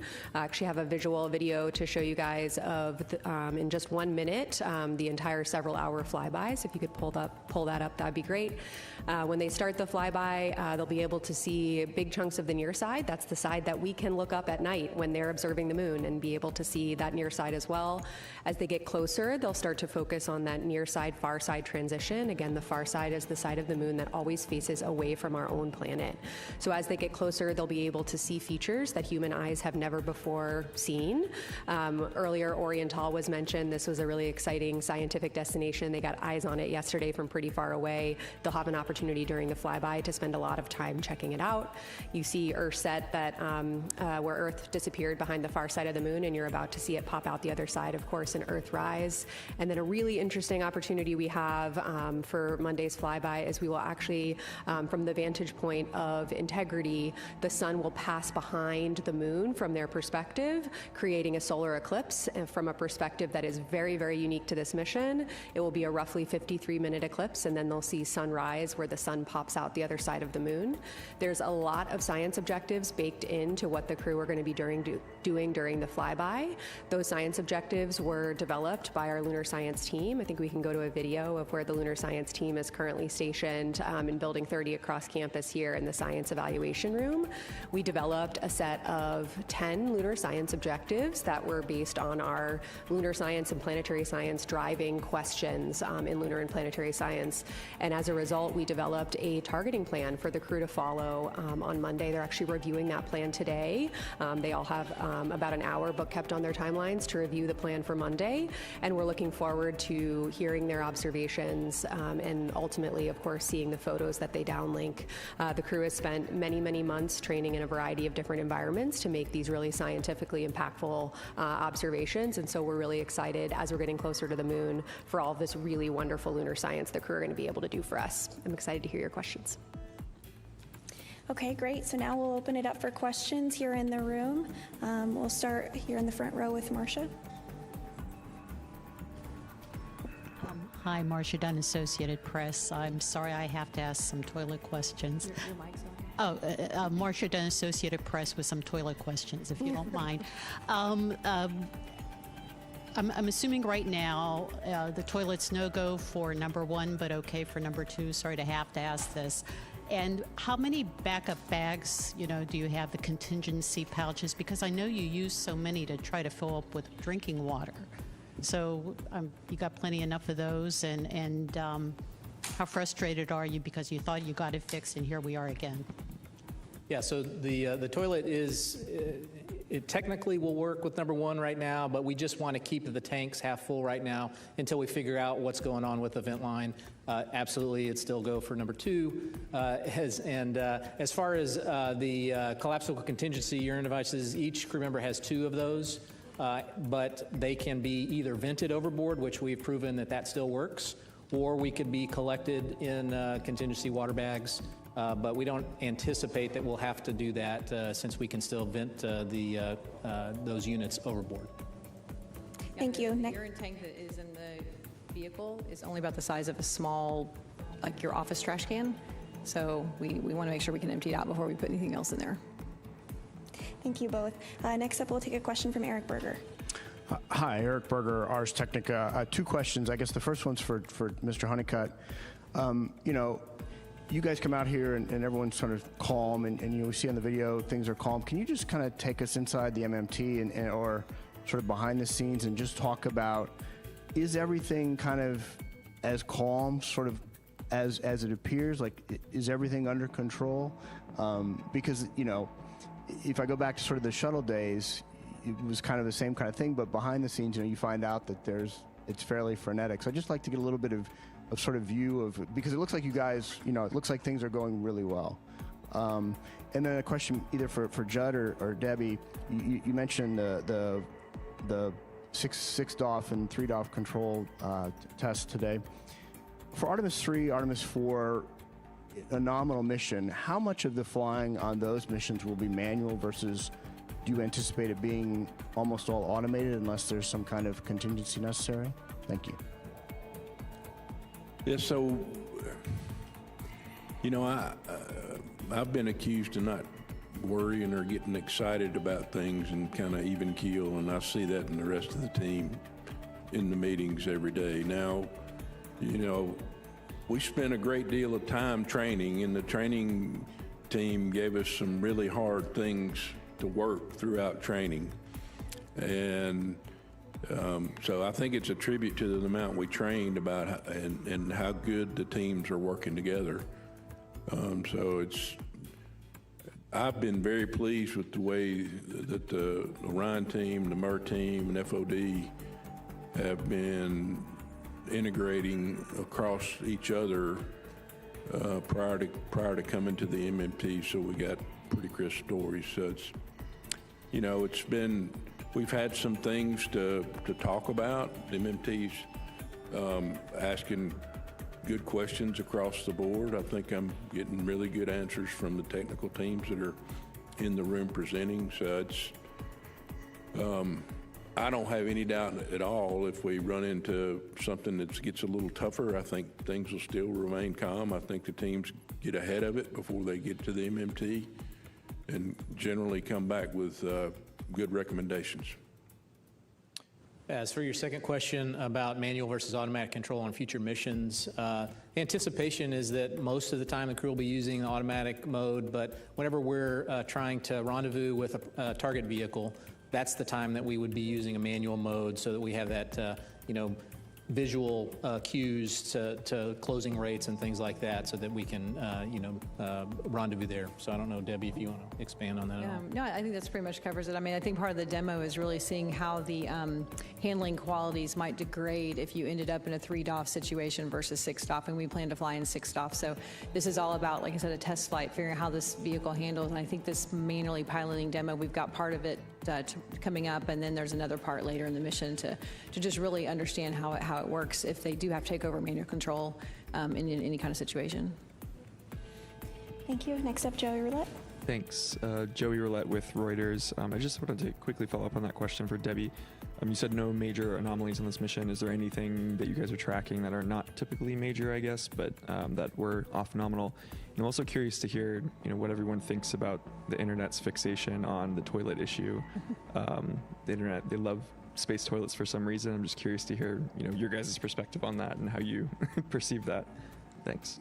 Yeah, I mean, I think space toilets and bathrooms is something everybody can really understand. And we're flying it for the first time. Apollo didn't have that kind of technology in the vehicle, so it's always a challenge. They still have challenges on the space station with toilets. It's just a very complicated thing to accomplish. So some of the things we're seeing, we're not totally unexpected. The icing events is things we've seen before. So I think we've got ways to work through that. We just got to figure out how we can point the vehicle the way we need to. There's other constraints with pointing the vehicle for power generation and thermal protection of the vehicle. So how do all these things work together? And you can only test that once you get the vehicle up in space for the first time. So there's no issues there. Other small things I just mentioned, I mean, there are a lot of little things we're working every day. I wouldn't say anything major. The crew did detect a kind of a smell coming from the UWMS or the hygiene bay area, but not a biological smell, something. So we're trying to figure out what could that possibly be. So we have analyzers on board, we can look, but we're not seeing anything off nominal in our power systems, our thermal systems. So, we'll be looking into that to make sure we can understand what that might be. I can't think of anything really else. I mean, there's like a lot of little things, but that's probably the only other thing that we've got teams really looking into at this point. I think the fixation on the toilet is kind of human nature, right? I mean, everybody knows how important that is to us here on Earth, and it's harder to manage in space. So it's, I'm interested in, I know we're in a good state right now, but I would really like for it to be in the best state that it can be for the crew's sake. They're kind of like, it's a little bit of camping in space already, but then it makes the camping a little bit tougher when you don't have the full capability of the toilet. But, they're okay, and they've trained to manage through the situation. We'll continue down the row with Irene. Irene Klotz with Aviation Week. Regarding the demonstrations on the proximity operations, rendezvous, and eventual docking with HLS, what's the current thinking when HLS is flying, whether Orion or HLS would be the active vehicle, which active, which passive? And then I had a separate question about Orion, considering this being the first flight of a crewed vehicle, compared to the other systems, there haven't been that many, a handful maybe. How would you compare this performance on the first flight with some of the previous Dragon, Starliner, maybe even Shuttle going back? Thanks. So I'll take the first part. Whichever vehicle the crew's in will be the active vehicle. And so if Orion is rendezvousing with HLS, for instance, Orion would be the active vehicle. And then when they would come back from the moon, then HLS would be the active vehicle rendezvousing with Orion. As to your second question, I don't know. Yeah, I'm sorry, I don't have a lot of information on some of the earlier or the more recent crewed vehicle test flights and things that they experienced. I would say Orion's performing remarkably well, so we are pleasantly surprised. We're hoping that this is what we were going to see, but we did fly a lot of redundancy in our systems in case we didn't. So as far as those comparisons, I'd probably have to defer to someone who knows more about what happens, directly in Dragon and those other vehicles. Okay, our next question's here in the front. Hi, Philip Sloss. One question for Judd.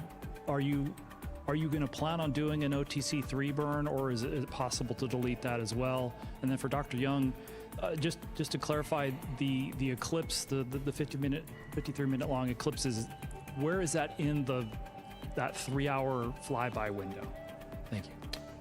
So currently, OTC, the outbound trajectory correction number 3, we do plan to do that based on our current numbers. So, and we'll do that with the SM reaction control system.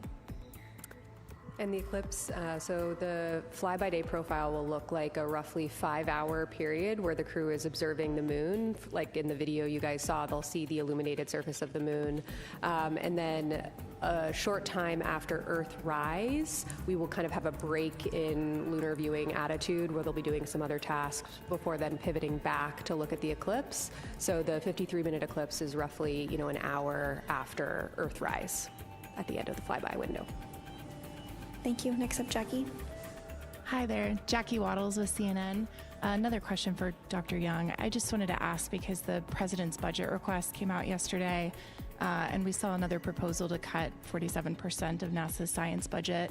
I just wanted to ask you, how are you thinking about how that changes the agency's science initiatives and even some programs that help support Artemis, even though I know Artemis had an increase in funding. And also would just love to know how that's affecting employee morale and what you're doing to kind of keep employees happy. Thanks. Our briefing today is focused on Artemis II. Our budget numbers are available online at nasa.gov/budget. If you guys have any additional questions, you can reach out to Public Affairs after about the budget. Thanks. Let's go to another question in the second row. Yes. Thank you. Tarek Malik with Space.com for Dr. Young. When we spoke back in September, there was a lot of uncertainty about what the crew would be able to see during the flyby coming up, and I imagine that kind of came down to the launch on April 1st. So I'm really curious, given that they're going through their targets today, their geography and whatnot, what you are hoping, I guess, to see, or what they're looking at the most in terms of what they have to practice, and then how do you keep them not looking at the moon outside of that 5-hour period as they're on approach and on the way out? Thanks. Relatable question. Absolutely. So it was a really interesting challenge, and we did speak back in September about how to scope the flyby, given that, what targets will be visible to them are entirely dependent on when exactly they arrive at the moon, right? At any given moment in time, 180 degrees of the moon is illuminated and 180 degrees is not. And so what we did was we actually built a list of targets or features on the lunar surface for the entire 360 degrees of the moon, because we knew that once they launched and we realized when they'd get there, we'd be able to narrow down what was visible and from there prioritize based on our science objectives. And so as we were getting closer to this April launch window, we were building out that target list of how we would prioritize, launching throughout the April launch window. And then ultimately, of course, we launched on April 1st. So actually yesterday, the science evaluation room, the room that was showed earlier on screen, you can bring it up now again if you'd like, they were working to basically finalize that list of lunar targets that will ultimately go up to the crew and be executed on Monday. So what the crew are studying today is like the 80% solution. It's a study guide, and then tonight the final targeting plan will get uplinked to them, and they will review that prior to the flyby on Monday. And so we really, in that way, are able to maximize the science that we're getting out of the flyby by waiting until we know exactly when we're going to get there and maximizing the science out of that specific illumination profile that are presented to us. So I'll say that, the last part of your question about kind of where has the most effort gone into, I'd say we had done a lot of planning for months on the targets of interest on the illuminated lunar surface. The eclipse we really started to focus on in the last few weeks, and so we put a lot of effort into fleshing out those prompts, because ultimately the crew, to execute this plan, will be looking at their lunar targeting plan on their crew tablets and executing target by target by target based around prompts that the science team provides to them. So we put a lot of effort in the last several weeks into eclipse planning, in addition to continuing to flesh out the lunar targets in their own right. We are going to take a few questions from our phone bridge next. If you are on the phone and you have a question, reminder to please press *1 to get into the queue. We'll start with Nell Greenfield-Boyce with NPR. For taking my question. This is another science-related question. You talked about maximizing the science. Could you talk about, actually the science questions that you want to address, for example, with the eclipse? I'm not clear. Have people seen an eclipse like this before? And if not, what will the astronauts be able to contribute that would tell you something about, the sun? What are the actual science questions? And similarly, with the lunar targets, I mean, I guess, people on the street might feel like, well, don't we have a lot of pictures of the moon and orbiters and things like that? Like, what are the actual questions? What is being maximized in terms of what you'll be able to know based on what the astronauts are doing? Thank you. Oh, I'm so glad somebody asked me about science objectives. Absolutely. We have, like I said, 10 lunar and planetary and solar system science questions for the mission that ultimately feed our targeting plan. So I'm going to take your question in two halves. The first part of your question was eclipse focused. Yes, Apollo crews saw similar eclipses, which again, in this context means that from the vantage point of the crew capsule, the moon is blocking the sun from view. What's different about the eclipse for the crew here is that, for us, I don't know if any of you saw any of the total solar eclipses over the last few years. Actually, we're coming up on the 2-year anniversary of the North American eclipse from 2024. What's unique about viewing eclipses from the Earth's surface is that from our vantage point, the moon and the sun in the sky appear approximately the same size. And that's why you can see that beautiful ring of fire when the moon moves, takes center stage in front of the sun. Of course, Integrity has a much different view than we do. And so the moon appears much, much, much larger in their view than it does from us here on Earth. And so that's why in that visual you saw earlier, the sun appears as a relatively small disk. And that means that instead of the ring of fire eclipse that we see here on Earth, they'll actually see the solar corona, but only part of it. And so we have science questions designed around looking at solar activity at the time of the eclipse. And so they'll actually be able to make, unique observations on Monday, April 6th, and what the sun is doing at the time. We've included prompts for them to describe the features that they can see in the solar corona, which can ultimately help solar scientists understand these processes in general, especially given the unique vantage point that the crew are going to have relative to our orbiting spacecraft here on Earth and our observers, our scientists here on Earth as well. Jumping to the second part of your question on just non-eclipse related science and lunar science, we took our driving science questions from our community documents, our Science Mission Directorate decadal surveys, which represent the highly prioritized science objectives that the entire community are driving toward. And what we did is prioritize them based on what Artemis II and our mission profile are really uniquely able to accomplish. For example, human beings are really good at making nuanced color observations. We have amazing camera data from decades of orbiting spacecraft, Lunar Reconnaissance Orbiter. I'm based at the Goddard Space Flight Center. I love LRO and all the data it's been able to tell us about lunar science.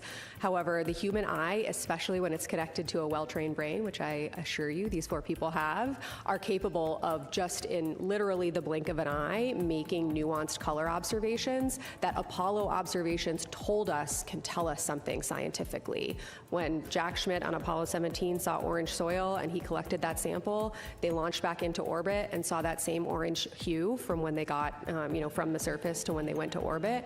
That told us something that volcanic processes were active on the lunar surface much more recently than we had expected before. We're looking for the crew to take time during their flyby, let their eyes adjust to what they're seeing, and call out any of those subtle color nuances, especially on the parts of the far side that have never been seen before by human eyes. And we're able to ask more intelligent questions because of what Apollo gave us and because of what those orbiting spacecraft provided to us. Another example, and I swear I'll stop soon, you've got me all excited about the science, is photometry, and that's essentially taking advantage of differing illumination conditions throughout the flyby. And so the analogy I like to give, and we actually ran this exercise with the crew in training, is imagine a sandbox. You know that when you go to the beach, sand is not perfectly flat. There's texture, there's different particle sizes. Turn off the lights in a room, look at that sandbox, shine a light shining directly on top of it. What you'll see is color. You'll see the shades of color and albedo on that surface. Take the same light source and move it to the side. You'll lose all the color nuance, but you will see topography and morphology. Comparing those two angles allows us scientifically to really understand lunar surface evolution. And though we can't move the sun in this mission, we can move Integrity. And so by looking at the same targets more than once throughout their flyby, they'll be able to make observations about the same targets in different illumination conditions that would take some spacecraft days, months, weeks, years to build up. And the fact that they're able to see that in the duration of several hours can really help us dive deep on some of our really high priority driving lunar science questions. Thanks, Kelsey. Next up, we'll go to the phone bridge. We have Lauren Grush with Bloomberg. Hi, thank you so much. I think this question is for Debbie. I wanted to check back in about that isolated helium feed that was brought up yesterday. Just wanted to make sure that second line is still holding up okay. And I think I was a little confused about the answer that was given on the redundancy of that system if the second helium feed that's being used right now goes down. What did it mean that you don't need to regulate? I'm just wondering if I could get some more clarity on that. Thanks so much. Sure, yeah. So as mentioned yesterday, I believe we did isolate one branch of our MON line as a part of the SM prop system. And we have not exactly determined what is happening there. We saw a little bit of pressure rise, which was higher than, or not in family with what we had seen in previous testing, and so we isolated that branch. The secondary branch is completely redundant and is completely operable right now, so we have no concerns about being able to operate the prop system. The remaining burns that we have actually don't require the helium pressurization into the MON system tank. The MON system tank is now holding an amount of helium that it already needs. It backfilled the prop it already used up with the helium, so it's already primed and be ready to go for the remaining burns that we would need. If we did have an issue on that branch, we can always go back to the other branch. Using the other branch is not precluded just because of this item that we saw, this feature. We just decided to isolate that one and use the from a health perspective, use the healthiest branch for any remaining burns. Those burns are really small. I'm sure Judd could speak more to what we have left to do, but that's why we said we don't need the helium pressurization anymore, because the MON tank already has the pressure in it that it needs to execute the remaining burns with, I think, 4 to 5 times more than we would actually need based on the predicted burns. Yeah, I'll add, so the trajectory corrections that we have, we skipped the first 2. We got 4 planned remaining. Each one of those we budgeted maybe 30 seconds or so for, and we're really only seeing we only need probably 10 seconds at most, and so we've got plenty of ullage is what we call it. So plenty of pressurization in the system to not have to use the helium, even if we had a problem with the secondary line. And I guess I should also mention we are also protecting for an off-nominal type of board situation. In that case, you may have to use a pressurization system, and the second branch is perfectly healthy to accommodate that as well. So we have not lost any redundancy or fault tolerance in our system. We just decided to isolate the one branch that we didn't like the behavior and proceed with the rest of the mission on the secondary branch. We'll take one more question from the phone before coming back into the room. Next up is Joseph Howlett with Scientific America. Hi, yeah, this is for Kelsey. I'm curious if there's a particular lunar feature or another that you're excited to get human eyes on. Is there something that in particular that you're looking or hoping for the astronauts to see? And then also, have they gotten photographs of any other celestial bodies besides the moon already, or is that planned for the next couple days? Yes. If you ask, 100 lunar scientists what their favorite features are, I'm sure you get 100 different answers. I think I'll maybe cheat and give a couple. I think Oriental is obviously extremely compelling. This is an impact basin that plays such a critical role in not just lunar science, but in planetary and solar system science. It's the type impact basin we use to understand impact processes across the solar system, which is one of the most ubiquitous processes across the entire solar system. And we've never had human eyes on by far the majority of it. I will say, a little bit closer to home, the crew is really excited about that target, and they're really excited about, understanding its significance in lunar science and planetary science. So I'm really eager to hear their descriptions specifically of Oriental, just given the excitement that the lunar science team has and that the crew has. We also, when we were training the crew, we gave them a Big 15 lunar geography challenge. So we gave them 15 features across the entire surface of the moon that at any given time, no no matter when they launched and what the illumination was, they'd be able to see at least 5 of them at the time. And so if you can, know these 15 features, you will always be able to orient yourself on the moon. One of our targets that they'll actually look at twice on Monday is Ohm Crater. That was one of the big 15. They've used it as sort of this, quizzing themselves. We actually literally made them flashcards for understanding lunar geography. And so I'm excited that Ohm made it into the targeting plan and that they'll actually get to see it twice under different illumination conditions. So there's a lot of really exciting potential for the observations. And, frankly, what I'm the most excited about for Monday is hearing those descriptions starting to come down from the crew. They've practiced for many, many, many months on visualizations of the moon and getting their eyes on the real thing. Really, really looking forward to them bringing the moon a little closer to home on Monday. Next up, Will. Hi, Will Robinson-Smith with Spaceflight Now. Thank you all for taking the time. Question for John Honeycutt. In your mission management chair role, we heard early this morning when the crew first woke up, early days, but it sounded like there may be some weather in the splashdown zone that's being watched at this point. I wonder if you can give us the assessment at this phase of the mission, how the splashdown recovery is looking, and then putting your SLS hat back on. You mentioned earlier in your remarks, the rocket performed pretty straight down the middle and even better than Artemis I. Even given that, are there some tweaks or finesses that you'd like to see between this rocket that just flew and the rocket that will fly on Artemis III? Thanks. So I'll take the first question as far as entry weather. So it's a little too far out right now for our models to converge, but I'll tell you our meteorologists have been monitoring what we think the models are gonna do, and we're essentially in between two systems. And if those systems either speed up or slow down, then we might have a case where the weather might not be good in the San Diego area, and we might have to go a little bit more uprange into the Pacific.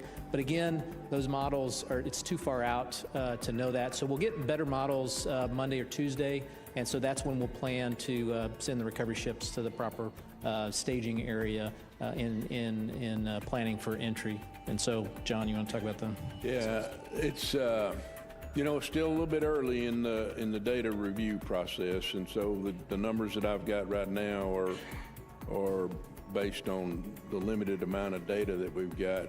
I think the resolution will continue to get better, and if it points to something that we need to go do to change on the rocket, we'll go do it. And for instance, we had to we learned something in Artemis I, and we went and put the strakes on Artemis I, and they did their job fantastically. So, we'll be vigilant going through the data, and whatever the data turns up and we need to address it, we'll be ready to go do that. Thank you. We'll take another question here in the room. Hi, I'm Hanju Yang from Korean Daily in South Korea. My question is for John Honeycutt. And K-Rod Cube, the Korean CubeSat carried on Artemis II, unfortunately failed to establish communication.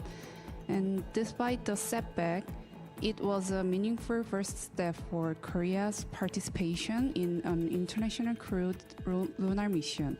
Looking ahead, what kinds of opportunity will future SLS mission offer for international partners like Korea to participate beyond CubeSat ride shares?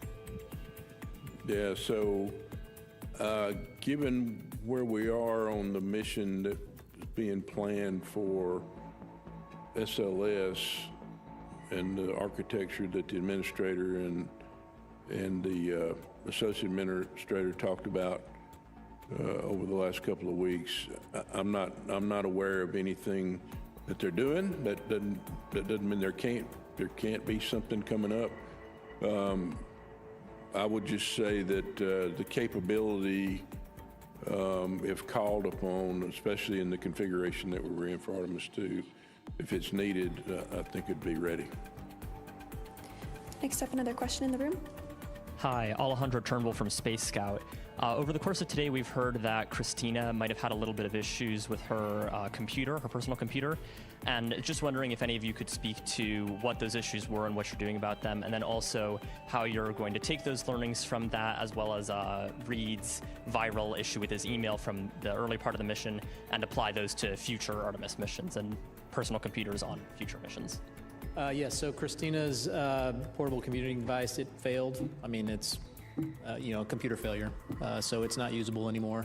But we still have three, that Reid, Victor, and Jeremy have, and so she's able to swap out and use, borrow their computers for any uses that she may have. As far as the email issues, again, that's just because we're not connected to the internet or to a sync all the time. We have to do manual syncs, and sometimes those files get corrupted. So I wouldn't say it's a real big issue. We got it corrected, and so it's not unlike issues that we see on the International Space Station. Sometimes we have to do some IT support, and I would say that's just nominal. We understand how to work those and carrying those forward. Another question here in the room. Hi, Katrina Miller from the New York Times. This question is for Kelsey. Can you clarify that there are parts of the moon that have never been seen by human eyes that will be seen by the Artemis II crew? And then I'm also curious if you have any words to share on the cultural importance of seeing the far side of the moon with human eyes. The reason there are parts of the far side that have never before been seen by human eyes are that it's because that when Apollo missions launched, they prioritized launching into windows where the near side was illuminated, because that's of course where the Apollo missions landed. And so for when Apollo astronauts were orbiting the moon, the far side, they of course orbited over the far side, but it was not illuminated at the time when they were in orbit. Also, they flew much closer to the moon than Artemis II will fly, and therefore the horizon views of their spacecraft did not permit them to see the poles.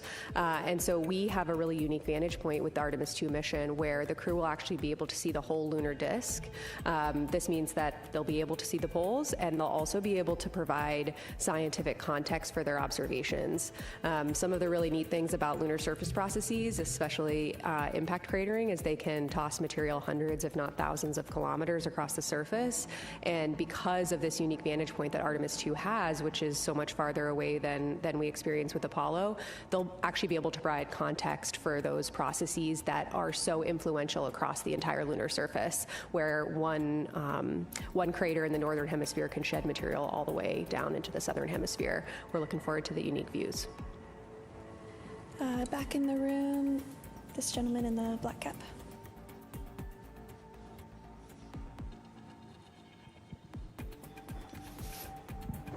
Thanks. Robert Coppinger from the British Interplanetary Society Spaceflight magazine. I have a question for Debbie Korth and a question for John Honeycutt. The question for Debbie Korth is, which future Orion vehicle will be the first to benefit from changes mandated from the evaluation of the Artemis II, performance of Orion on Artemis II? And for John Honeycutt, you have less than 2 years before SLS is to launch with the Centaur upper stage. Can you give us an idea of what are the most important technical milestones between now and the launch? They have to be met in order for the Centaur to be integrated into the SLS to carry another crewed vehicle. I'm sorry, in what stage are you talking about? The Centaur. Oh, the Centaur. The Centaur stage. Centaur, okay. Yeah, Centaur, okay, not yeah. Centaur. Centaur. Yeah. Stage. Yeah. So, when I took this mission management team job, we were in the beginning stages of already kind of starting to look at that. So we've looked at it from the perspective of what kind of adapter we would use for it. Right now we use the launch vehicle stage adapter to adapt to the ICPS, which is basically the old Delta stage, right? So we've done some work and some studies, and the team has, and I really don't know what they've done over the last 6 months. I know they've made some progress, but I just don't have an update on it. But I think the primary thing for us would be, building a new adapter to be able to integrate that stage, and then making sure that we get it integrated well with the launch, with the mobile launch platform and the tower, which early on indications that it's not going to be a problem. I think on your question was what spacecraft will be first to benefit from what we learn off of Artemis II. And I think it probably depends on what we learn. I mean, we anticipate we'll learn things that will feed into Artemis 3. So we have Artemis 3, 4, and 5 spacecrafts all in various stages of production at our factory at the Kennedy Space Center. So we are within the first, shortly after the mission, getting the data back within 60 days, have the flight test report that we can look at and say, what did we learn, and start seeing where we can feed it in. So, depending on if it's something super critical, we'll force it into 3. If it's something that we, it's a nice to have or a tweak that we could wait till 4 or 5. So I think it really depends on what we learn and on where we'll actually feed that in first. We're going to hop back over to the phone bridge with Micah Maidenberg in the Wall Street Journal. Thank you. A question for Kelsey Young. I think you touched on this a bit, but could you just elaborate a little bit more on how the crew is trained to describe what they're seeing on the lunar surface? How do you get everyone to provide the best possible descriptions of what's in front of them, given the science objections? I mean, are they learning specific vocab or trained to really dial into specific features on the lunar surface? Thanks so much. We train the crew in a few different ways. First and foremost, in the classroom. So I want to make it known that astronauts have to sit in the classroom and do homework as well, even ones that are going to the moon. So we sit in the classroom with them. We teach them about our science objectives. We try to really keep it hands-on and have them integrate a lot of description practice, a lot of we get their hands on rocks. Even though this crew isn't going to the surface, it's important to understand what the material looks like that they're going to be describing. We also take them out in the field. We took all 4 prime and 2 backup crew to the Icelandic Highlands, and we had them practice descriptions there as well. Really what we're trying to do is, of course, just build their toolkit, right? I mean, we're not trying to train them on the ground for a specific flyby because we don't know exactly what moon is going to be presented to them when they get there. So what we're trying to do is, turn them into field scientists. They're parts of the lunar science team in our eyes. They're the field scientists, the explorers, doing the scientific exploration, and we want to prepare them to be able to do that. And so, really critical for this, our team and the crew has been getting them also in the mission simulations with, the rest of the flight control team, where we actually show them, renderings, visualizations of different flyby conditions and have them actually practice giving them descriptions. Then our lunar science team will go back, listen to those descriptions, and provide feedback. I can tell you that, just having this crew describe visuals of the moon, visuals of the lunar surface, will give you goosebumps. And so they are absolutely prepared not just to give really scientifically compelling descriptions, but also to bring that experience verbally to us watching here on Earth. And so, yes, we started small with the vocab, but by the time they launched, this crew, they are absolutely invested in our lunar science objectives. They really understand them, and they understand the features that they're going to be asked to observe and why they're being asked to observe those features. I also want to point out that, as members of the science team, they're the in situ explorers. They're the ones that are empowered to understand our objectives and execute accordingly. So we've, made sure to tell them that we are giving them a science plan. We are giving them guidance that is tied to our science objectives. Our science objectives. You can feel free to flexibly execute that plan if you see something else that pops out to you. And to encourage them to do that, we also have some targets built into their lunar targeting plan that are called crew choice. So they get to choose their own adventure and what pops out to them as the scientists doing the exploration. And the last thing I'll say is that, the morning, the crew morning after the flyby, we'll actually have a crew conference with them specifically focused on science. And to us, that is not a debrief, that is active data collection. The same way field scientists in the field, they take notes, they describe what they see, they have to sync together before they head back to the lab and forget everything, the nuanced observations from when they were actually doing the data collection in the field. So we are really looking forward to that crew conference where we can ask them follow-ups, we can synthesize, have a synthesis discussions on what they saw across the entirety of the flyby. We've actually simmed this, practiced this a few times with them, and just having 4 brains on the discussion at the same time so they can kind of build off of each other is really scientifically impactful. So this crew is absolutely ready to deliver on the lunar science objectives, and the lunar science team is just trying to set them up for success the best we can. Our next question on the phone bridge is from Leo Enright with Irish Television. Thanks very much. I'm a TV guy, so I'm interested in the TV pictures. I was wondering if somebody could talk about what we might expect in terms of live television during the flyby. I mean, I assume the optical comm system won't be available. It'll be turned in the wrong direction, I presume. But, I mean, will we get the SAW camera imagery, or will the crew be shooting stuff out the window, or what can we expect? Yeah, I think I'll be back tomorrow to talk about the details of the flyby itself. But the quick answer is that yes to all of those things. So we will be getting SAW camera video streaming during the flyby, except of course the loss of signal when they go behind the moon. We will also be hearing from them several times an hour verbally on what they're seeing out the window. So really looking forward to hearing those descriptions in real time. They'll be recording the rest on board, but we'll hear a few times an hour from all of the crew members on what they're experiencing. And for parts of the flyby, we'll actually be able to go on board with them with that camera you guys have been seeing over the last couple days. I will say that most of the lights will be off inside the cabin because that's how we get good imagery of the moon, but we will be able to kind of take that ride along with them.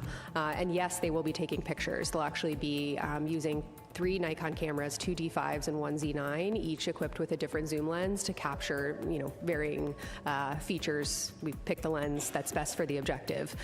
So you'll be seeing a lot on Monday, real time, and tomorrow I think I'm on tap to explain a little bit more about how the crew are structuring themselves during the flyby and a little bit more about what we're going to be seeing. And I would add that the optical comm is only really available during the crew sleep period, so don't expect the high-res video, but you will have, as Kelsey mentioned, the SAW cameras through our nominal low-rate video. And we're looking forward to take advantage of that optical comm to get down some great photos overnight. All right, we'll go to another question here in the room. Jerry Rothwell from Lightbox. You mentioned you were tracking the burning odor that Jeremy Hansen mentioned this morning. I wondered if you could say a bit about what the possible causes of that were and whether they're a concern.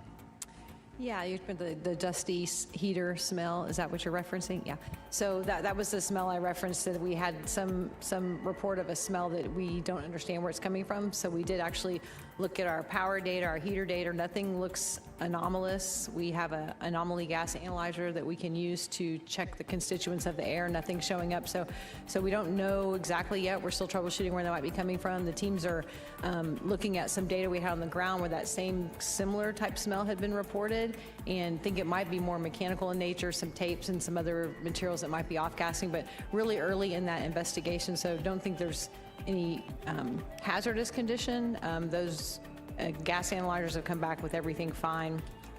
So just trying to figure out what could possibly cause them. So the teams now are looking at some ground testing we can do with some of these materials to see if it really is what we think it might be. Also sending up an additional questionnaire to the crew to get a little more details on what they smelled and when and how that correlates with other activities that were going on at the time. See if we can have any correlation between other events and that smell that they noticed. So we're still in the middle of investigating. Another question here in the room. Hi, Dan Lenahan with the Naval Postgraduate School of the U.S. Navy, and I have a couple questions about flight testing. And I guess in orbit they did a spacecraft flight test, and they're about ready to do another one tonight, like you mentioned. And Reid and Victor are both naval aviators and test pilots, and maybe you can explain a little bit, why they were chosen for this mission, their expertise and what qualifies them to fly this first mission, and a little bit about the envelope expansion that they'll be doing. So yeah, as to the reason why they were chosen, exactly because they were test pilots. right? And so that is a key aspect of understanding a new vehicle is the handling characteristics, and so they speak that language. I guess in terms of expanding the envelope, it'll be the first time we're actually flying the spacecraft. And so, during the RPOD demo that was earlier in the mission, we got great verbal feedback from Victor on every step of that demonstration, and understanding is the vehicle responding the same way the simulators do that we're doing on the ground? Is it, the same kind of response time and feel of the vehicle, so we can improve the simulators if we need to better match the vehicle and make changes there. So getting that verbal feedback from him on how it's performing and how that matches our expectations and our models and our simulations is what we'll use to see if we can expand the envelope at all. And we are going to head over to the phone bridge to Robert Perlman with collectspace.com. Hi, for Dr. Young, I know the far side is the prime focus, but you said at in watching the visualization that they would have some time with the lit near side. Are any of the Apollo sites going to be in view as they start that flyby? I can come back with that tomorrow. I think they might be right at the beginning, a couple of them, but I will confirm that and come back to this group tomorrow. And yes, they will see a significant chunk of the near side, including some features that are visible to all of us if we go out and look at the moon at night, especially with binoculars, but even some of the features they'll be looking at, binoculars not necessary, you'll be able to go out and connect with them in that way. And we will take one last question here in the room. Hi, JJ Love with Tech Talk Media. Thanks so much for taking my question. This is for everyone, and just a quick one. 50 years from now, what do you hope people will say this mission made possible? I would hope that people would say that this made possible a continued presence on the moon, that we are now living and working on a regular basis on the moon in 50 years. Yeah, I guess Judd stole my answer. So, absolutely. I mean, this is the first step, and that's all of our hope and dream. I think everyone that's sitting at this table is that this is really going to lead to having that permanent presence and get people living and working on the moon. And it won't be such an anomaly that we'll have people, flying around there doing the great science. Yeah, I have to dive into the science for a second. I think I'm glad you picked the time horizon that you did of 50 years, right? Because think about, where Apollo was 50 years ago, and scientifically how far we've come in that period of time, understanding not just the moon and the solar system, but our own planet. We didn't really understand plate tectonics at the time when these missions flew 50 years ago, right? And so Apollo played such a big role in helping us understand not just the moon, but our own planet as well. One thing that Christina says a lot that I just get, happy feelings every time she says it, because it's one of my favorite fun facts about the moon, is that the moon is a witness plate for the whole solar system and for our own planet. What the moon has experienced, we have experienced. They're basically in our backyard. But here on Earth, we have plate tectonics and oceans and vegetation that has obscured big chunks of the history of our planet. It is preserved on the moon. It is waiting for us on the moon. That period of our planet's history that we can no longer get here, even if we go to the deepest parts of the ocean, is there on the moon. And Apollo samples really helped us unlock that discovery, especially in the near side equatorial regions where they landed. The South Pole, the far side, very different geologically, geographically, and chronologically from where we visited with Apollo. And just thinking about the scientific discovery that those missions unlocked over 50 years ago, my hope is that we are sitting here 50 years from now, and not only have we made those scientific advancements, but just like in Apollo, this next generation of explorers and scientists are inspired to contribute. I'm sure people across NASA would say that the Apollo missions got them here to this agency working on this mission today, and I am just so optimistic for what this is going to do for the next generation and for the kids watching at home and the kids 50 years from now who are looking up at that sustained presence. This mission's just the first step. Yeah, so I'm sitting there, I've had the pleasure of listening to these answers and thinking a little bit, but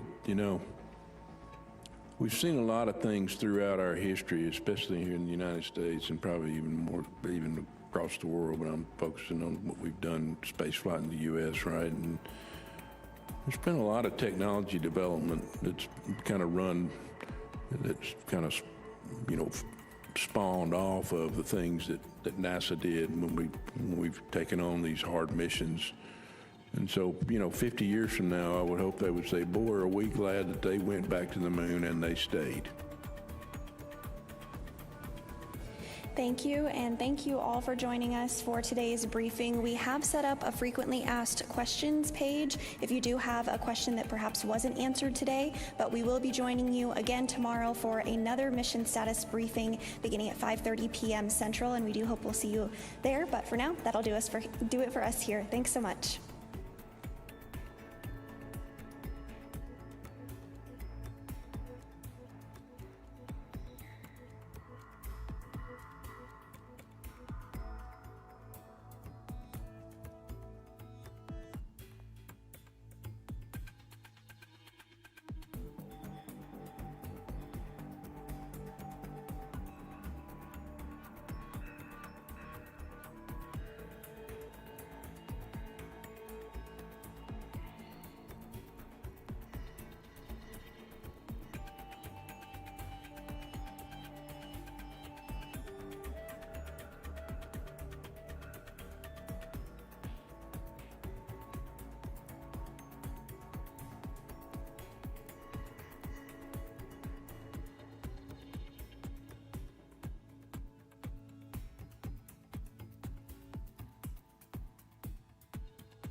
This is Artemis Mission Control. We are now 2 days, 23 hours, 49 minutes mission elapsed time into the flight of Artemis II. This is a live view of the spacecraft from a camera mounted on one of its solar array wings, looking back at Orion, and you can see the European service module there, along with the OMS engine. That's the Orbital Maneuvering Services engine.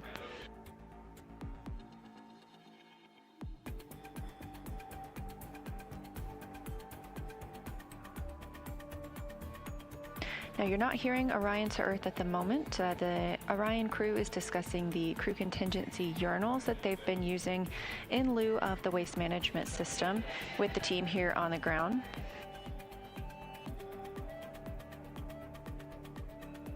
We expect to regain those communications shortly. In the meantime, we were also tracking the outbound trajectory to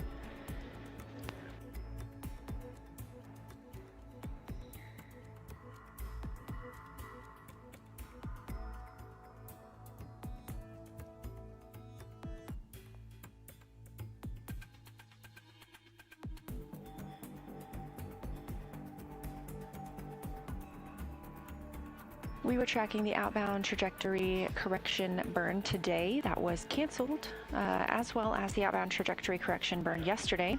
These were deemed unnecessary as the translunar injection burn put us on a great trajectory to fly around the moon and splash down on flight day 10.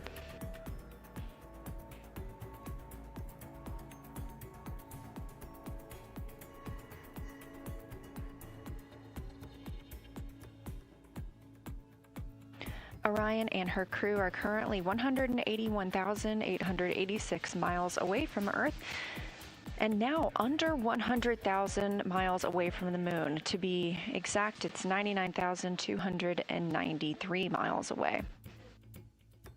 You can track Artemis at any time on nasa.gov/trackartemis.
And Jeremy, the order of the observation blocks, as well as the teams that are performing those blocks, should be in your crew note, which is the Science Lunar Targeting Package. It's the one during flyby, and that is your message 3.04.04.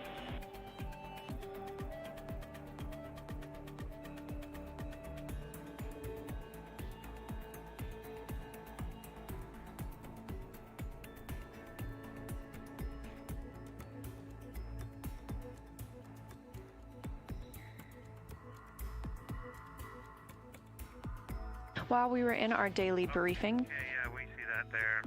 Let us have a look at it. That should answer it all. Thank you. You're always a step ahead. Thanks, Jeremy.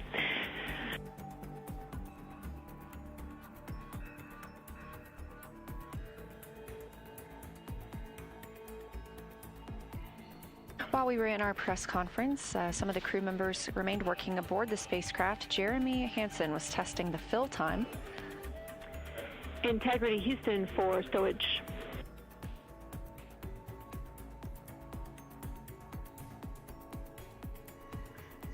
Go ahead. Hey, Christina. We know the location of the contingency syringe.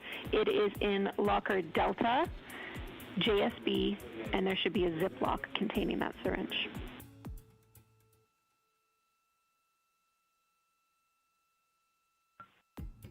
Thanks. Did you say a bag number?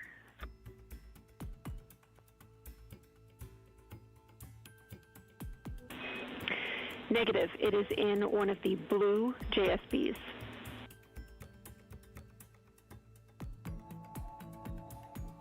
Okay, thanks. That's what the syllables were. Thank you, JSB. And we did discuss, I think we will just use the deployed syringe we've been using for water ops and keep the other one pristine.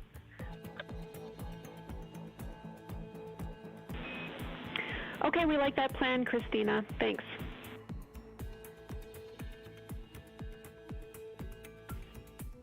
Thank you.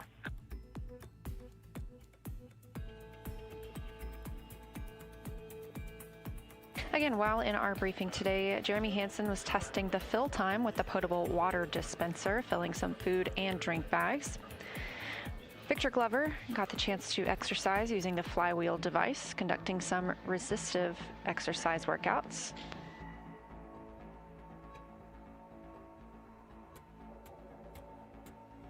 At this time, Commander Reid Wiseman and Mission Specialist Jeremy Hansen have moved into the Lunar Flyby Planning Review. So they are taking a chance to look at their lunar targeting package and at some of the targets that they'll be expected to photograph and describe during flyby on Flight Day 6.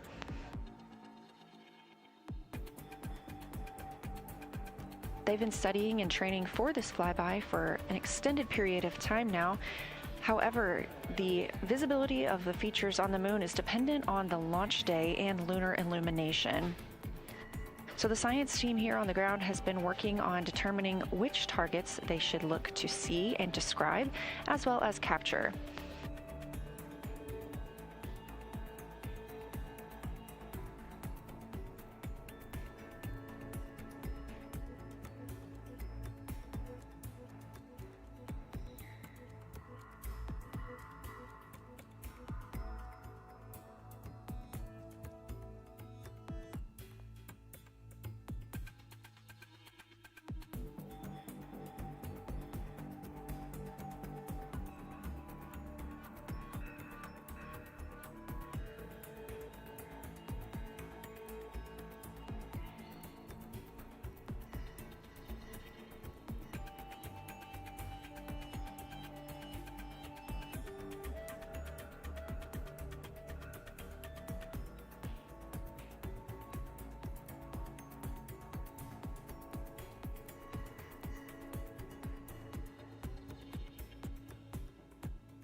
This is Artemis Mission Control at Johnson Space Center in Houston, Texas. We have now reached exactly 3 days since the launch of Orion.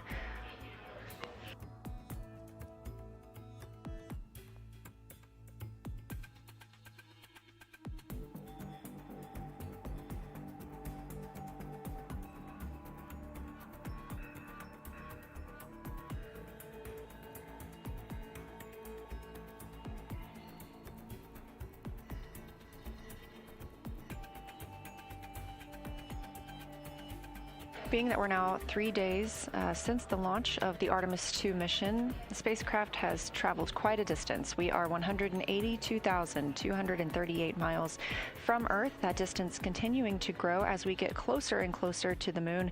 Our intended destination now just 98,970 miles away. Orion and its crew passed the halfway point between the Earth and the moon yesterday evening.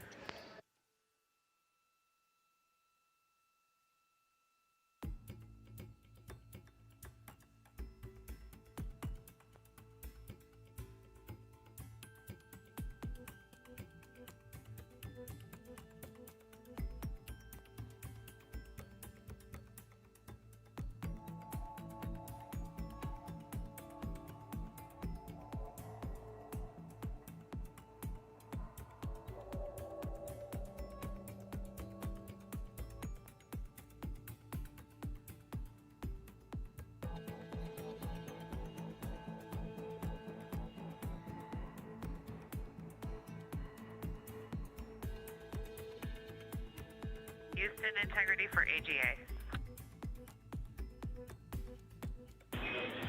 Go ahead for AGA.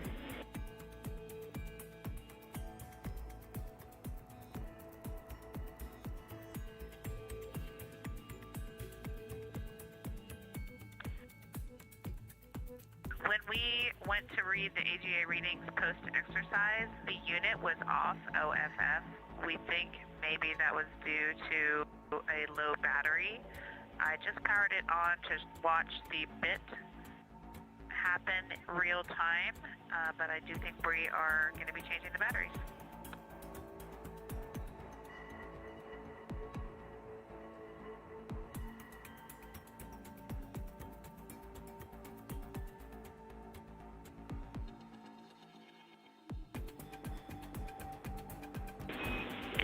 Copy, Christina. We were expecting that to come along today, so you can find the new batteries in the F2 small with a purple label. There should be batteries inside some bubble wrap in there.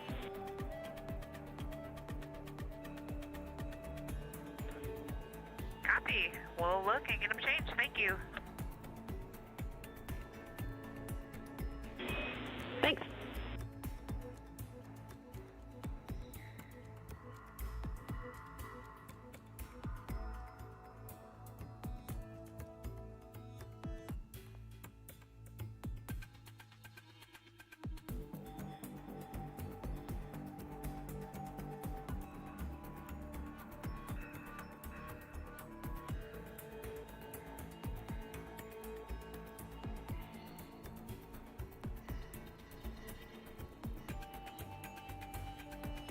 That call coming to the Artemis Mission Control Team here in Houston from Christina Cook, NASA astronaut and mission specialist for the Artemis II mission.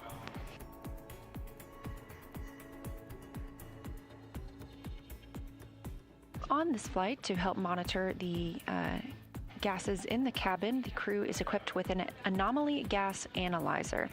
And because Victor Glover just completed exercise, they were expecting to conduct an anomaly gas analyzer reading. They do so before and after those exercise portions. As you heard, Christina Cook mentioned that the reader was off. It needs new batteries, as was confirmed by the flight team here on the ground. Those anomaly gas analyzer readings help the teams understand how the ECLS system is working, the environmental control and life support system.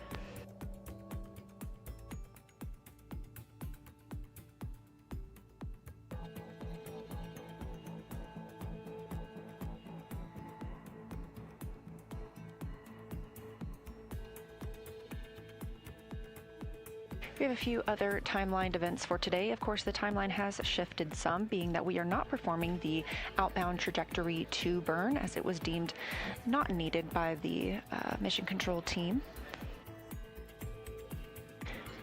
During today's daily planning conference, we heard the team call up to Christina about the cognitive assessment test. This is a simple reaction time test that can be used to provide an objective measure of fatigue. That's something she'll be able to do on her portable computing device. We are also looking forward to having the crew framed in the windows of Orion while one of the solar arrays is pointed toward the cabin and gets a picture of the crew and their spacecraft. Additionally, today we have the manual piloting demonstration. We saw some manual piloting aboard Orion just a few days ago when NASA astronaut Victor Glover commanded the spacecraft to maneuver around the interim cryogenic propulsion stage. This is the first time anyone has manually flown Orion, and he was testing its capabilities ahead of future missions to help us understand how the spacecraft flies ahead of missions in which we'll need to dock to a lunar lander. Other crew members will get that chance today, performing attitude maneuvers to compare 6 degrees of freedom and 3 degrees of freedom attitude control.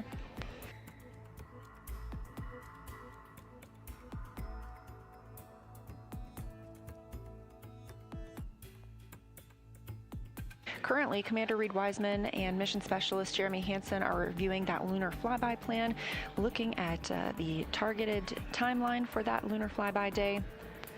This afternoon, Victor Glover and Christina Cook will get the same opportunity to review that flyby plan.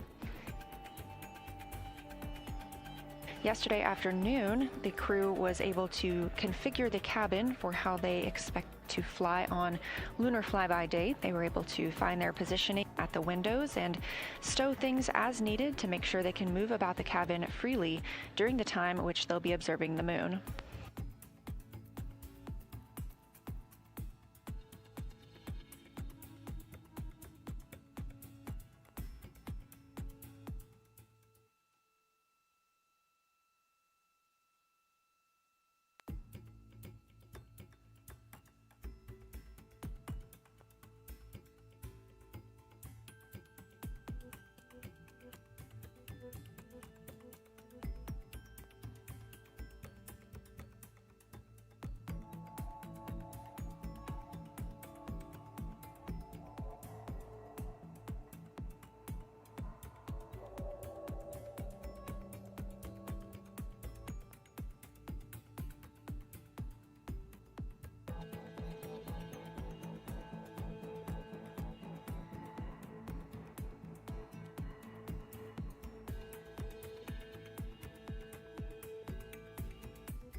Looking ahead to tomorrow's timeline for the crew, we do have an OTC 3 burn planned, outbound trajectory correction 3 burned. Of course, we have waved off the first 2 of these. We do anticipate using that OTC 3 burn tomorrow just to further refine the trajectory of the spacecraft around the moon. However, tomorrow, after post-sleep, the crew will get into their Orion Crew Survival Suit System demo. You probably recall seeing them launch in these crew survival suits. These are the orange suits that they launched in and will splash down in. They'll use this demo to test out how these suits would work in a survival situation if necessary.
This is a live view outside the Orion spacecraft from a camera mounted on its solar array wing.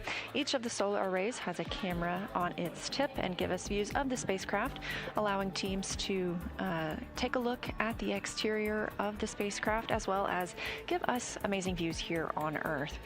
Now, I mentioned tomorrow we're expecting the Orion Crew Survival System Suit Demo. We also call those OCS suits, OCSS. During that demo, which will last several hours, the crew will configure the cabin, put on their suits, and perform suit leak checks. They'll also pressurize those suits for demonstrations of the suited nutrition and hydration contingency operations. They will still wear their suits while they install their seats and ingress those seats. These suits are designed to protect Orion in the event of a depressurization of the spacecraft. Being that this is a test flight, teams on the ground are taking every opportunity possible to test out all of their systems on Orion.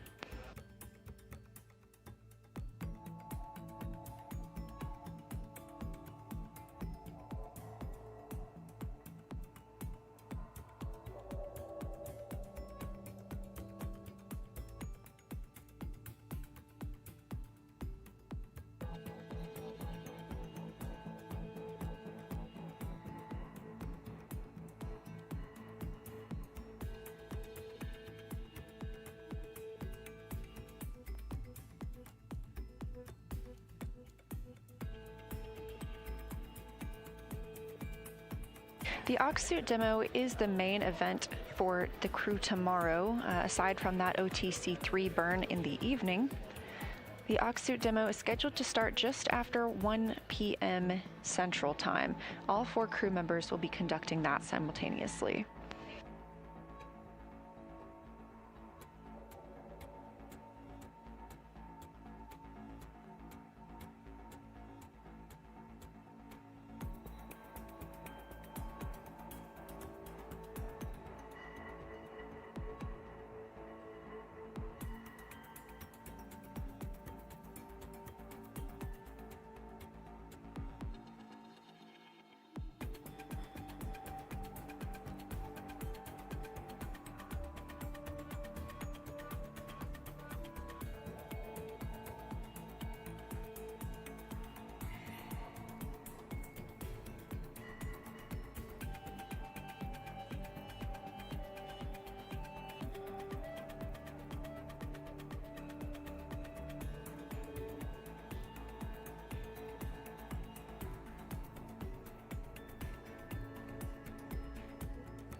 Houston Integrity, quick question on secondary urine line dump.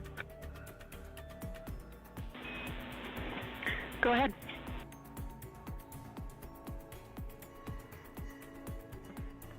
Hey Jenny, we just want to make sure that unless we hear from you, we are always go to do a secondary line dump, correct?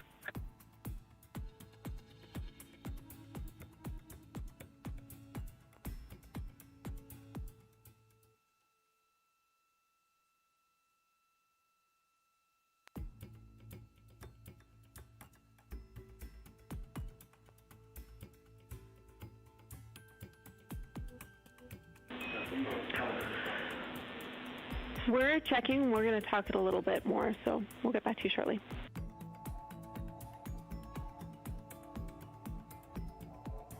Okay, then the near-term question is, are we go right now for a secondary airline dump?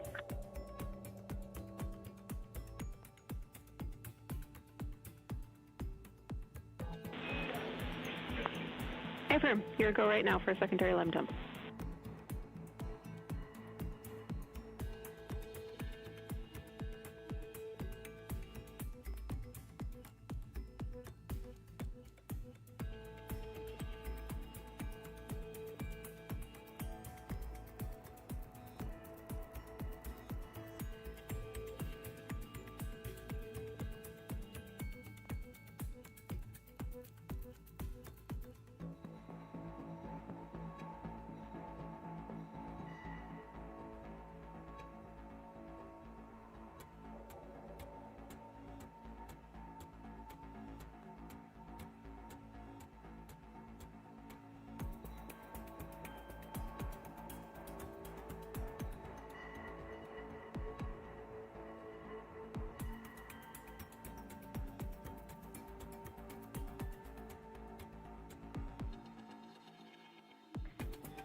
Houston Integrity for AEGA.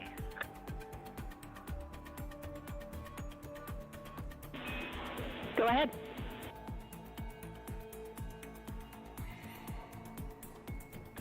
Yes, ma'am. New batteries are in. I got the message we have greater than 10 hours. And readings from the end of exercise, CO2, 1.0, O2, 20.2, 14 PSIA, and 76 degrees. Question for you, where do the used batteries get stowed, or are they trashed?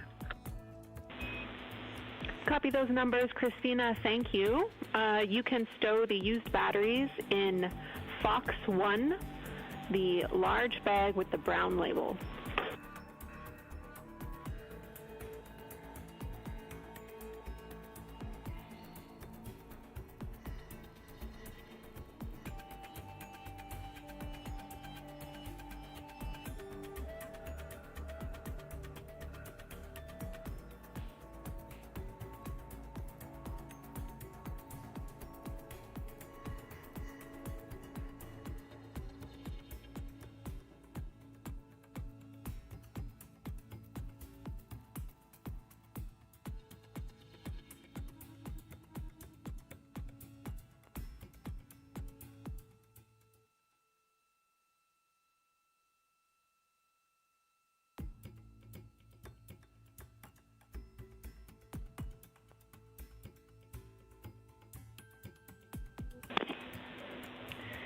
Integrity Houston, we would like to confirm that exercise is finished.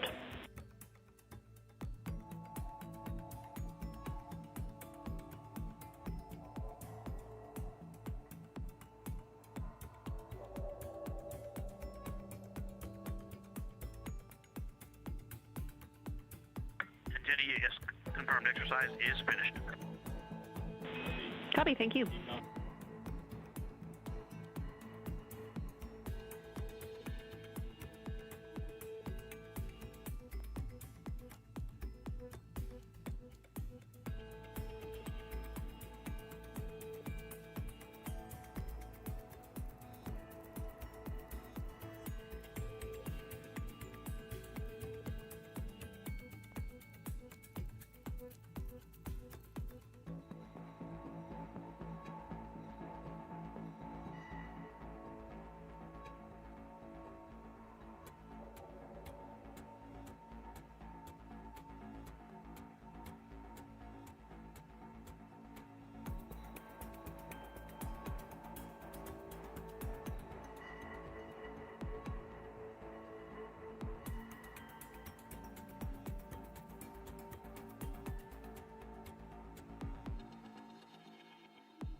This is Artemis Mission Control. We heard the call to the crew confirming that they are done with exercise for the time being. We need to track when they are exercising so the teams here on the ground can put the solar arrays in a safe position. Any exercise happening inside the cabin does impart some movement onto the rest of Orion. We've been able to see that a few times throughout the mission when we have exterior views. And so confirming that they are done with exercise means that the team can maneuver those solar arrays back into their sun track position.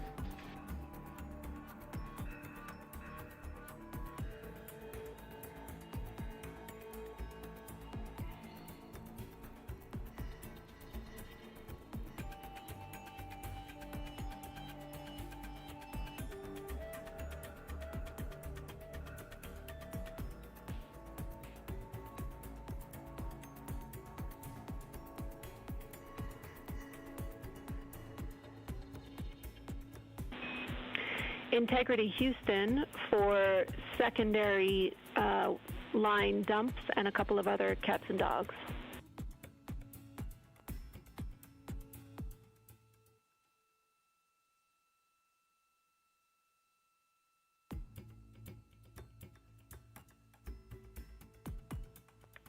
Go ahead, Jenny.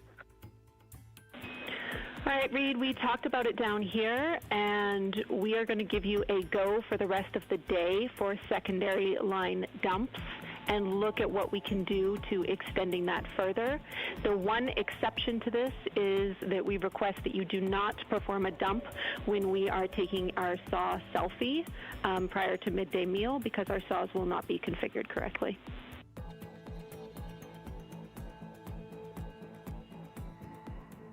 Okay, sounds good. Just tell us when we need to hold on secondary line dumps. Thanks. Affirm, we will remind you. In addition, I wanted to let you know that we have a burn plan update for you. So in slots 7 and 8, we have one new abort option. You should see titles abort flight day 5-2, and then the same name plus RTC last.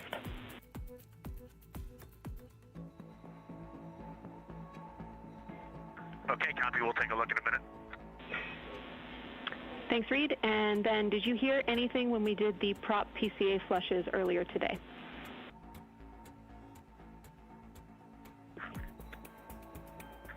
Negative. We did not hear anything in the vehicle. All right, we copy. Thanks for letting us know. And then finally, a stowage location for Christina. We tried to track down that Honest brand of hygiene item, and there is none, but there is another brand of lotion in the common hygiene kit. You probably already have it out.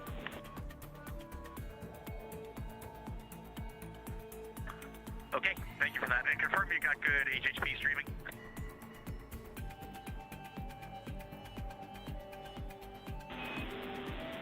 We do not at this time.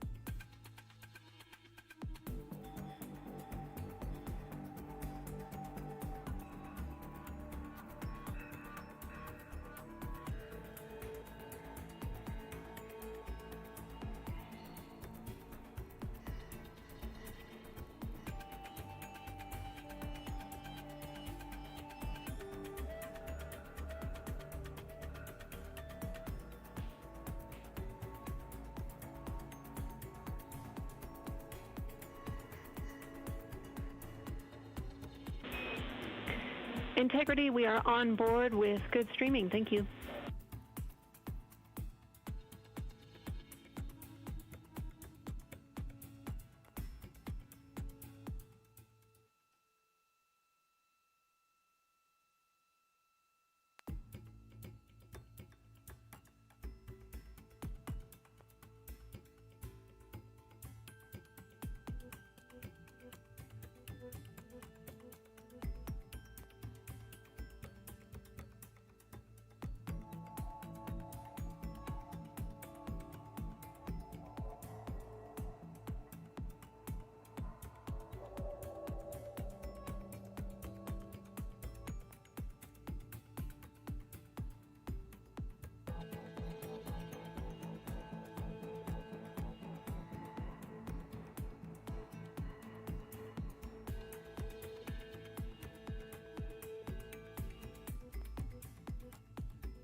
This is Artemis Mission Control, and you're looking at a live view inside the Orion spacecraft.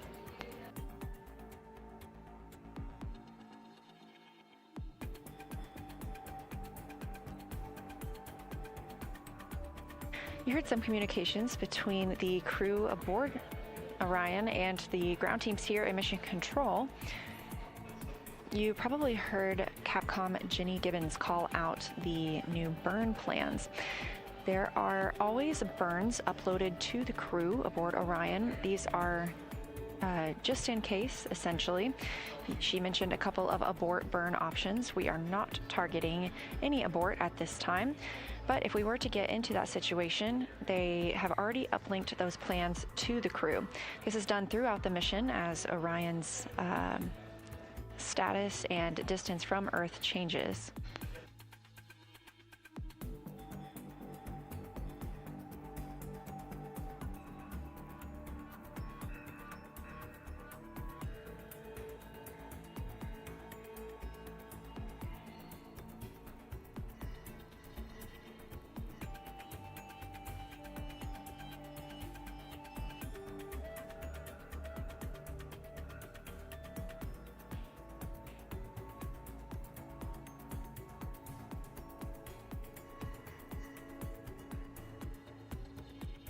You've likely also heard this crew refer to themselves as Integrity, or refer to their spacecraft as Integrity. For the Artemis II mission, the crew named the Orion spacecraft Integrity and revealed that in fall of 2025. They shared that it embodies the foundation of trust, respect, candor, and humility across the crew and the many engineers, technicians, scientists, planners, and dreamers required for mission access. So when you hear teams here and Mission Control Houston calling the crew and referring to them as Integrity, that's exactly why.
Houston Integrity for stowage. Go ahead.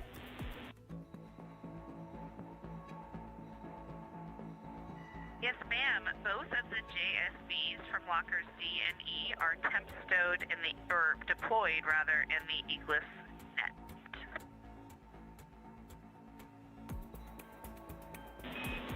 Copy, thank you.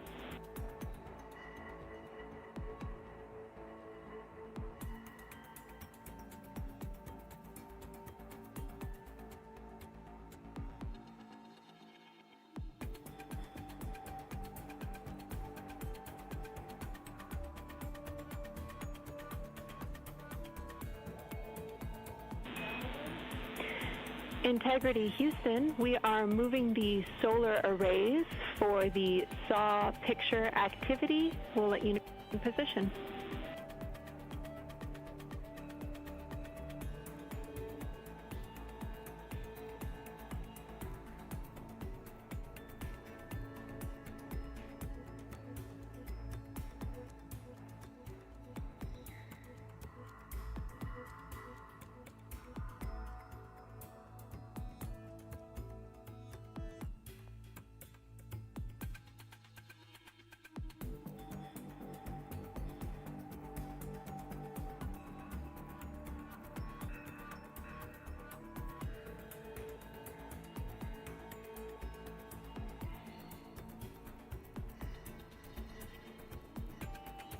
As we have this view inside the Orion spacecraft, on the left is Canadian Space Agency astronaut Jeremy Hansen, and in the center of your screen, NASA astronaut Christina Cook.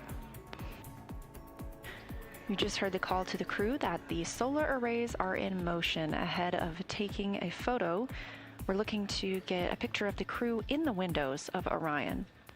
Photos are the priority of this event, so we'll stand by to see if we still have streaming, but regardless, we will be very excited to share those photos with you as soon as we possibly can.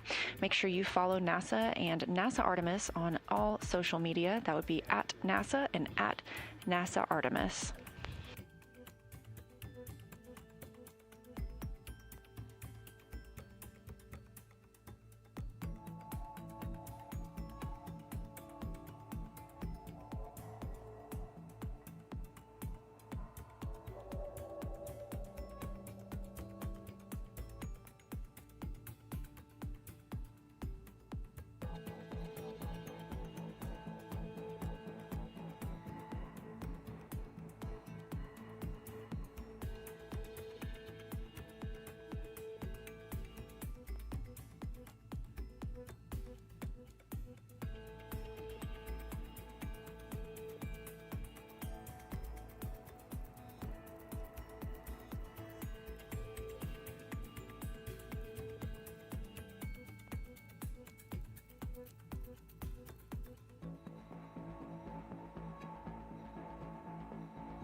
Integrity Houston, our saws are in position to take this family portrait. So sometime in the next few minutes, we'd love to invite you to the windows to get it done. Thanks.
Houston Integrity, can you just confirm, do you want us in 4 windows or the 2 middle windows?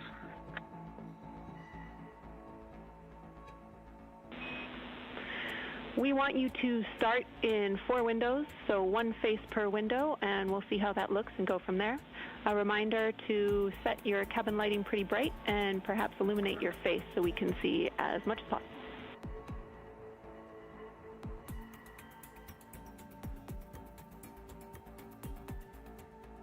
Okay, we understand that. Before we take our makeshift t-shirt off of there, let's just make sure you can see Christina in window 4 right now.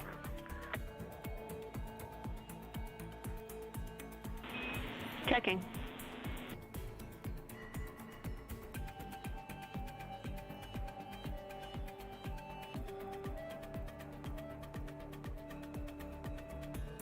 If you look closely right now, you can see NASA astronaut Christina Cook. That's right, we can see Christina in window 4. Christina was taking a quick picture of that solar array wing camera as it looks back on her in Orion. Okay, and you can see Reid in 3, and you want us to remove window 1 cover then, it sounds like.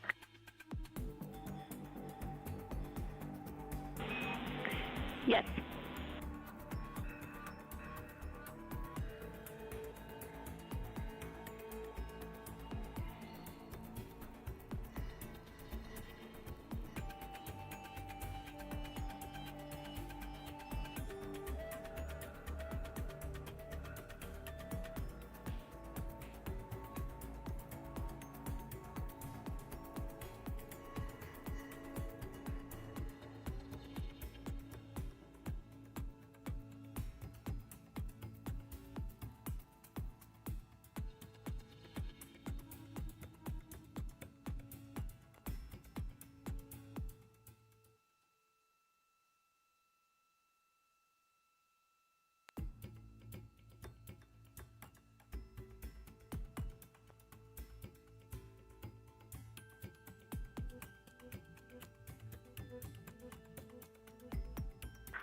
All right, without illuminating our faces, all 4 of us are in the picture. So, Jenny, we're going to hand it over to you to let us know what we need to do.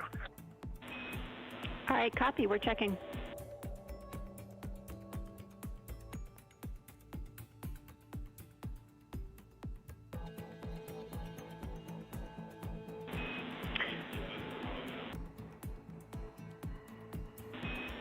All right, everybody, we're taking the picture, so say cheese and stay still for about 30 seconds while we perform this photography bracket from the saws.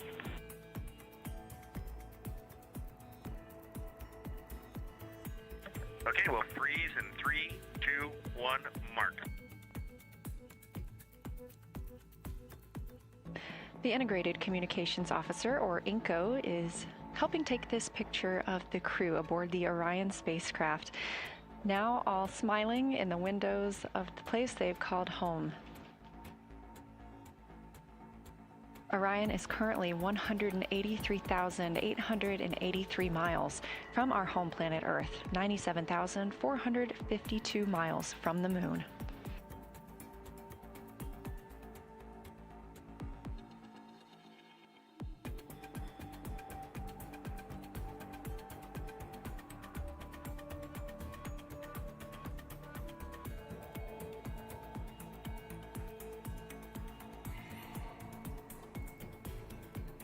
We've had some great views both inside the spacecraft as well as outside, but this is the first time that we're getting to see the crew and the spacecraft in the same photo. As mentioned previously, we are taking pictures right now, so the streaming quality isn't as great.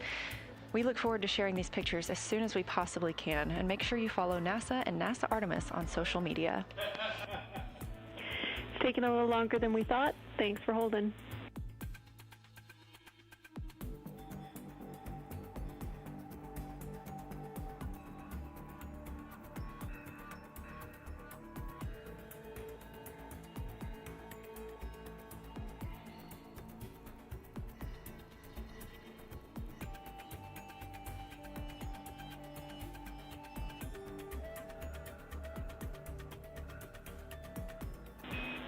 All right, everybody can relax. That was great. Thank you so much. We all look forward to getting your Christmas card come December. Thanks. All right, sounds good, Jenny. Thanks.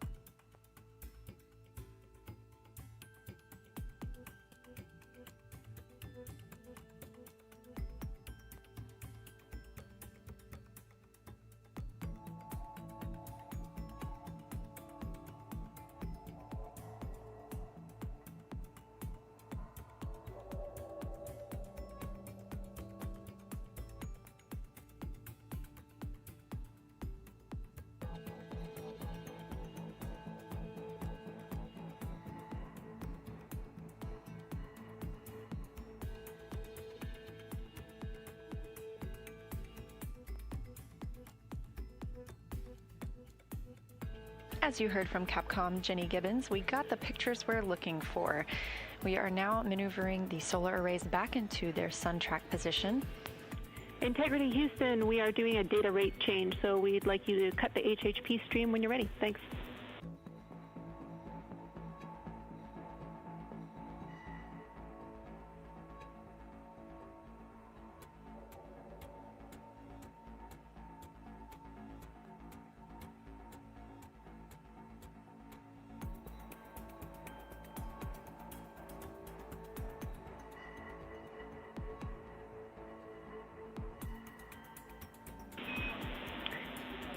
And Integrity Houston, just to remind you, that was our last moment where we could not perform a CCU dump, so if you need to do a dump for the rest of the day until crew sleep, you are go.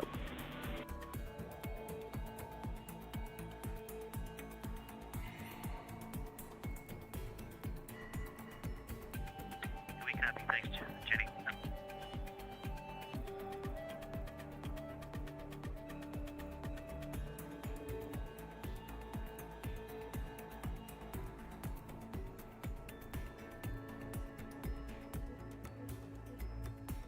This is Artemis Mission Control. You're looking at a live view inside the flight control room.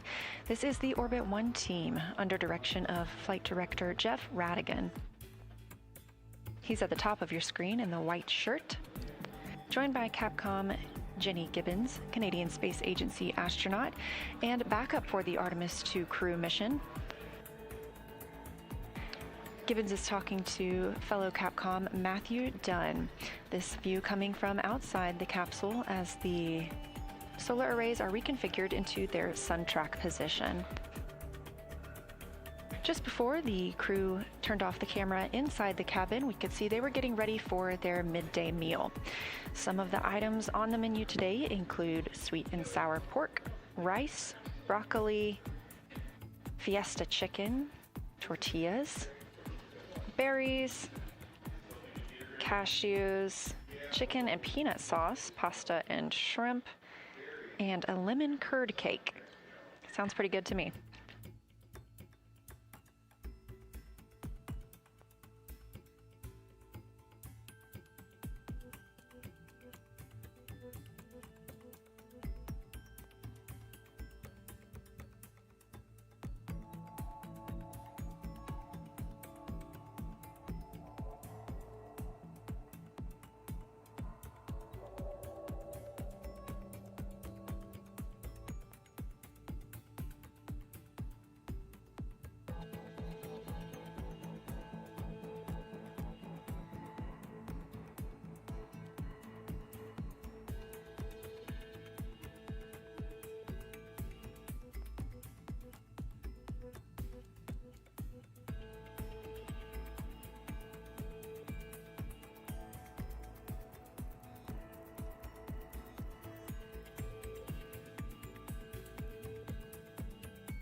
This is Artemis Mission Control here at Johnson Space Center in Houston, Texas. We are coming up on MET 3 days and 1 hour into the flight of Orion.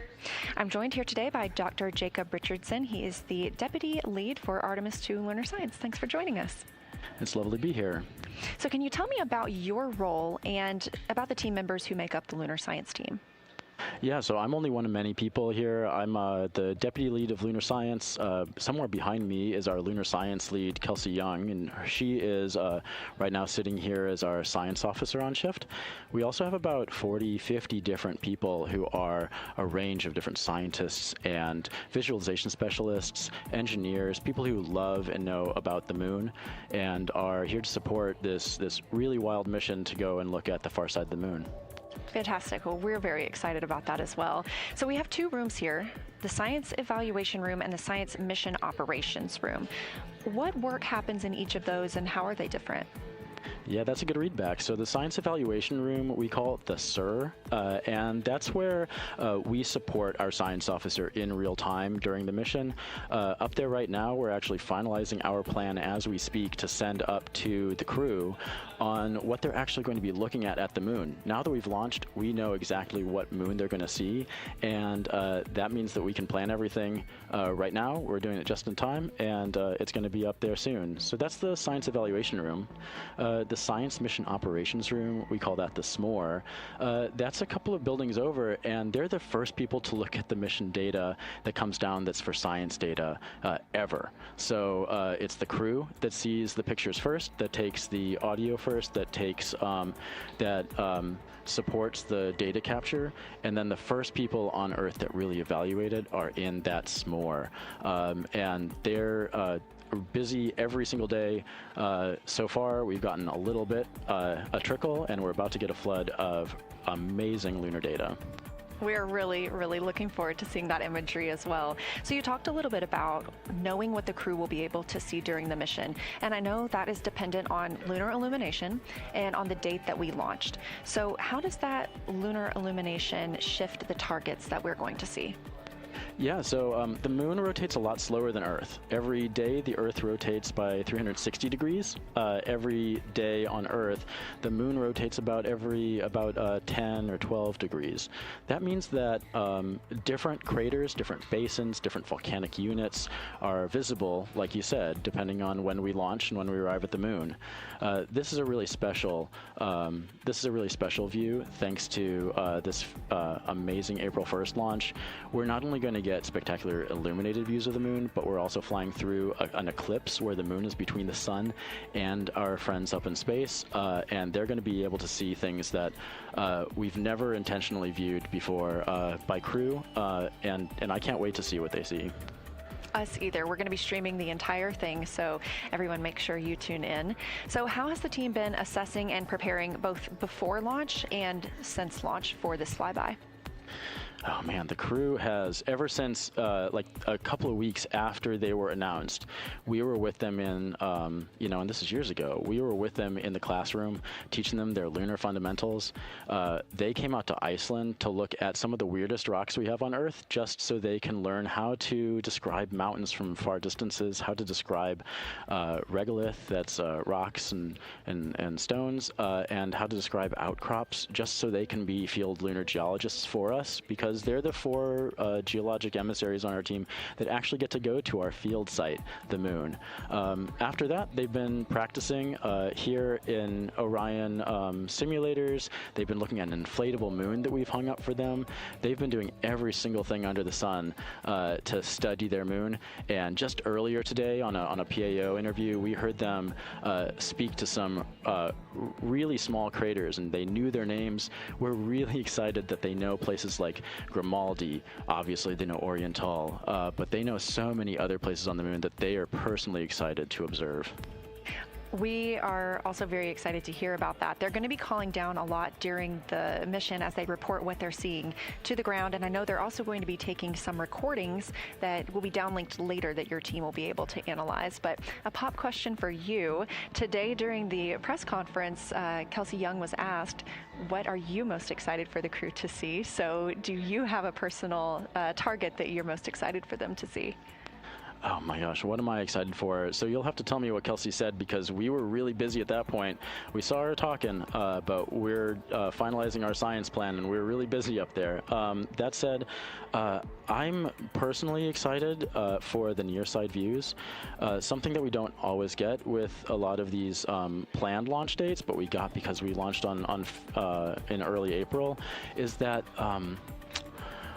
the near side is completely illuminated when they start their flyby. That means that everything that they see is the same stuff that we're able to see when we look at the moon. We're going to have the shared view, and there's so many volcanic terrains there. There's so many craters. There's so many mountains that we can see from Earth with either our naked eyes or with binoculars that the crew's going to share with us.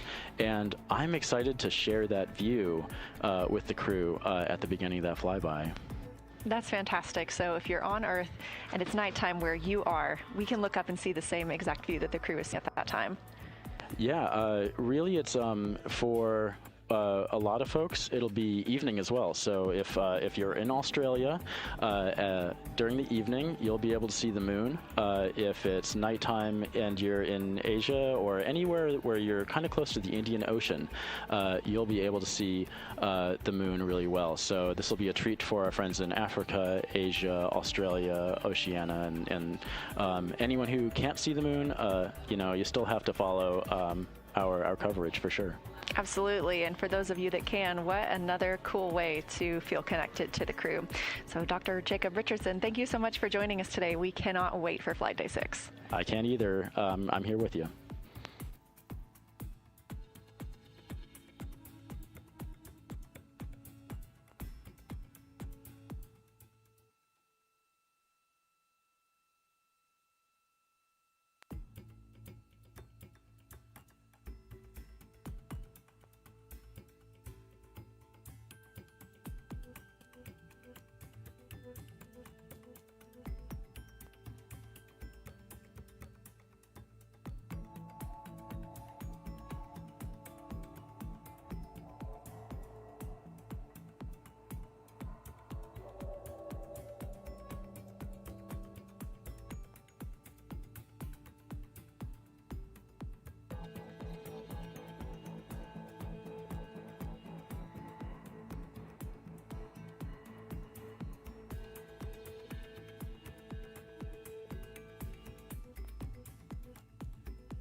Integrity Houston, we are 5 minutes out from a forward link LOS.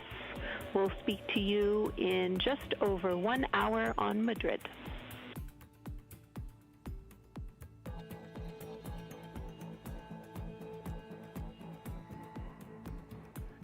We copy. If we need anything, we'll make calls on the blind for the next hour.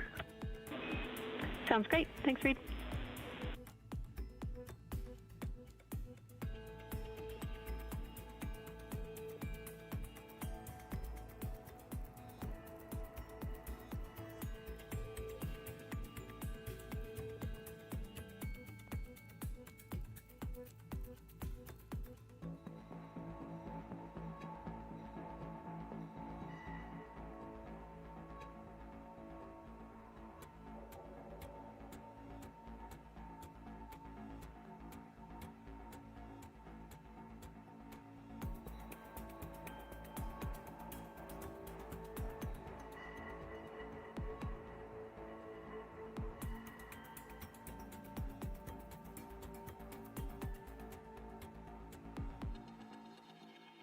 This is Artemis Mission Control. It is 3 days, 1 hour, and 15 minutes into the flight of Artemis II. You just heard a call from Capcom Jenny Gibbons up to the crew on Orion. They won't be able to hear from us for about an hour. However, we expect to continue to get calls from them. We are on the Deep Space Network. This is also referred to as DSN, and this mission is the first time in over 50 years that humans have been using this network. On your screen, a live view of the Orion spacecraft looking at the moon, our destination, now 96,575 miles away.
This is Artemis Mission Control, and you're looking at a live view of Orion, looking at the moon. Currently aboard the spacecraft, the crew are enjoying their midday meal. Again, we won't be able to make any calls to the spacecraft for the next hour or so, but they would be able to call down to us if need be. Obviously, we are still receiving video from them.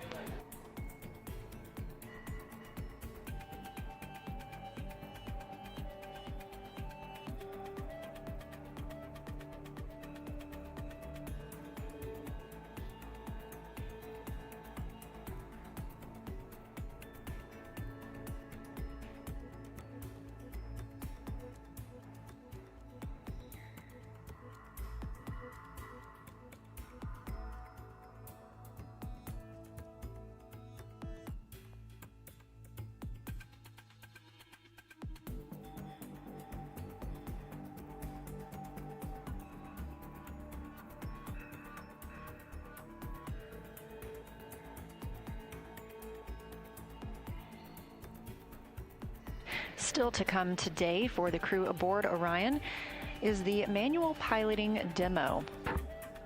The manual piloting demo consists of performing attitude maneuvers using the rotational and translational hand controllers to compare the 6 degree of freedom and 3 degree of freedom attitude control. This will be the second time the crew has had the opportunity to pilot Orion themselves. Victor Glover, NASA astronaut and pilot on the Artemis II mission, manually flew Orion on flight day 1, shortly after launch when the spacecraft separated from the interim cryogenic propulsion stage. This was called the Proximity Operations Demonstration, and during that approximately hour-and-a-half window, Glover commanded the spacecraft to approach and make small translational maneuvers around that ICPS. There is a faux docking target on the ICPS, which has now been disposed of. This was a test to allow the crew to practice flying the spacecraft and give reports back to the ground on how Orion flies manually, all in preparation for our future missions to the moon, during which we will need to dock to a lunar lander.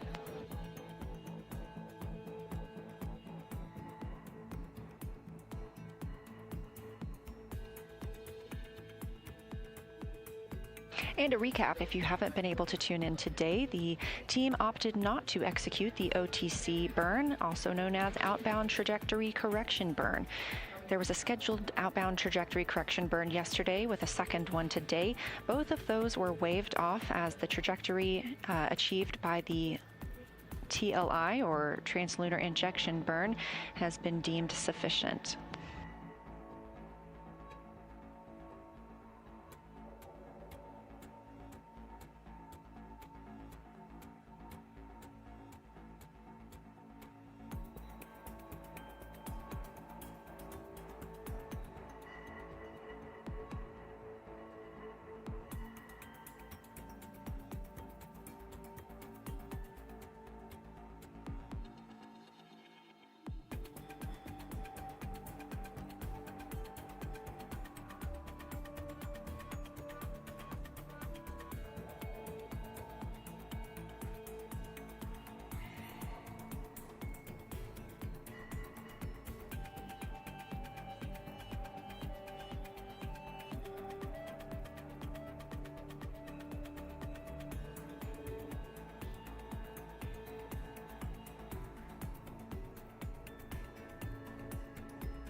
This is Artemis Mission Control. You are getting a look at a visualization of Orion and its current position in relation to the moon, now 95,707 miles away.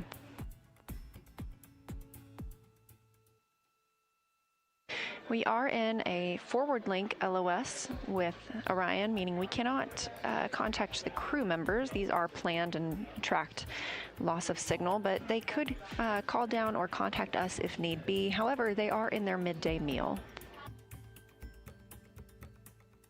You can track the location of Orion yourself by visiting nasa.gov/track-Artemis.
This is Artemis Mission Control, and you are looking at a beautiful view of the moon from Orion.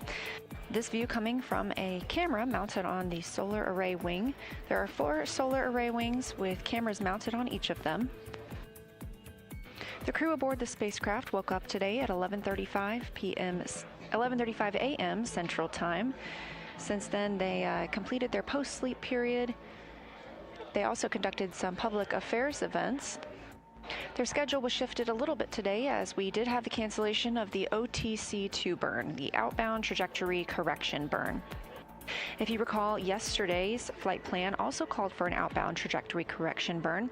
That was canceled as well. Both of those burns were deemed unnecessary as the translunar injection burn was very accurate, and we're on a great trajectory to head around the moon.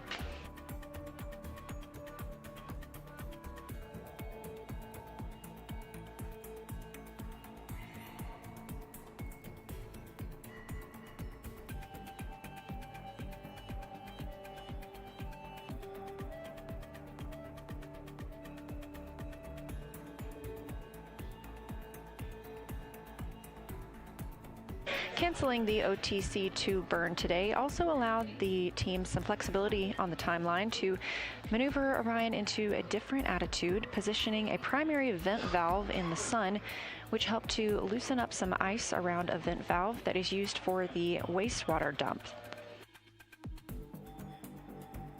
Currently aboard the spacecraft, the crew are enjoying their midday meal. They are in a forward link loss of signal, meaning we cannot contact them at this time. However, they could contact us if needed. These loss of signal periods are maintained and tracked here on the ground, and we expect to regain that in about 30 minutes. The Orbit 1 team is currently on console, led by Flight Director Jeff Radigan. You could probably hear some background noise as the Orbit 2 team is starting to filter in the room and transition into their role for the day.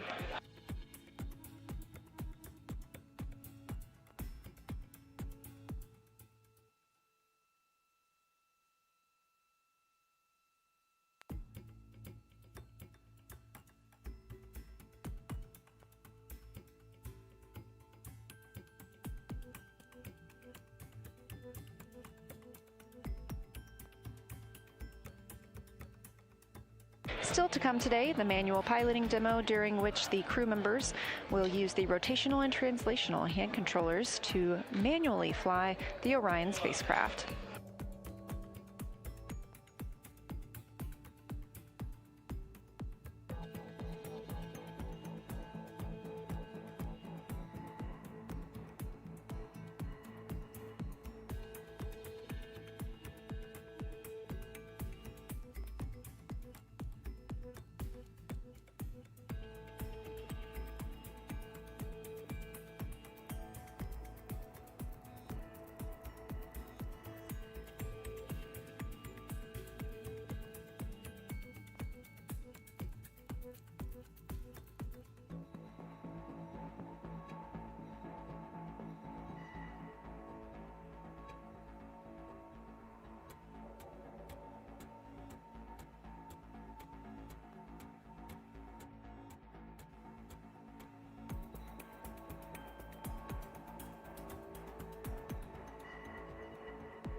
This is Artemis Mission Control at Johnson Space Center in Houston, Texas. View on your screen coming from Orion, looking toward the moon. The destination of the Artemis II mission.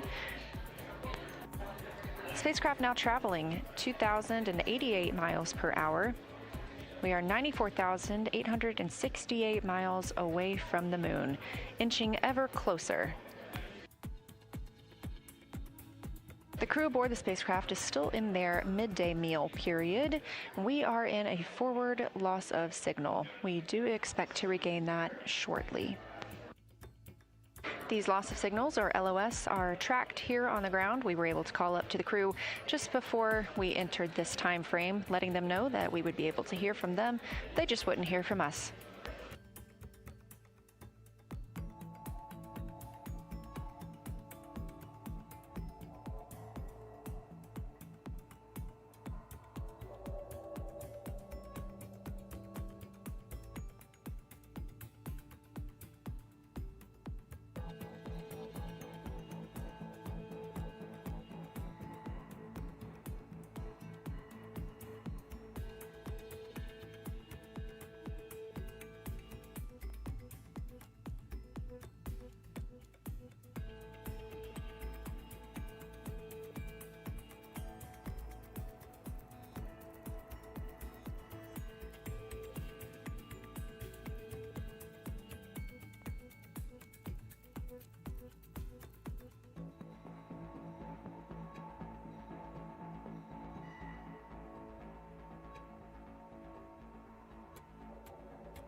Integrity Houston for toilets.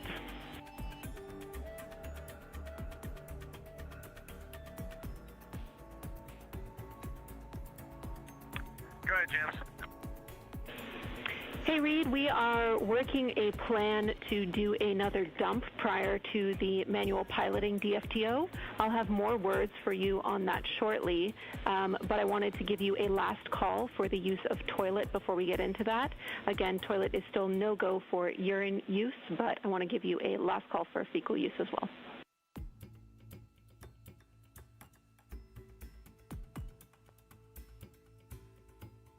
All right, that sounds good, Jenny. And just to confirm, we can still continue to dump the secondary line right now, correct? Affirm.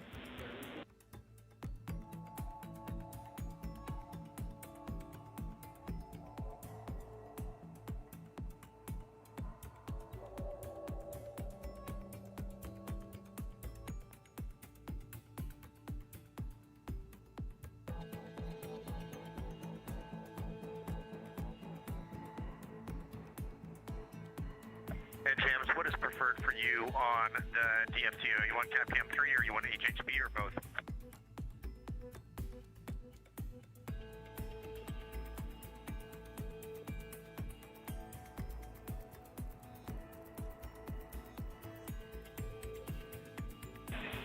Good question, Reid. We do not have the bandwidth currently for HHP, so we'll be using CAPCAM 3.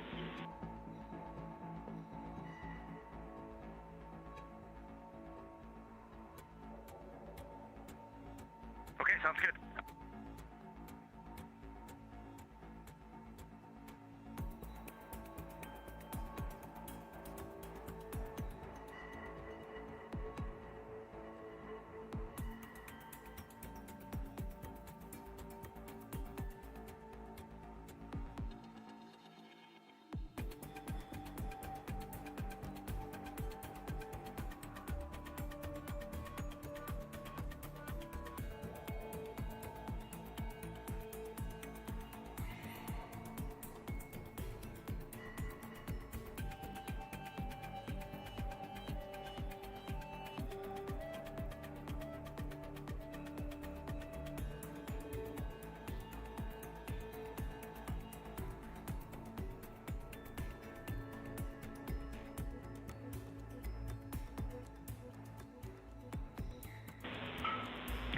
Integrity Houston for big picture forward plan for the wastewater dump.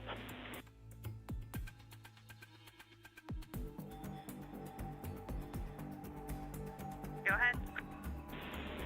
Hey, Tina, as you know, this is a big issue that we want to work toward resolving. So we are going to set up a wastewater dump on the primary line starting now. And we would like at least one crew member to be looking out the window and reporting what they see. Our intent here is just to have that vent open, and we will leave it open until either we reach a minimum quantity on the tank, we have no flow, or we hit a 3-hour limit.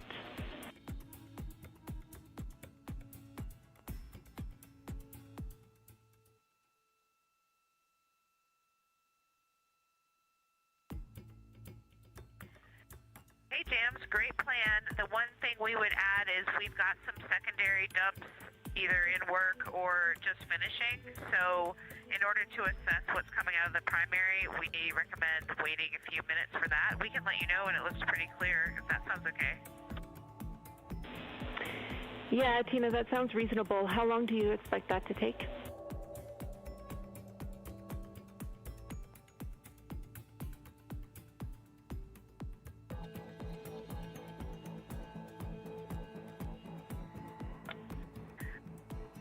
Dump just started, and it usually completes within a minute. However, there's usually some secondaries after that, so I would estimate in about 3 minutes.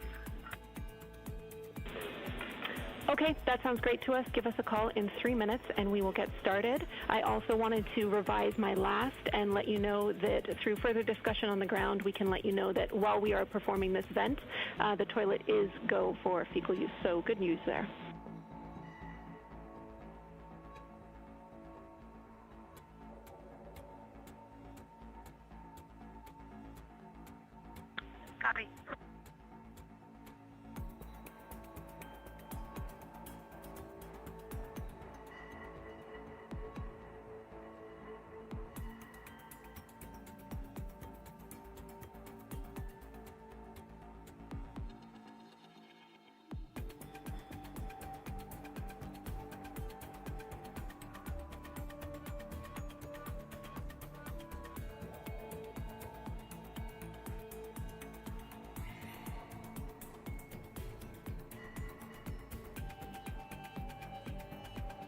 This is Artemis Mission Control. Here in Houston, Texas, you've got a view of the flight director, Jeff Radigan.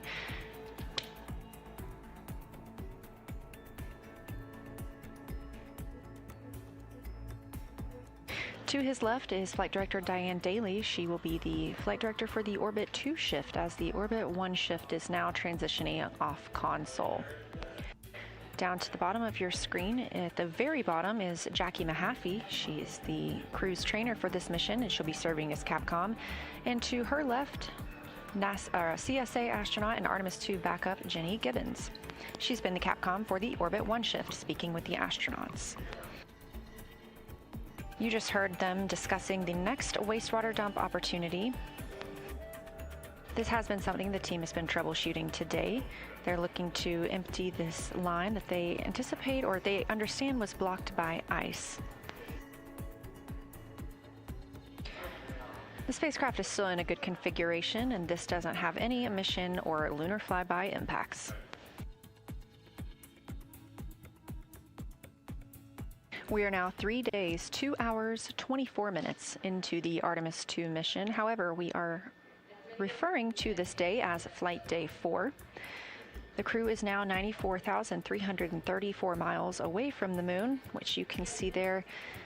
They are ever growing closer and ever growing farther away from our home planet, 187,185 miles and counting.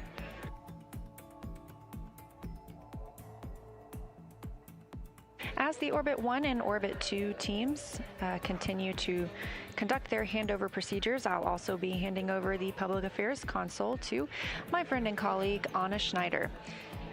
Really enjoyed being with you here today. The Orbit 1 shift will be back tomorrow, and of course, our astronauts are still working throughout the day, and our stream is still live 24/7 on NASA's YouTube.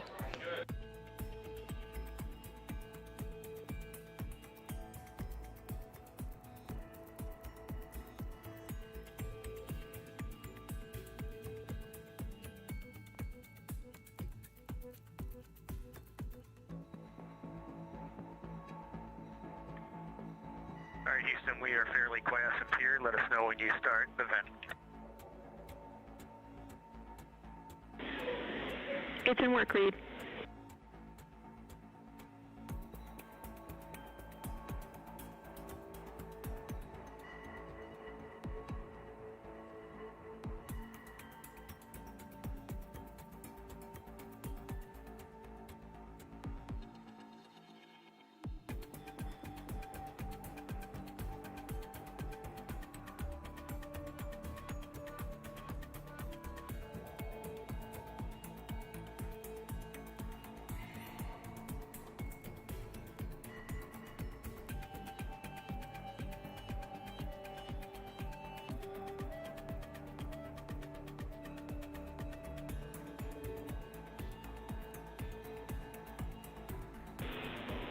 Integrity crew, the vent valve has opened.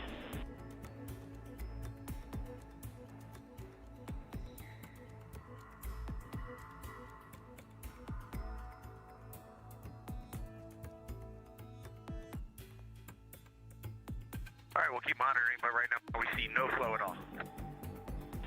Copy.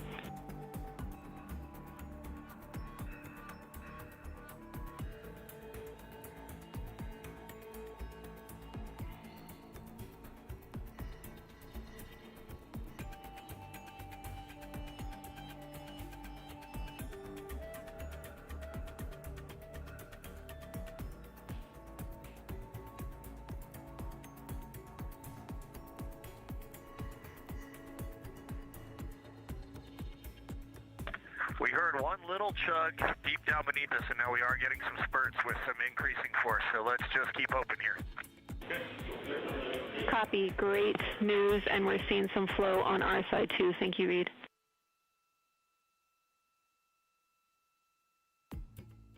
Yeah, you got four crew members rooting for Max Blizzard, and we have a good view out the window. It looks like it was when we started the mission, so that's a good sign.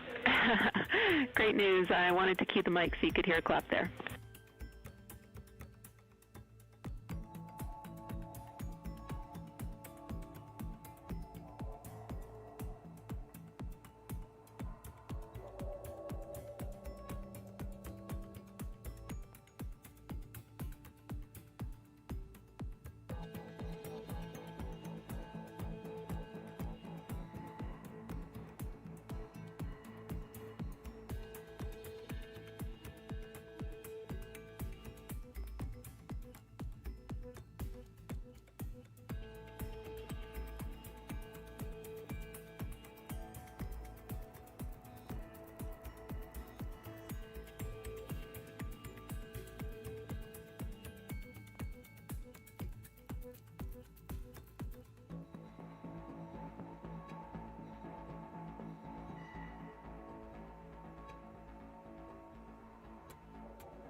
Integrity crew, we're maneuvering to the attitude for manual piloting.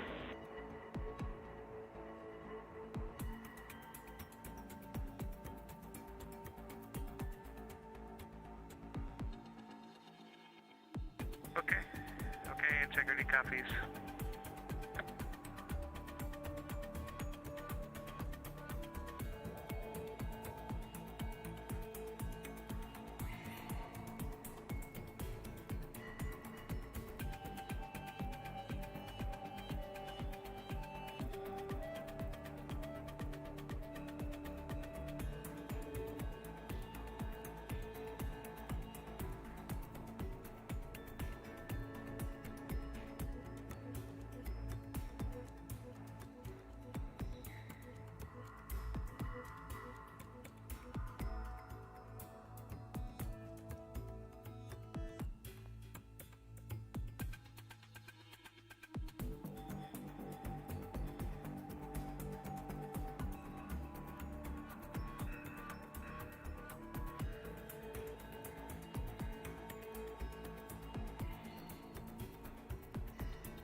Houston Integrity, just let us know when we're go to start the manual piloting DFTO2, step 1.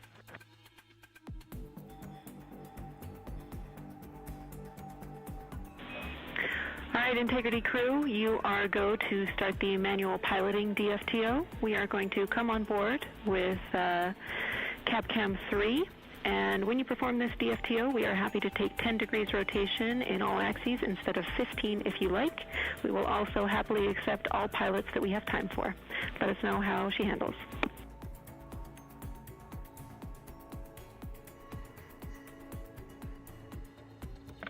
Okay, we like the sound of all that. Copy 10 degrees, so we'll aim for that to speed this up a bit so we can get more inputs. We appreciate it. Thanks, Jeremy.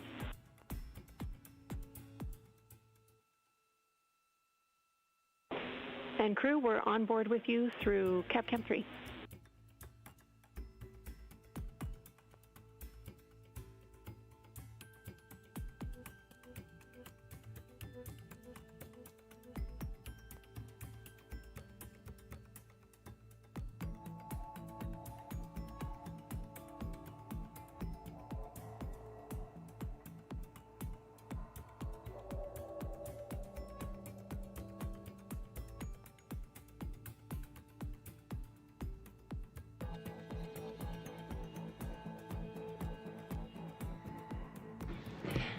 This is Artemis Mission Control. The Orbit 1 and 2 teams are currently in their handover, and the crew aboard Orion has stepped into their manual piloting procedures. This may look like a familiar view. We saw it just after launch when the crew was conducting the proximity operations demonstration. That was NASA astronaut Victor Glover, the pilot of the spacecraft, manually commanding Orion. Ready for a quick waste dump update.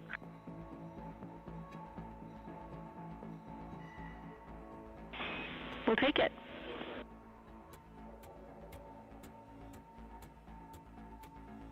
Hey, Jams, now we have about 10% of the time we see a full blizzard, and then it dies down to a flurry, and then it picks up to a full blizzard again. It's going about blizzard about once every maybe 30 seconds, but it is very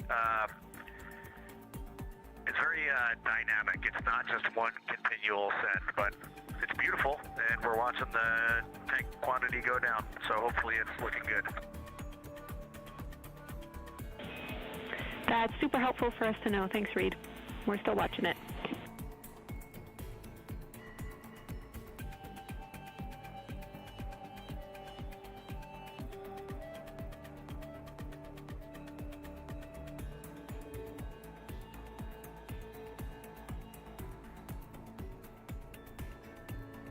And Houston Integrity, it's not in the procedure, so we just want to double check. But we're going to do this DFTO in DAP mode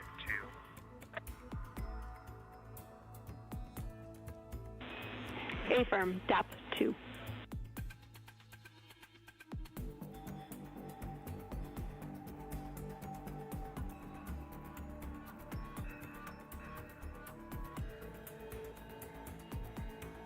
Heard some words from Commander Reid Wiseman discussing the wastewater dump currently ongoing. We had a view of that from outside the cabin. We are back inside Orion right now, preparing for the manual piloting demonstration.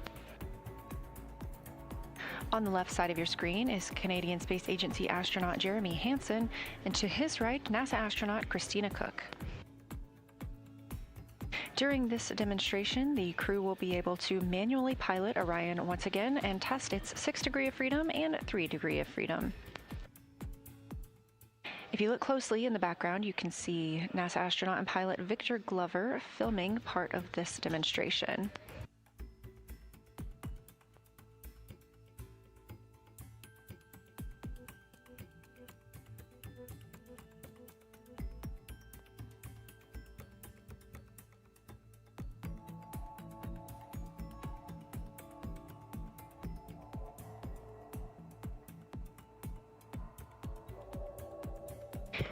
Artemis II is MET 3 days, 2 hours, 38 minutes into its flight, and we have just crossed the 2/3 mark on the way to the moon.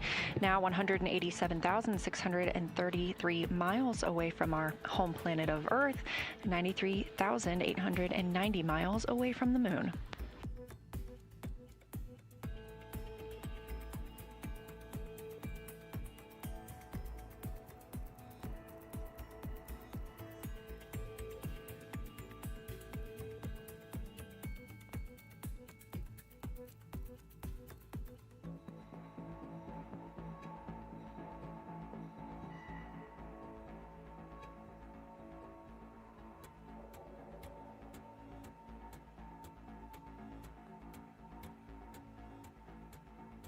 Alright, and just giving you some handling qualities here for the yaw. Everything was nominal. I noted that with this orb mount, It does have some play in it, as we knew, and so just applying some downward force to try and make sure you don't get coupling is required, but that's fine, that's workable.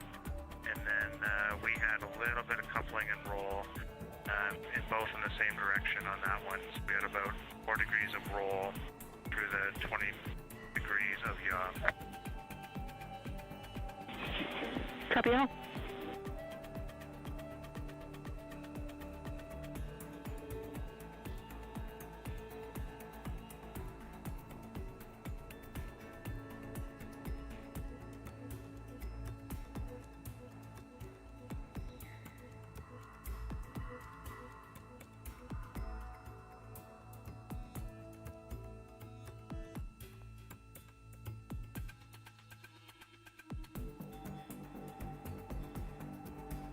Okay, and we're still just completing the pitch maneuvers, but we're not picking up any coupling for the pitch. And the vehicle is very responsive at nulling out the half degree per second. It's almost instantaneous. Copy.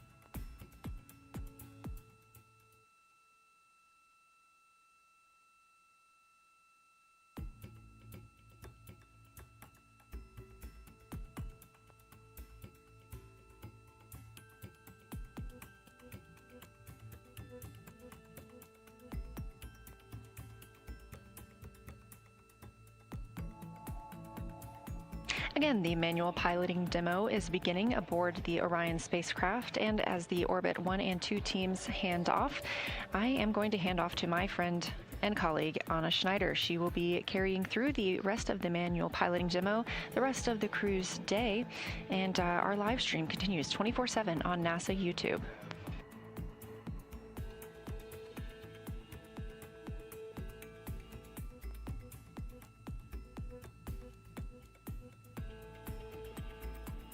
Okay, Houston, for the roll, the only thing I noticed is I had a little coupling in the roll right in yaw, and was able to compensate for that in the roll, or in the roll left. Didn't have any coupling in the yaw. I think we're just getting used to the orb mount here.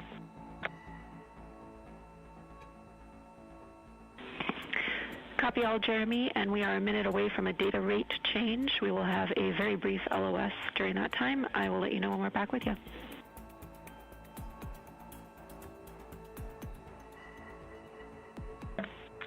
Okay, copy that.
Integrity crew, we're back with you.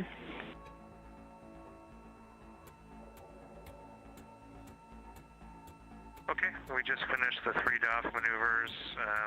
The rates all seem the same. The response seemed the same. It is difficult to tell whether you might have some cross-coupling from the RHC or if it's from the vehicle, but we were pretty convinced in the last roll one that the coupling that showed up, which was 4 degrees, was coming from the vehicle and not the RHC.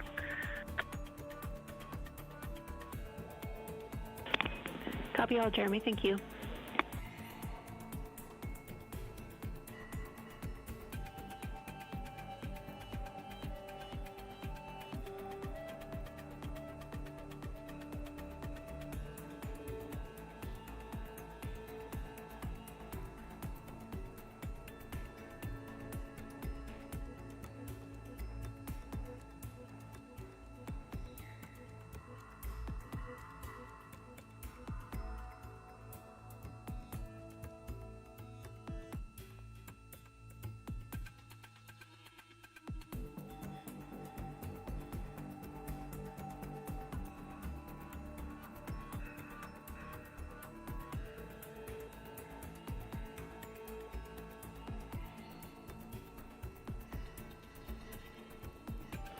Good evening from Mission Control Houston inside the Artemis Flight Control Room. I'm Anna Schneider with NASA Communications, and the Orbit 2 team of flight controllers has recently come on console and has completed their handover with the Orbit 1 team, who are wrapping up their shift. The Orbit 2 team this evening will be led by NASA Flight Director Diane Daly, and the Capcom or capsule communicator will be Jackie Mahaffey.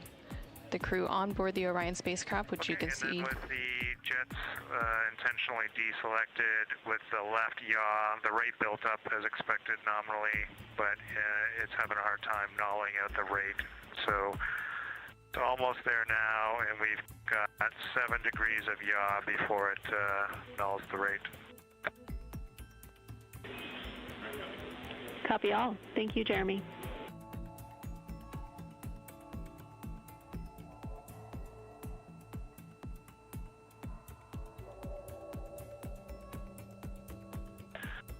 So the vehicle overshot by 7 degrees once it was released from the yaw left, and then it built up very slowly, built up a rate, and it looks like it's trying to take it back to where the RHC was released, but it's overshooting again.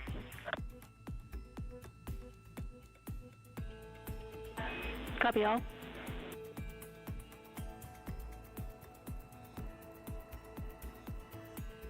Yeah, and during that maneuver, we haven't maneuvered back to center yet.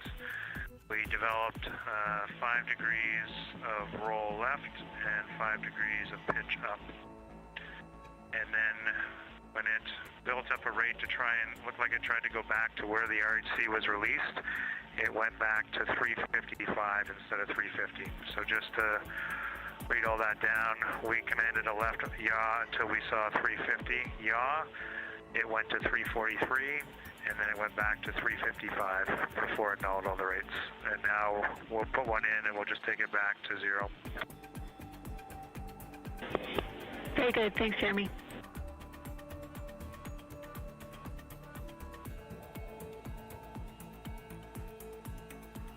This is Artemis Mission Control in Houston, Texas. The crew on board the Orion spacecraft named Integrity are currently working through a manual pilot team developmental flight test objective, or DFTO. You can see the crew there on your screen. That's a live look inside the cabin of the Orion spacecraft. On the left-hand side, you can see CSA, or Canadian Space Agency astronaut Jeremy Hansen, and next to him is Christina Cook. Okay, and now the yaw right is complete, and as expected, took quite a bit of time to build up the rate, but was able to null the rate quickly and accurately. Copy all.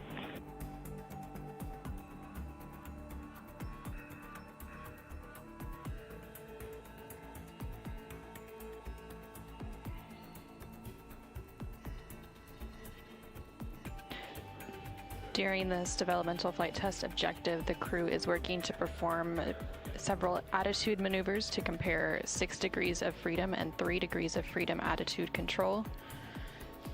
6 degrees of freedom refers to the 6 ways that a spacecraft moves. There are 3 translational degrees of freedom. During the pitch checkout, there is no perceptible change in performance. It's able to build the rate quickly and null it out quickly and accurately.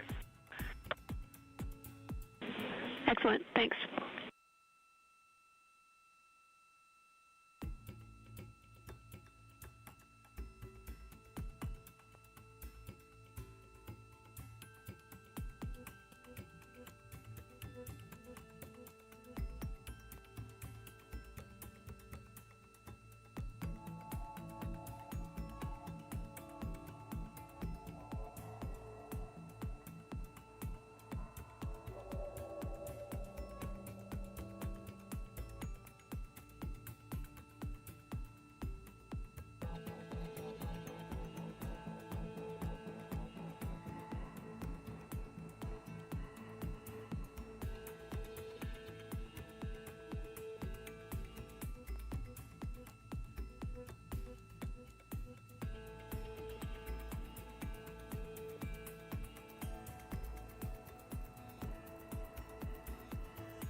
Okay, and then for roll in this configuration, the left roll is a little bit slower to build up. The right roll is responsive as per normal. Copy.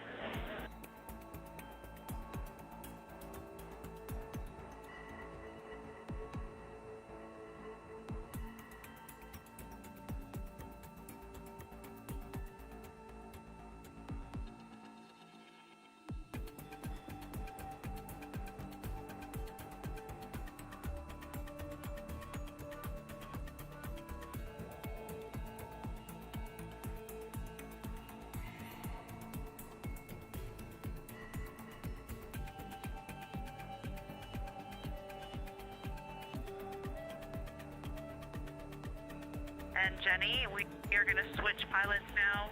This will be myself in the seat and making comments. Copy. We're following the swap. Thank you. And currently on your screen, you can see CSA astronaut Jeremy Hansen and NASA astronaut Christina Cook swapping places as they continue through the manual piloting developmental flight test objective.